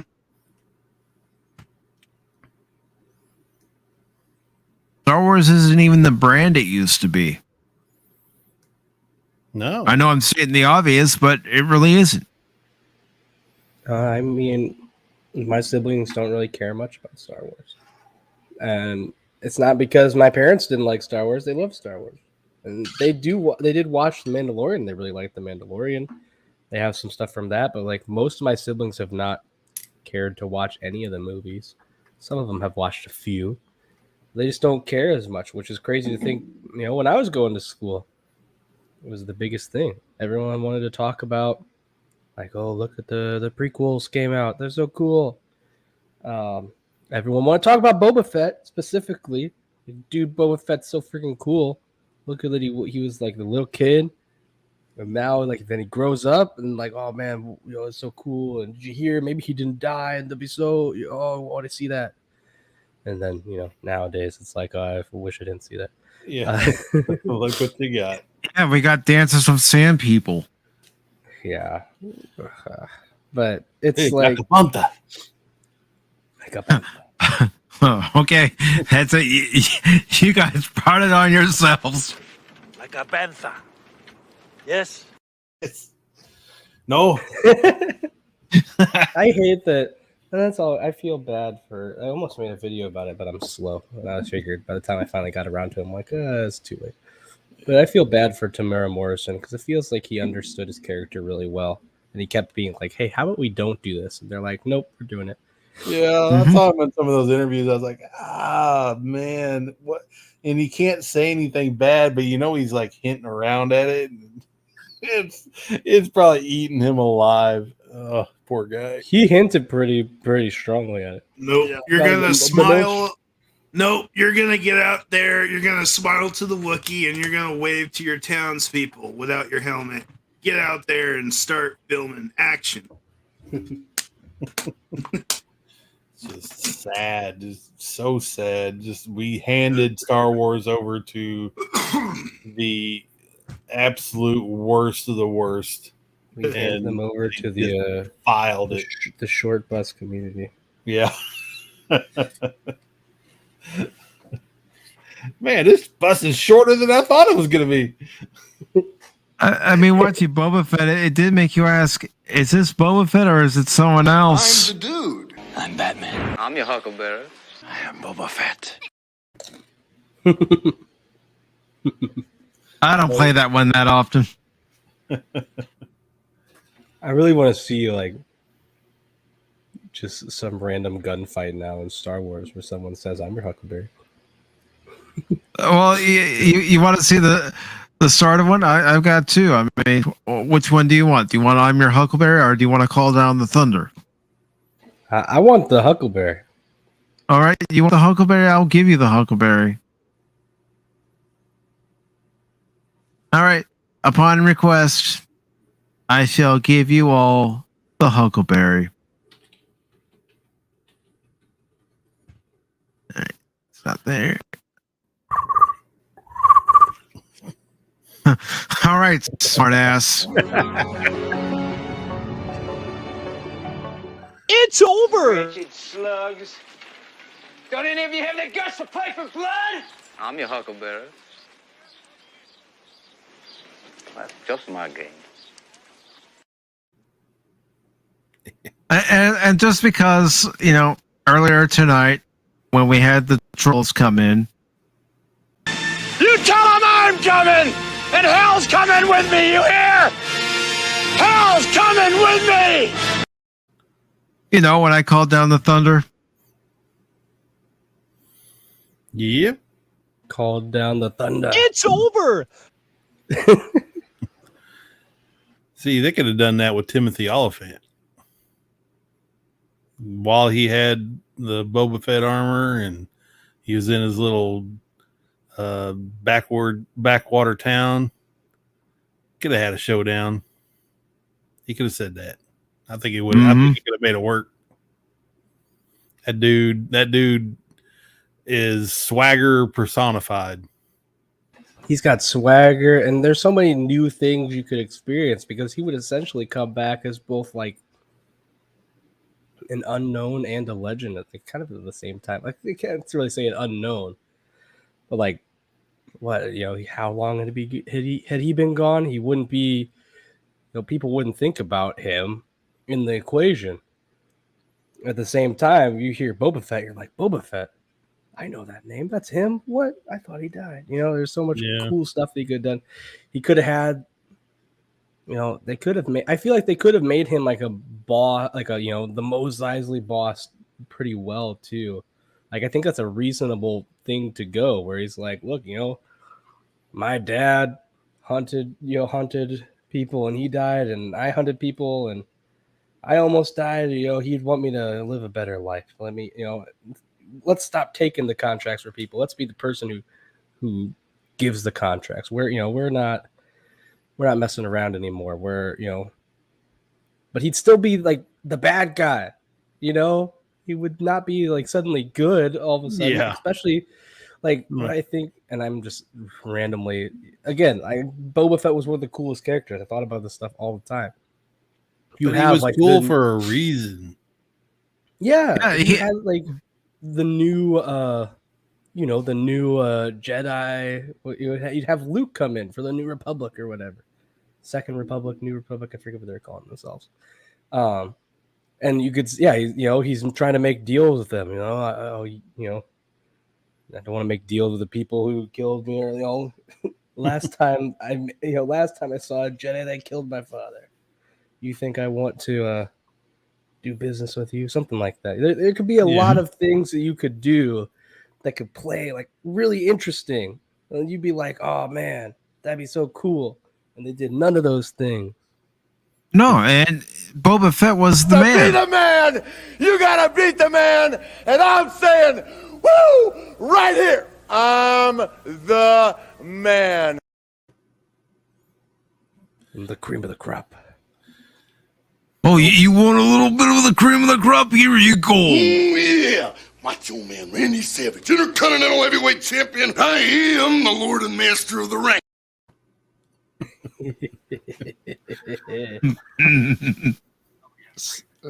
My goodness. All right. I love it. And you mentioned swagger earlier. So I got a little swagger right now. I don't care about the team record. You leave your swagger back. I don't care about my team's record. Look at this, Whoopa. Tonight at Wrigley Field, the Cubs beat the Cardinals. Final score 7-1. Yep, that's right. Mm-hmm. He ain't got nothing to say now. My screen's blank. I can't see it. Yep, I got a little swagger. I'll take it for now, because tomorrow afternoon could be a completely different story. We'll see. We Dakota you guys want to talk about? Well, but no. Marcus Stroman likes to implode against us, which I enjoy. You guys want to talk about swagger, man? My Dodgers just won that series against the Brewers. This time they beat them 12-6. Yeah. It's always the Dodgers with this guy. Boo. Dodgers. Why don't you take your Mickey Mouse ring and get out of here? Such boring Dodgers.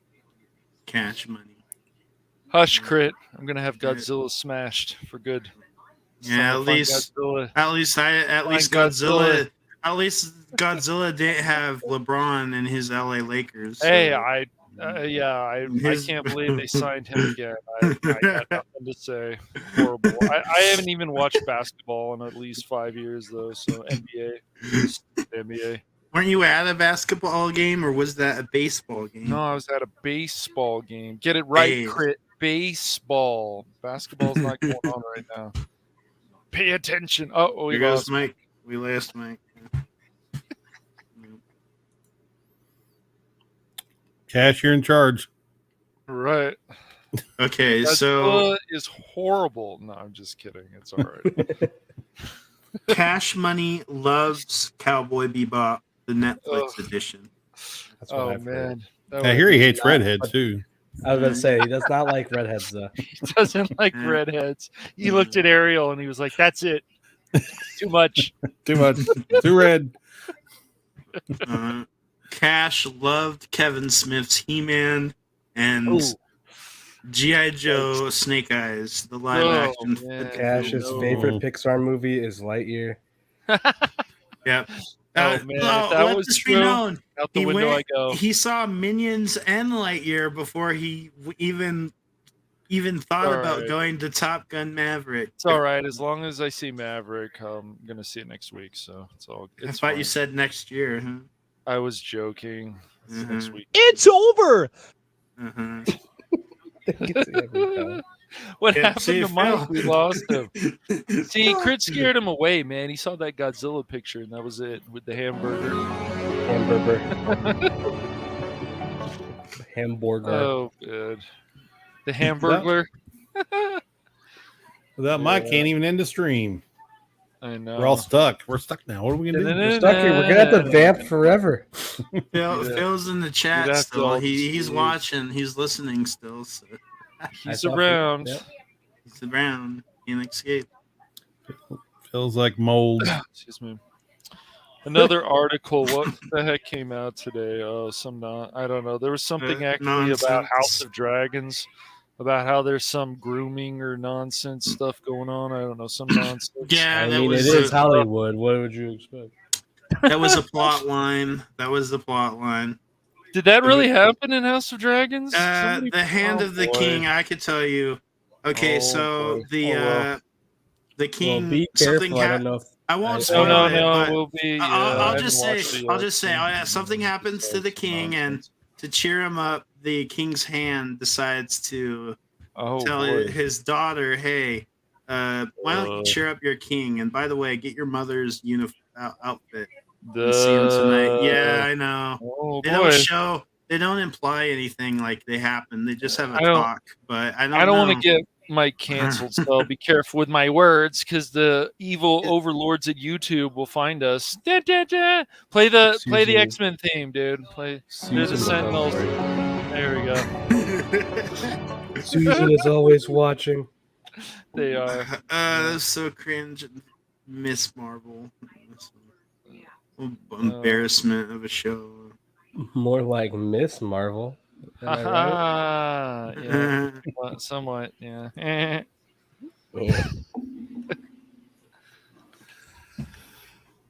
Dudes, man, you know it's 11:30, right? Yeah, I hope Mike comes late back. o'clock, Where are man. you, Mike? I need to go home, Mike. Come on. Mike. We're not gonna leave until you're able to end the stream, Mike. Well, I might leave. I'll leave you guys alone. Not How dare allowed. you. Don't care. Don't do it, Anonymous. Don't care. Plus didn't ask. Don't do it. Plus ratio. Oh God, no! what is this? I'll mute you. I'm gonna rue the day. Mute myself.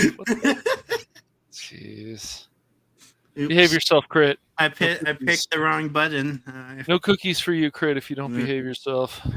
We're gonna take that hamburger away. That's right. We're gonna take that hamburger away. I already King Ass ripped on it. So if Oh, you wanna take internet a bite- crapped out. I figured it. No King Ass Ripper. No, never, never again. You can't escape it.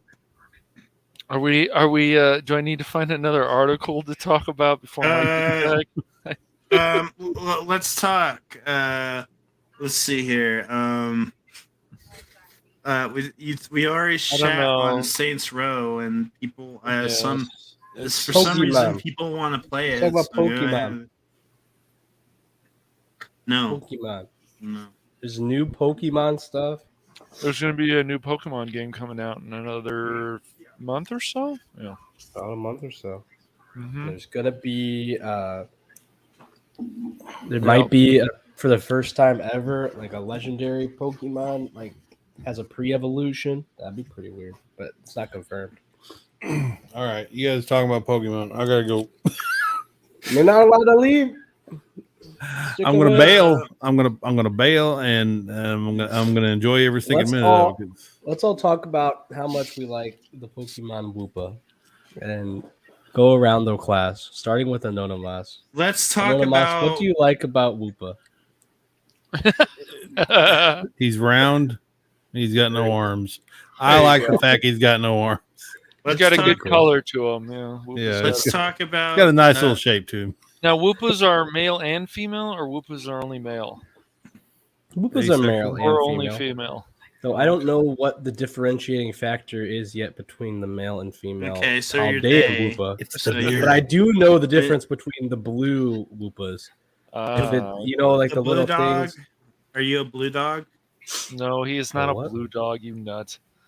He Like, doesn't you even got know who blue- Blue Dog is. I don't. You got like these little prongs on him, like on the side, his little Yeah. antenna. If there's two of little prongs, that means he's a boy Woopa. So I am a boy Woopa. But if there's only one of these things, then you're a girl Woopa. So now you know. But now back to being the king. So what if you got crossbones? I don't know. I don't know yet. I'm gender fluid. Pirate Whoopa? I woke up in some gender fluid and now I don't know what to do. Mr. Boombastic. That, let me, I got news for you.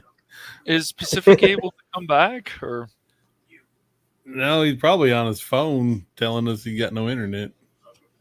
You got no internet for you. He's got to come back. If not, we'll just talk about Gundam. Oh, by the way, since DJ Ronnie's still around, There's a new Gundam game that my friend keeps talking about that may be worth it. DJ Ronnie, I'm sure you've heard about it. I don't know. I've never really gotten into Gundam all that much, but Let's see here. Let's check Game Rant.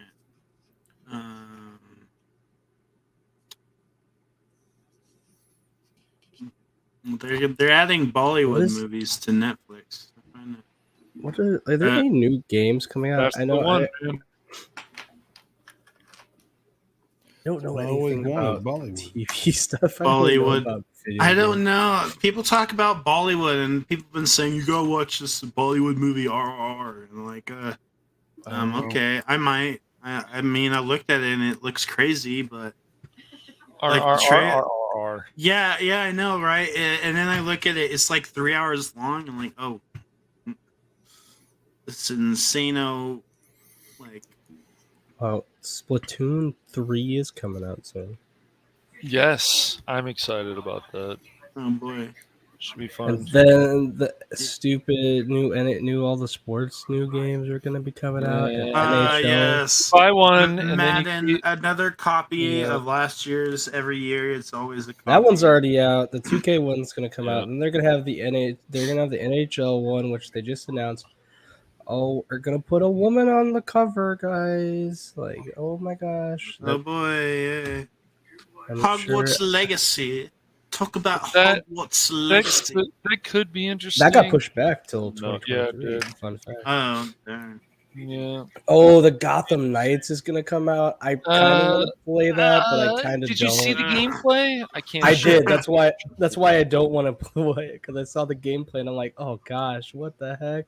Because I first heard about it, I'm like, this sounds great. I And watched saw the gameplay, and I'm like, okay, we don't have CGI trailers anymore. We got gameplay. And it's like, why does the AI seem so stupid in this? And I'm sure people are like, but you got to play it. You got to play it. It just looks like a poor version of Arkham Knight or the Arkham games. It doesn't look good, and I don't like Arkham Knight in general, really. But yeah, I'll like it more because I will eventually play it again. But the first time I played it, I'm like, Then oh, the God. skins are only for the console. Like, you can't even get them. They're exclusive for the consoles, the new consoles. You can't even get them for PC. I was like, what? And they look cooler than, because the costume Robin has on right now. It's like, what? I don't know. It just doesn't look There's here. I will hopefully. I don't think we can share anything. Oh, you that's guys true, I want can't- to? You guys want to laugh at some embarrassments of human? Sure. Let me see here. I'm gonna read this. Can I share, or does Mike? No, you can't share anything because Mike, this is his stream. So Let me check. Is it? Oh, okay. All right. So I'm gonna read a Twitter. Wait. I have nothing a too plan. offensive. I have a plan. I'm gonna use OBS. I'm gonna use the virtual camera, so we can laugh at this embarrassment. Is this some random person on Twitter? No, I'm gonna read some nice articles from Sam Maggs. Trigger. Sam Maggs. Why would you want to look up her? Crit, seriously. Yeah. Oh boy, I know. I'm a bad. Don't put the viewers through it, man. Seriously, man. All right, here we go. I'm streaming. All right, here we go. Oh. All right, story time with Crit and Cash. All right. Oh no, I don't want to read this stuff. Why are we At doing one this to point, my ourselves? CD yelled at me in front of the whole office because I kept saying "lump titties" very loudly in the office whenever anyone would bring up Rivette's design, and it made people uncomfortable. Oh. And then someone's Oh, like, this is March. Oh, this is old. I Yeah. vividly remember that argument because I was an intern and I got real nervous when you started yelling at them because Rivette's boobs were too big. And from what I saw, everyone was trying to keep their voices down. Oh boy. I wrote you a note. Okay. Wait. I wrote you a note afterwards to comfort you because I know confrontations can suck. But I didn't see any issues with her boobs. I didn't know they were big. And neither did almost anyone else that I talked to about it. I see where you're coming from, but still. And while I'm at it, I know you're excited about being the person who signed off on Rivet's name at the end of the day. But it bothers me that you aren't recognizing the person who actually came up with the name. A lot of us are really frustrated that you aren't recognizing them. Oh.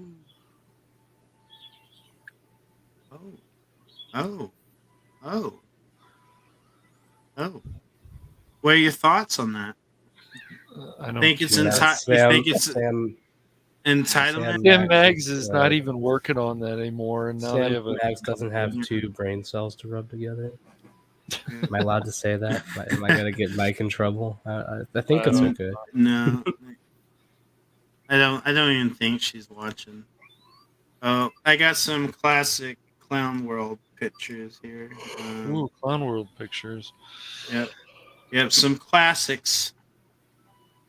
All right, here we go. Once upon a time, there was a cuck man. His name was Druckman. The Last of Us fans, activate as a bonus for every vote you cast for The Last of Us Part 2.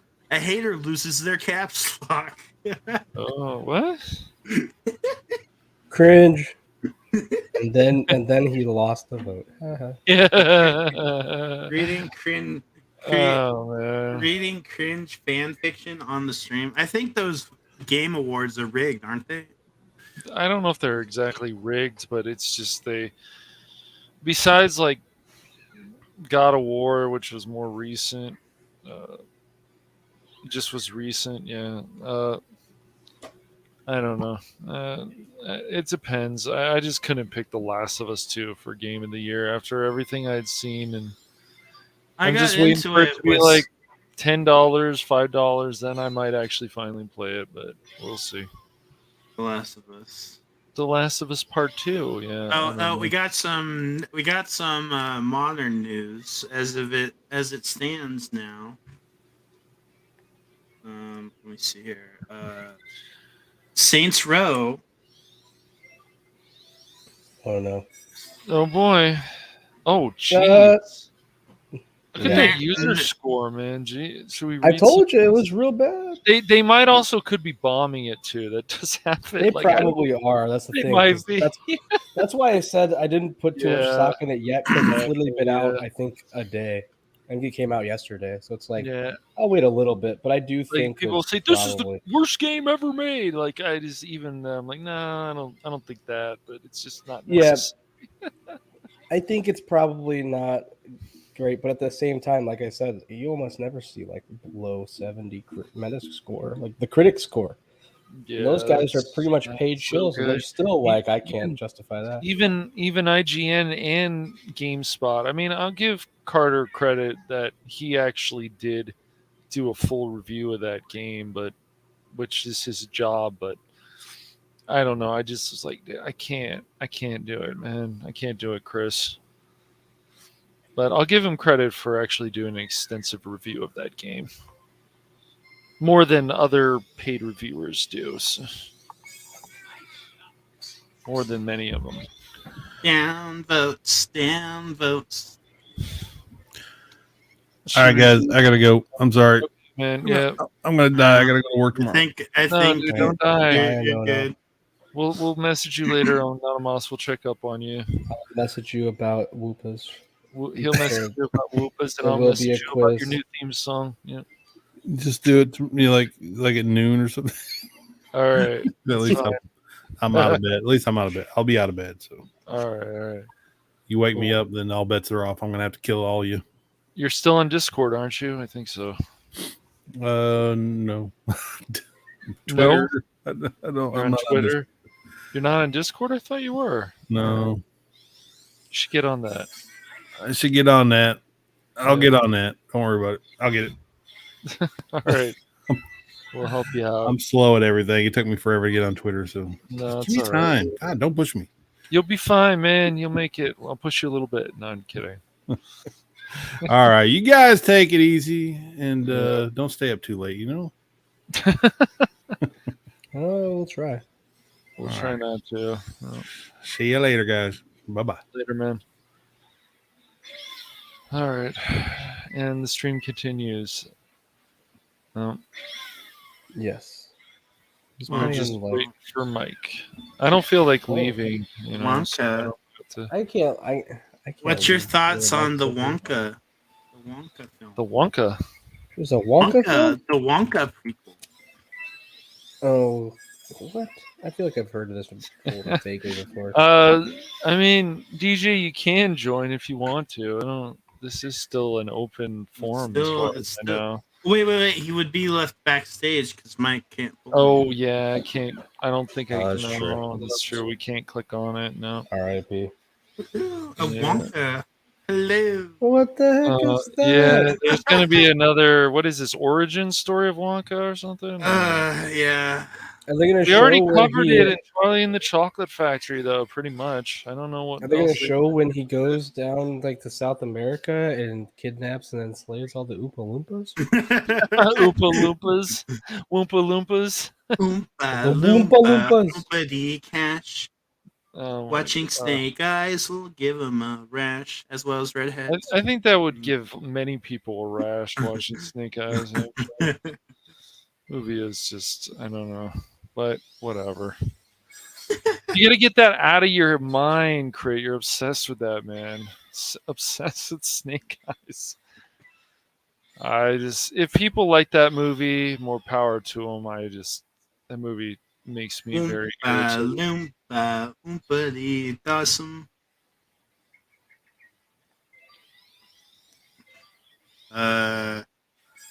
Yeah. I didn't think She-Hulk was really that awesome. Yeah.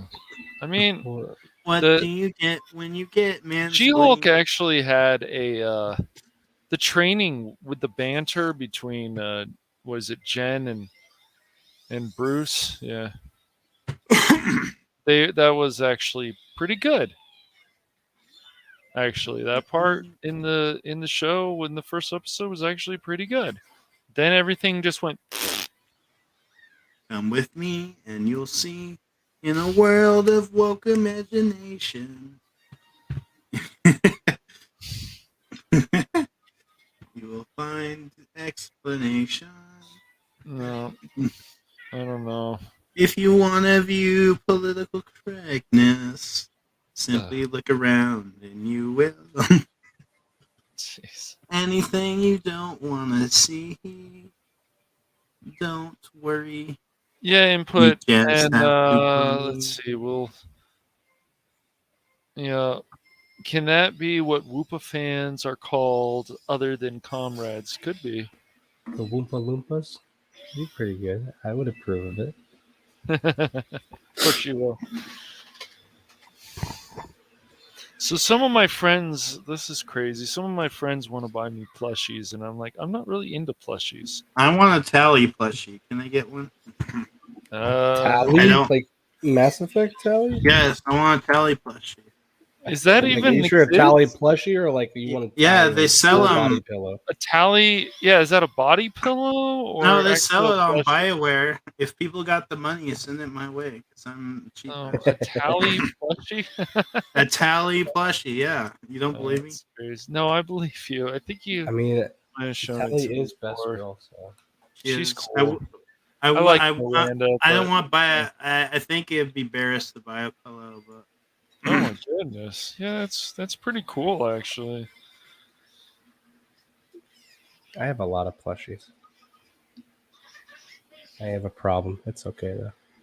Yeah. That's cool, Bucky. That is cool.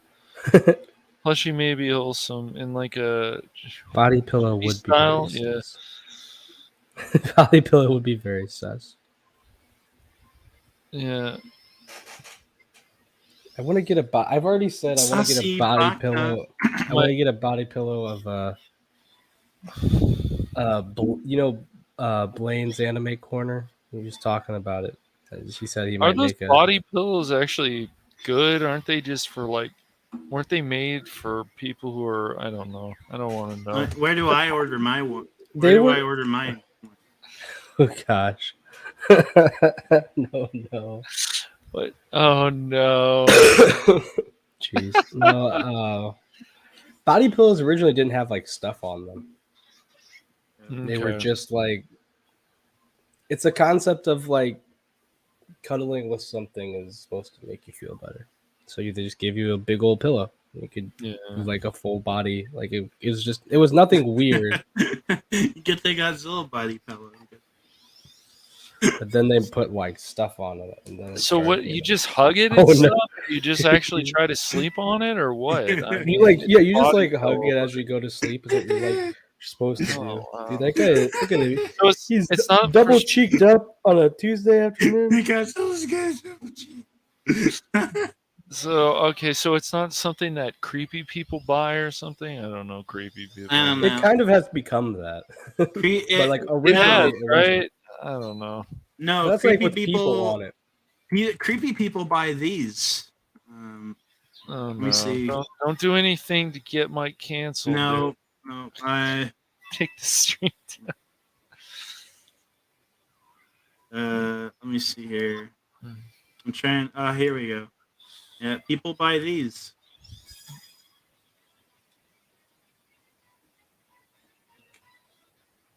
Here we go.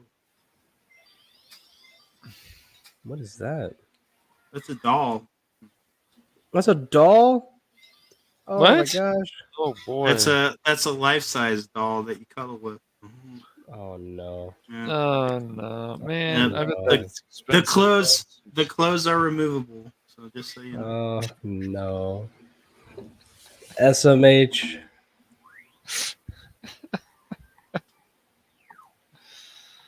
Oh man! You think that's Just- bad? Just go to the grocery store and just hug a random woman. You, and see how you it think goes. that? You think that's bad? And tell them you're a whoopa. You think that's bad? They got a Siri one too. They got. Of course they do. Oh, Wow, that's goodness. Siri. Wow, look at the detail in that Siri though. That's impressive. We're not done. They got more. If I can course they find a do. safer word. What is these made in Japan or something? No. I think they're made here, or Oh, they're made of course. in some Swedish. That's not the only one. I got a lot of these.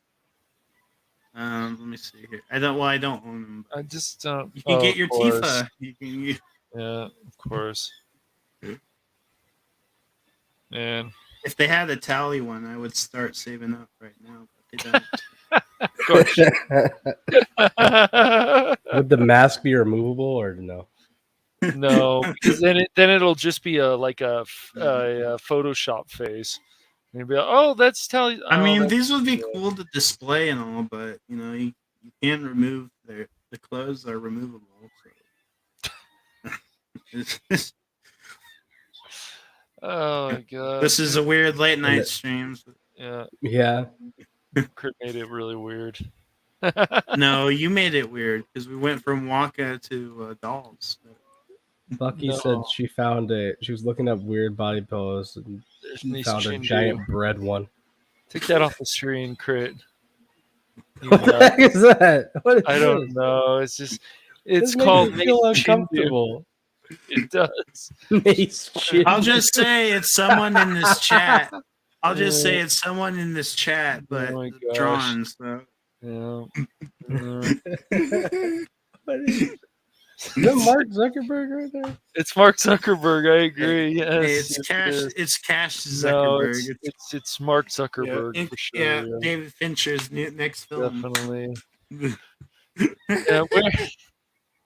it's that does look like Mark Zuckerberg to an extent, actually. Yeah. It does. There's Klingon. Yeah. Yeah, that's Kayash. Kayak. Or something like that. This is what Crit does when he's bored. Whoopa. This is very enlightening, Alex. Yeah, it's just funny. Kayash. Kayash. No. No. Yeah. Yeah, it Is doesn't it have Jar to Jar be. Binks body pillow? Oh, it's Shazam. Or, Pop Talk. It's became Pop Talk, the meme talk. So, yep. um, I mean, are those body pillows actually comfortable for people? I guess they might be. I don't know. are you I don't know. contemplating buying one? Or No, no. I'm just curious if they actually are. No. But like, if I was, what website? That's BioWare's official website. That's funny. Look at my face. I can't do it. Look at I me. like having just a regular pillow. I think it would just feel too weird having a body pillow. I don't know.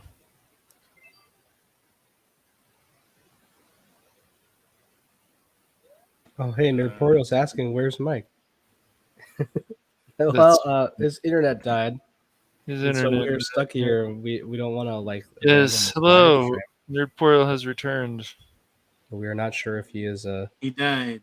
We're not sure if he's coming back. If his internet's like really dead. Since Nerdportal is here, we can say bad things about Zelda. No, I'm kidding.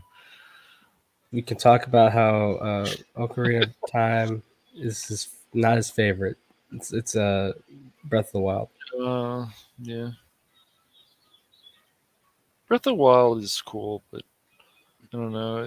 It's the first true open world game of Zelda and whatever. I think it still needs more to it. But They have a lot of tally stuff on the Mass Effect store. They have scarves, they have pants, mainly for females. you've only done 4 videos for Zelda. Are you sure, Nerdporial? I want. They got. Are you serious, DJ Ron? I see what you did there. Breast dog. For once, you agree with me more than once, Nerdporial. Oh snap! For once, It's a miracle. Michael Chiklis over here. Michael Chiklis meets Az. Yeah. Michael Chiklis. Yeah, that's what you've never seen Nerdporial? Yeah, I've seen Nerdport. He does not look like Michael Chiklis. He does a little bit.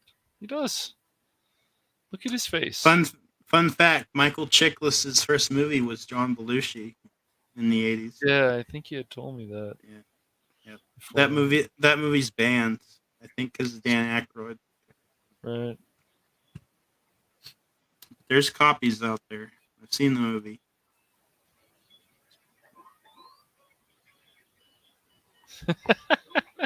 Okay, so I want you guys' opinions in the chat. According to Phil McCracken, Caddyshack 2 is a good, funny comedy. Ugh. Whoopa, I love that, man. I don't think Whoopa's seen Caddyshack 2. I don't know.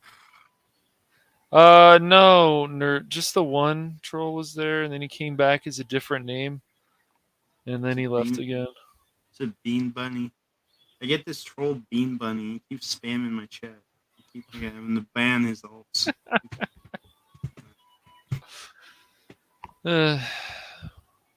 Caddyshack 2. No, the movie's a mess.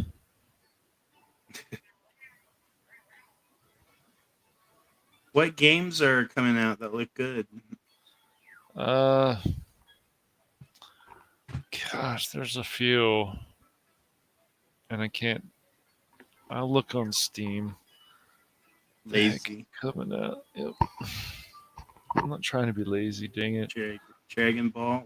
Why would trolls or Dragon Ball? Dragon Ball's cool. There'll be another Dragon Ball game, yeah, for sure. You can lure the trolls by talking about I don't know. Trolls be trolling. I don't know. Trolls be trolling. All right, what's coming out? New releases. Nope.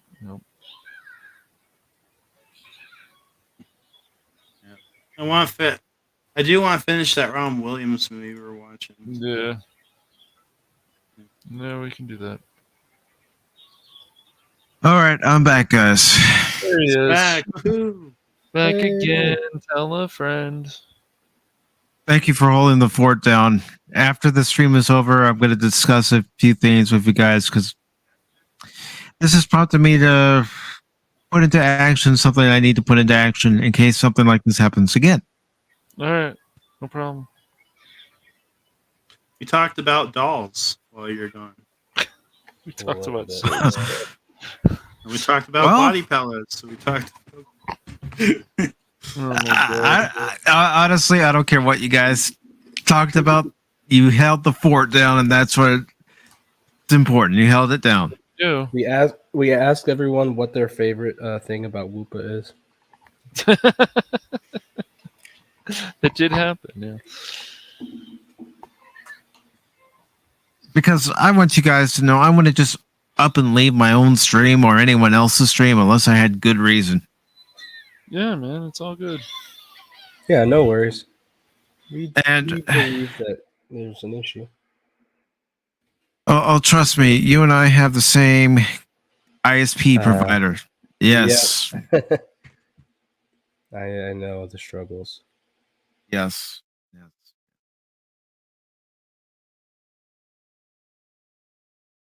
Yeah. So, what else would you guys like to talk about? I think we're. Is there anything else? We tried finding subject. I think we're about all Nerporial's here. topicked out. Yes. I see that he has returned. Okay, Dragon Ball Kai or original Dragon Ball Z? I would say I'm gonna go ahead and say the original, even though it's long. That's what she said. Of course. Don't make me. I could make a joke, but I'm going to refrain from making the joke. We'll see how that new Sonic game comes out in a few months. It looks lifeless and like it's like it's like Sonic they got meets No. Xenoblade. So I No, don't it's know. more like they got an Unreal Engine demo and then they put Sonic in it and say, "Hey, we made a Sonic game." Well, we'll see how it turns out. Nintendo, hire this man. There's a song, Nintendo, hire this man. Because people think, putting assets in other games make them good. Well, Nerporial says, talk about me. Okay, let's talk about you, Nerporial. You have 2 Zelda videos up that part 1 and part 2 combined are 5 hours. And it's very informative, and you give a lot of good information, especially your relationship with playing the games. Don't give him too much credit, Mike. You know what's going to happen. What is Michael Chiklis going to come over and knock on my door? Yes. He's going to send you flowers and candy and all kinds of things. Yep. And then he's going to say, "You really loved me." Yeah. I know it was you, Fredo.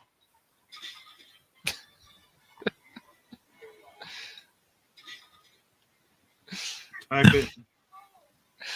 Okay, Bucky Icorn, I appreciate you coming by. This is the first time I've seen you stop by the channel. I really appreciate it.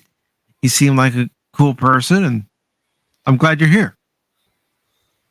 Bucky made me a fan art.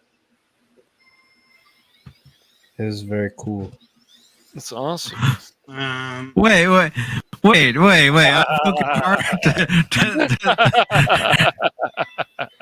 broke my heart.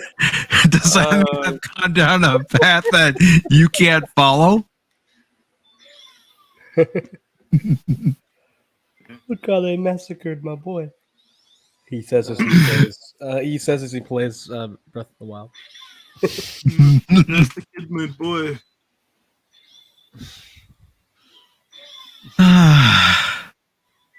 You remember when Nerporial used to stream video games?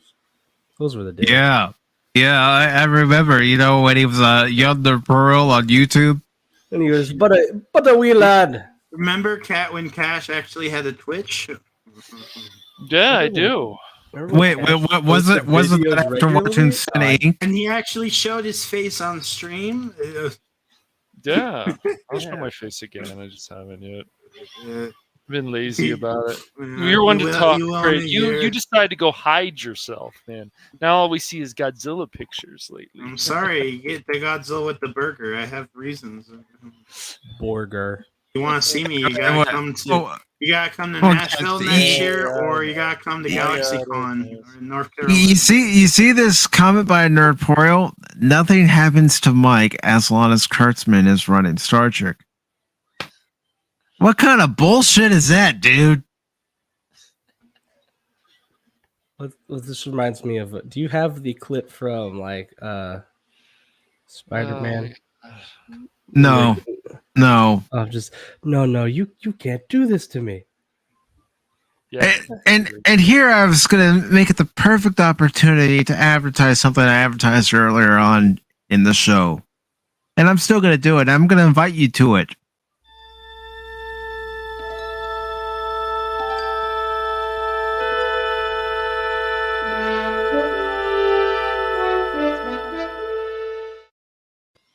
Oh.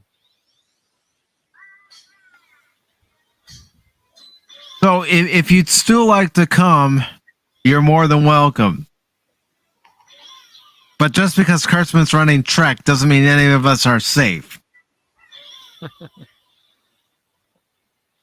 All right, you call it the 735. I'll say the original series to Enterprise to differentiate myself.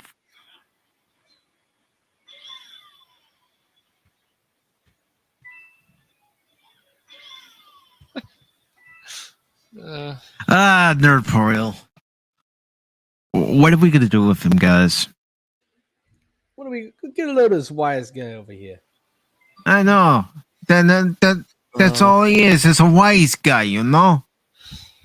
He's a freaking wise guy. He comes in here. He's just Does he trying to think we're get. some clowns? Does he think we're here to amuse him? He's just trying to get us to love Zelda as much as him. That's what's going on. I'm sure of it. I feel like he's committing some stoogery, which I don't know if you're Yes. aware, but stoogery is the worst offense in Whoopstotska. Nerdporial wants to know who's playing Yoshi's Story. I don't think anyone's playing Yoshi's Story. That's my brother's actually playing on Mario Golf, so I hope it's not too loud. That's why I've been muting myself when I need to. Mario Golf.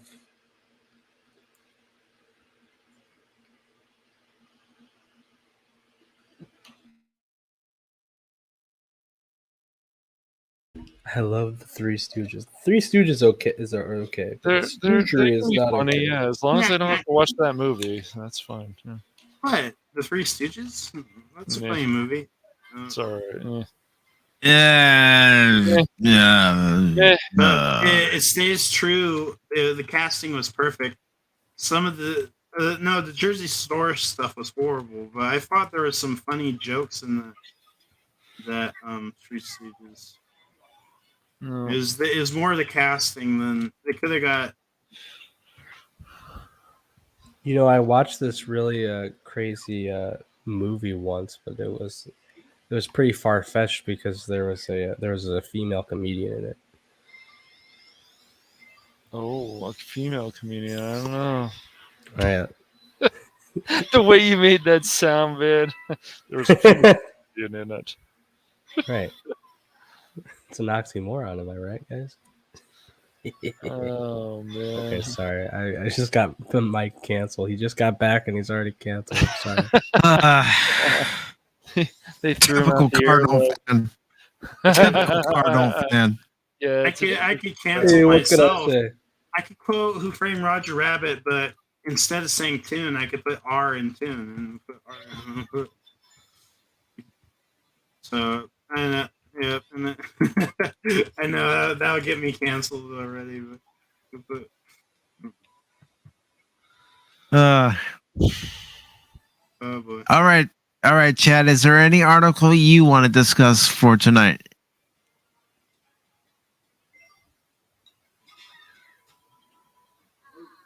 And now we wait.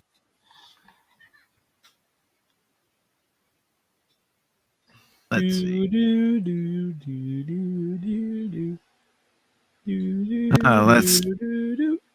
Okay.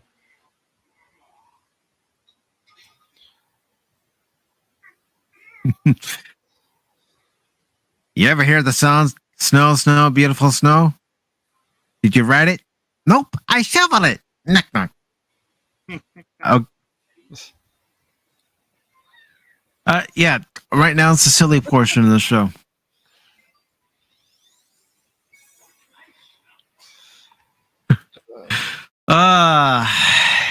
Becky Icom, where do babies come from? You know, how much detail do you want in this? You know, do you want deep detail? Do you want us to get graphic? They're all manufactured in a plant in Argentina. They came from space with the aliens. Yep. Well, you see a snork. A stork comes along and delivers the baby. We don't know where that baby comes from, but yeah, that's how it happens. Yeah, they're very busy. So. Let's see.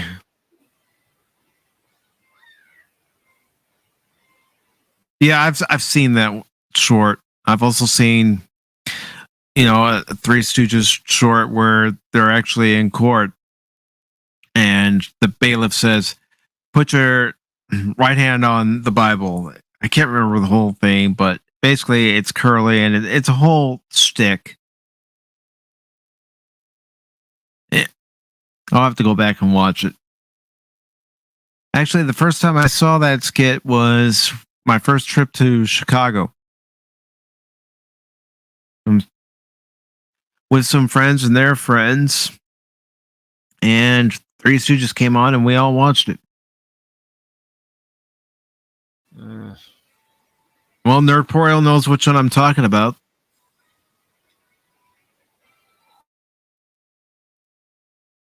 Yep.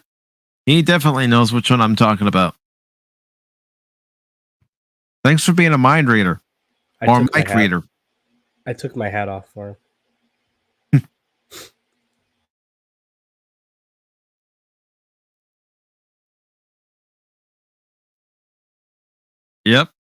Yep, that's the one.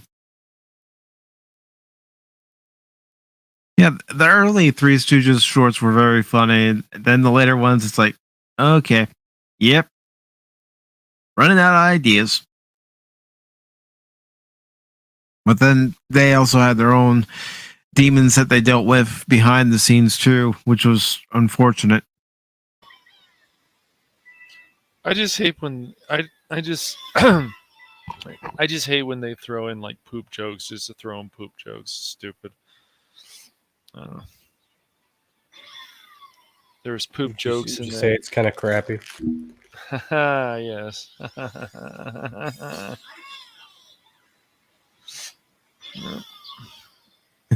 I just feel like when they just don't have anything to write about, they're like, "Hey, let's throw in poop jokes. Oh, this is a kids thing." Hey, that's what modern Hollywood does too. So just Smurfs. They did that with Smurfs. They did that with the Alvin and the Chipmunks live action films. They did that with Scooby Doo. It's just like, do that with Three Stooges. I just think it's tacky, personally. Yep, because Nerdporial says right here, there were no poop jokes in Stooges. There weren't. Exactly. There weren't. Not that I remember. So I have to go back. I don't think there ever was. And it's like, oh, poop joke. Ha, funny. That's what's happened to Family Guy, too. Like, they have way too many poop jokes and stuff and not better writing. It's like, oh, it's time for another poop joke. Like, they've had poop jokes before, but that's not what the show was mostly about. Now it's just like, oh, more bathroom humor. Ha, ha, ha. So funny. Yep.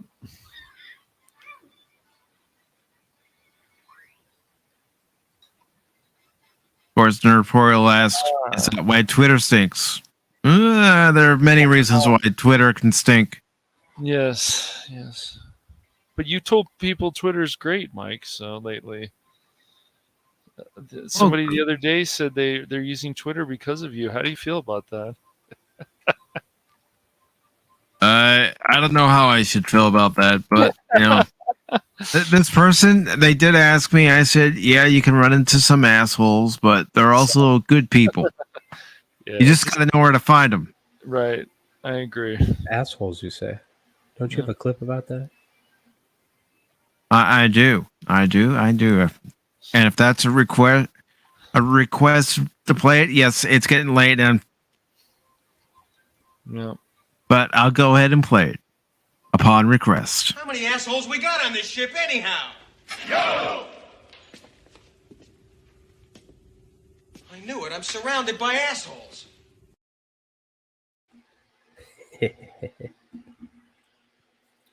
Keep firing, assholes.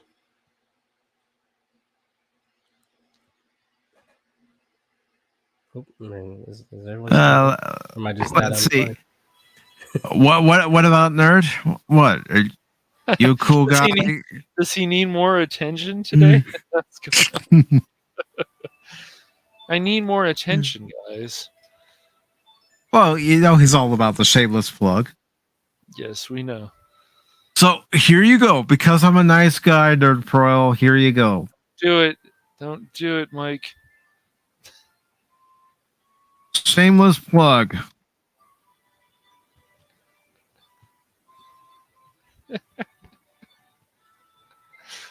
Air. Don't say I never did anything for you. Oh. Hey, don't say I never did anything for you, eh?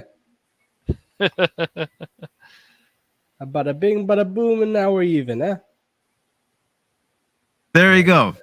And if you're not subscribed to Nerdporio Lifeform, subscribe. Yeah. I gotta get off, so I'll talk to you later. Oh, all right, Crit. Bye. Bye, man. Input. Thanks, Crit. If you want to put in your link to your Twitch, let's see what I can do for you. Yeah, I'm going to do it. I can get it. There. Yeah. You've been around long enough. Bucky is plugging Input on Twitch. Oh, no. But Input's been around a while, so I think Mike will allow it. You come around enough, I'll grant you the rank of wrench so you can plug your stuff. Oh, look at that. And of course, if you pop up on the channel enough and you want to plug your stuff, you can do that too. And by popping up on the channel, I mean you're on the panel itself. So wait, does that mean Input latency brought Bucky over here? Is that what's happened? Oh, yes. Did that happened? Yes, Oh, yes, and I'm appreciative. I really am. Any new face that comes not to take in here, not to take credit, but I think it's because I tagged in my Discord because I'm pretty cool like that. well, thank you. Good job, Whoopa. You did it. Really, Whoopa. I mean that. Thank you. Buy yourself a Whoopa. Anytime, bro.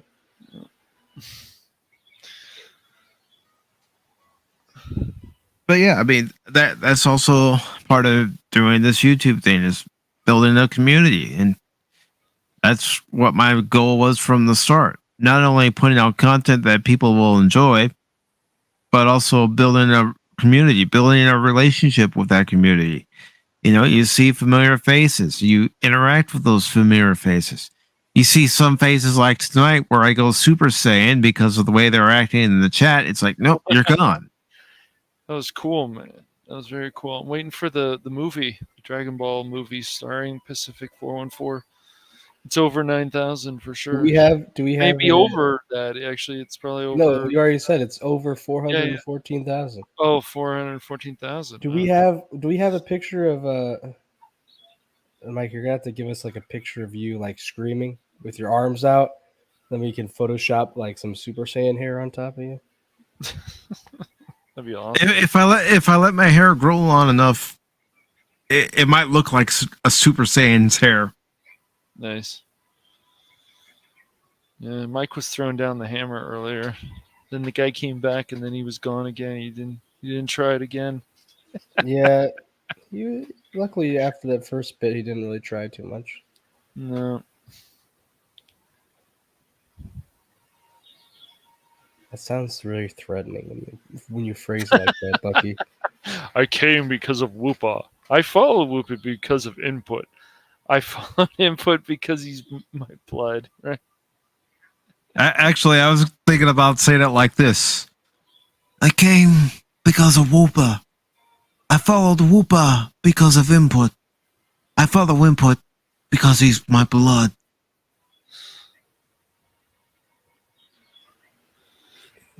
You do that voice really well. I can't do that, bitch. You gotta work it. I just sound like I'm You can do it, man. taking a dump. Don't forget to like the video. Well, I appreciate any like I get. I appreciate people who come by and they enjoy the content. Let me just be honest. If you like the content, great. If you don't like the content, that's fine too. If you're going to come into the chat or into the stream and be a complete asshole, well, then I'm going to kick you.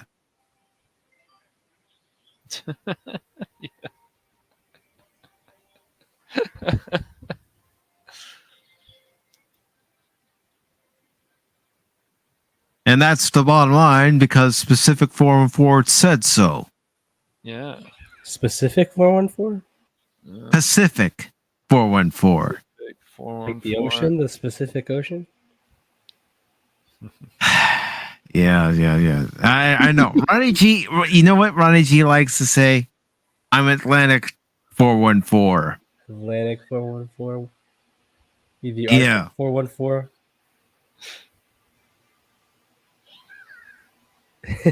Mike's I feel like Mike's hand is hovering over the kick button on the stream. Careful. I'll do it. Don't think I won't. I'll do it. Oh man. Yeah, yes, Nerf Foil. It's my mirror counterpart.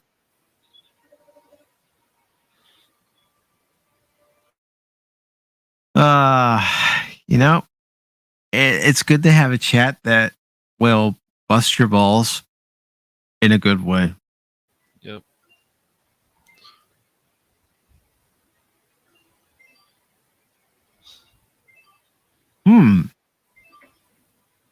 Dead Sea 414.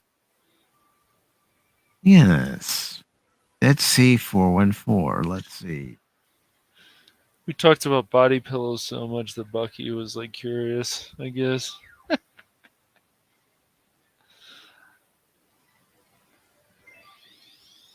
Let's see. What? Caspian Sea 1941. Oh.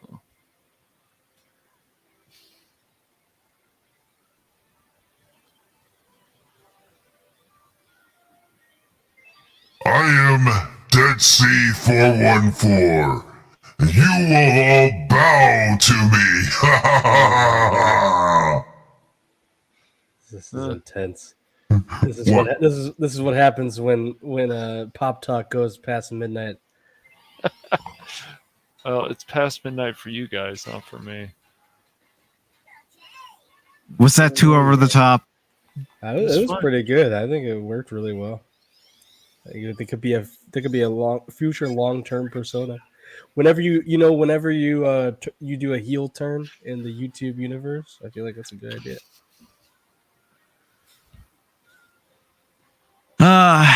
Pacific 414 turning heel.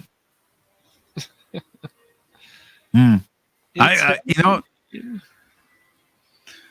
like the heels in wrestling, but I don't see me turning heel because I don't see me being an asshole to anybody unless they ask for it. Yeah. I can only be an asshole if I know that I'm joking with people. If I'm like on the whole fight promo you did for the Mexican Iron Man and Fandomology, Paul from Fandomology. Oh, Mhm. the fight. At some point, they're gonna fight again, I guess. But, I was throwing some shade on that, but I knew it was because it's a wrestling promo. I gotta bring some heat. yeah. Whoopa, this sounds like a threat. I'm concerned. I'll have to open it up. It does. Oh my gosh, I don't like it. I don't like it at all. That bad, huh? Reported. Not really, but I know it is pretty bad. I will not share it with you. I will have more mercy than Bucky. I will not share it with you guys. Oh, you could share it with us off stream. I could. I don't even want to do that to you. Speaking of which, I think I'm gonna go ahead and end this stream. We've been going on for a good while now. Yes. It's been fun though. Yeah, it has. This has been a blast. So I want to thank Whoopa. Thank you for being on the panel. And I also want to thank Bucky. See, it's getting late. I can't even speak. Bucky Icorn, thank you. Appreciate it. And of course, the Nerdporial Life Form.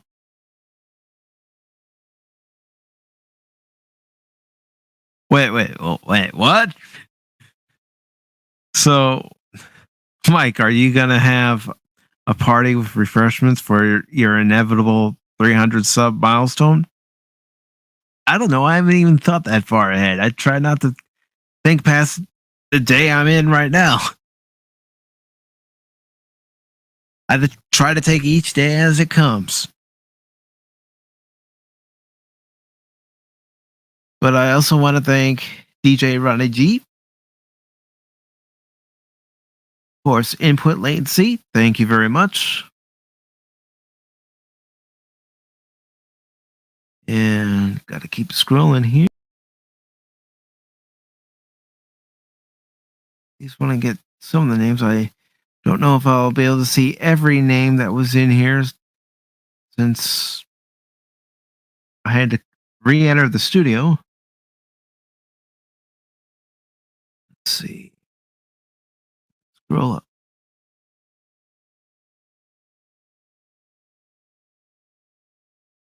Yeah, unfortunately, I can't highlight everybody who was here, but to everybody who was here during the entire stream or even part of the stream, thank you very much. And the reason why I want to say thank you is because tonight, thanks to everybody who was here, even those bots that came in here, because they still gave me and this channel and everybody on this panel viewership. Tonight was the highest viewed episode of PACIFIC414 Pop Talk, currently sitting at 377 views and 18 likes. Thank you all very, very much. I really appreciate it. The whole point of Pop Talk is to talk about what's going on in pop culture and have fun while doing it. I hope you enjoyed what you saw. Thank you to Baron, to Anonymous, to the old man, to Cash Money, to Whoopa Troopa, to Crit for being on the panel tonight. Thanks, guys. I really appreciate it. Brian, you've been here from the beginning, and I thank you very much, brother. You've been a massive supporter of this channel, massive supporter of other channels, but I want to thank you very much, DJ Ronnie G. Bucky, thank you for coming by. Input, thank you for always being here. I appreciate it, and I mean this. I will do something for you guys. I don't know what, but I will do something for you guys. I give you my word. Don't know what I'll do. Don't know when I'll do it, but I'll do something for you guys. I promise.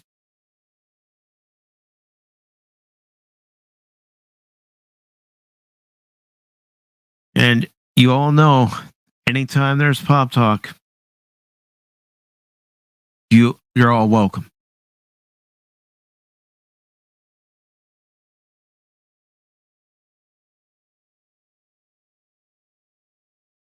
And is there anything you guys would like to plug before we leave?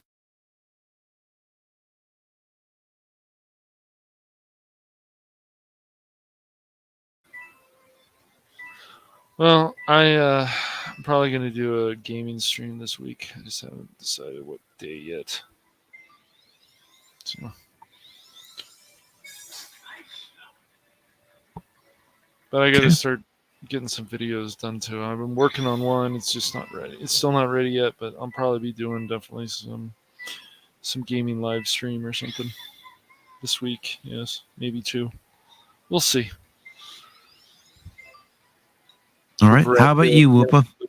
Yep. I've got the only thing I have coming up is on Friday. I'm going to be doing my stream where I take over the world. My usual EU4 streams, the EU4 Fridays. Yes. Yes. Emperor Whoopa. Emperor Whoopa. Yes, it'll be fun. I will enjoy them. That's all. I think that's all I'm planning on doing. I'll do my Stardew Valley stuff on Tuesday, but that's a long ways away. Yes, DJ Ronnie G, you can drop a link. You're a mod. You're allowed to drop your link. Hey, can I follow what? Remember, you had the Nerdporial. He slides in with the links. Then you had Green Lantern, who wanted to copy him. Of course, I think Green Lantern said he started it. And then Ronnie G is copying him. So he started somewhat of a train. Nerdporial. He's a cheeky one. He's a trendsetter.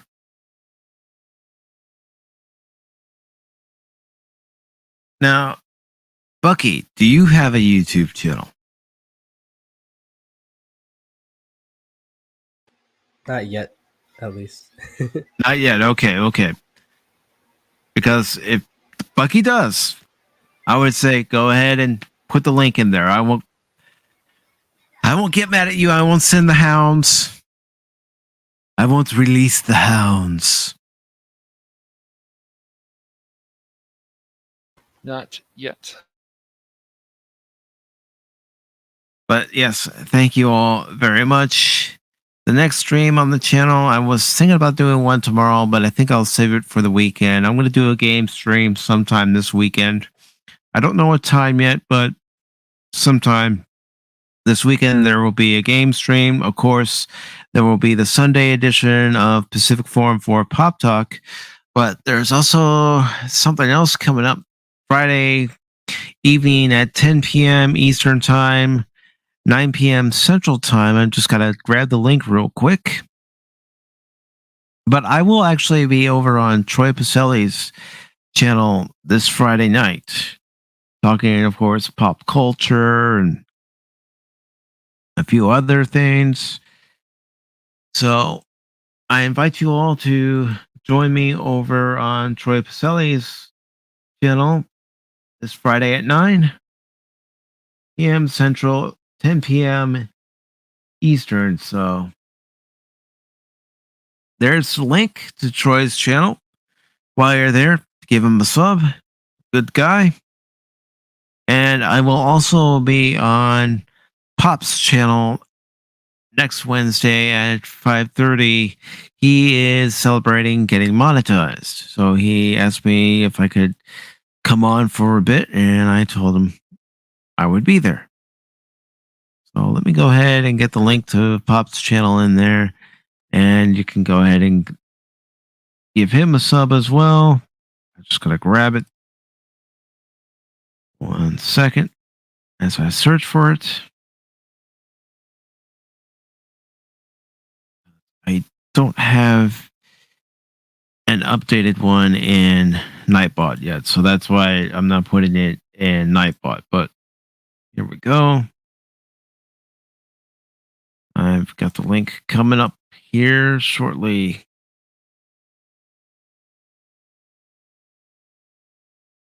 And here's the link to Pop's channel. Thank you all once again. Really appreciate it. Good night, Nerdpoil. Good night, Input. Good night, Bucky Icon. Good night, DJ Ronnie G. Good night to everyone. I know it's going to sound like good night, John Boy. It's going to sound like I'm wrapping up the Waltons. I know. But thank you all so very much. Have a good rest of your night, a good Thursday, and we will see you all later.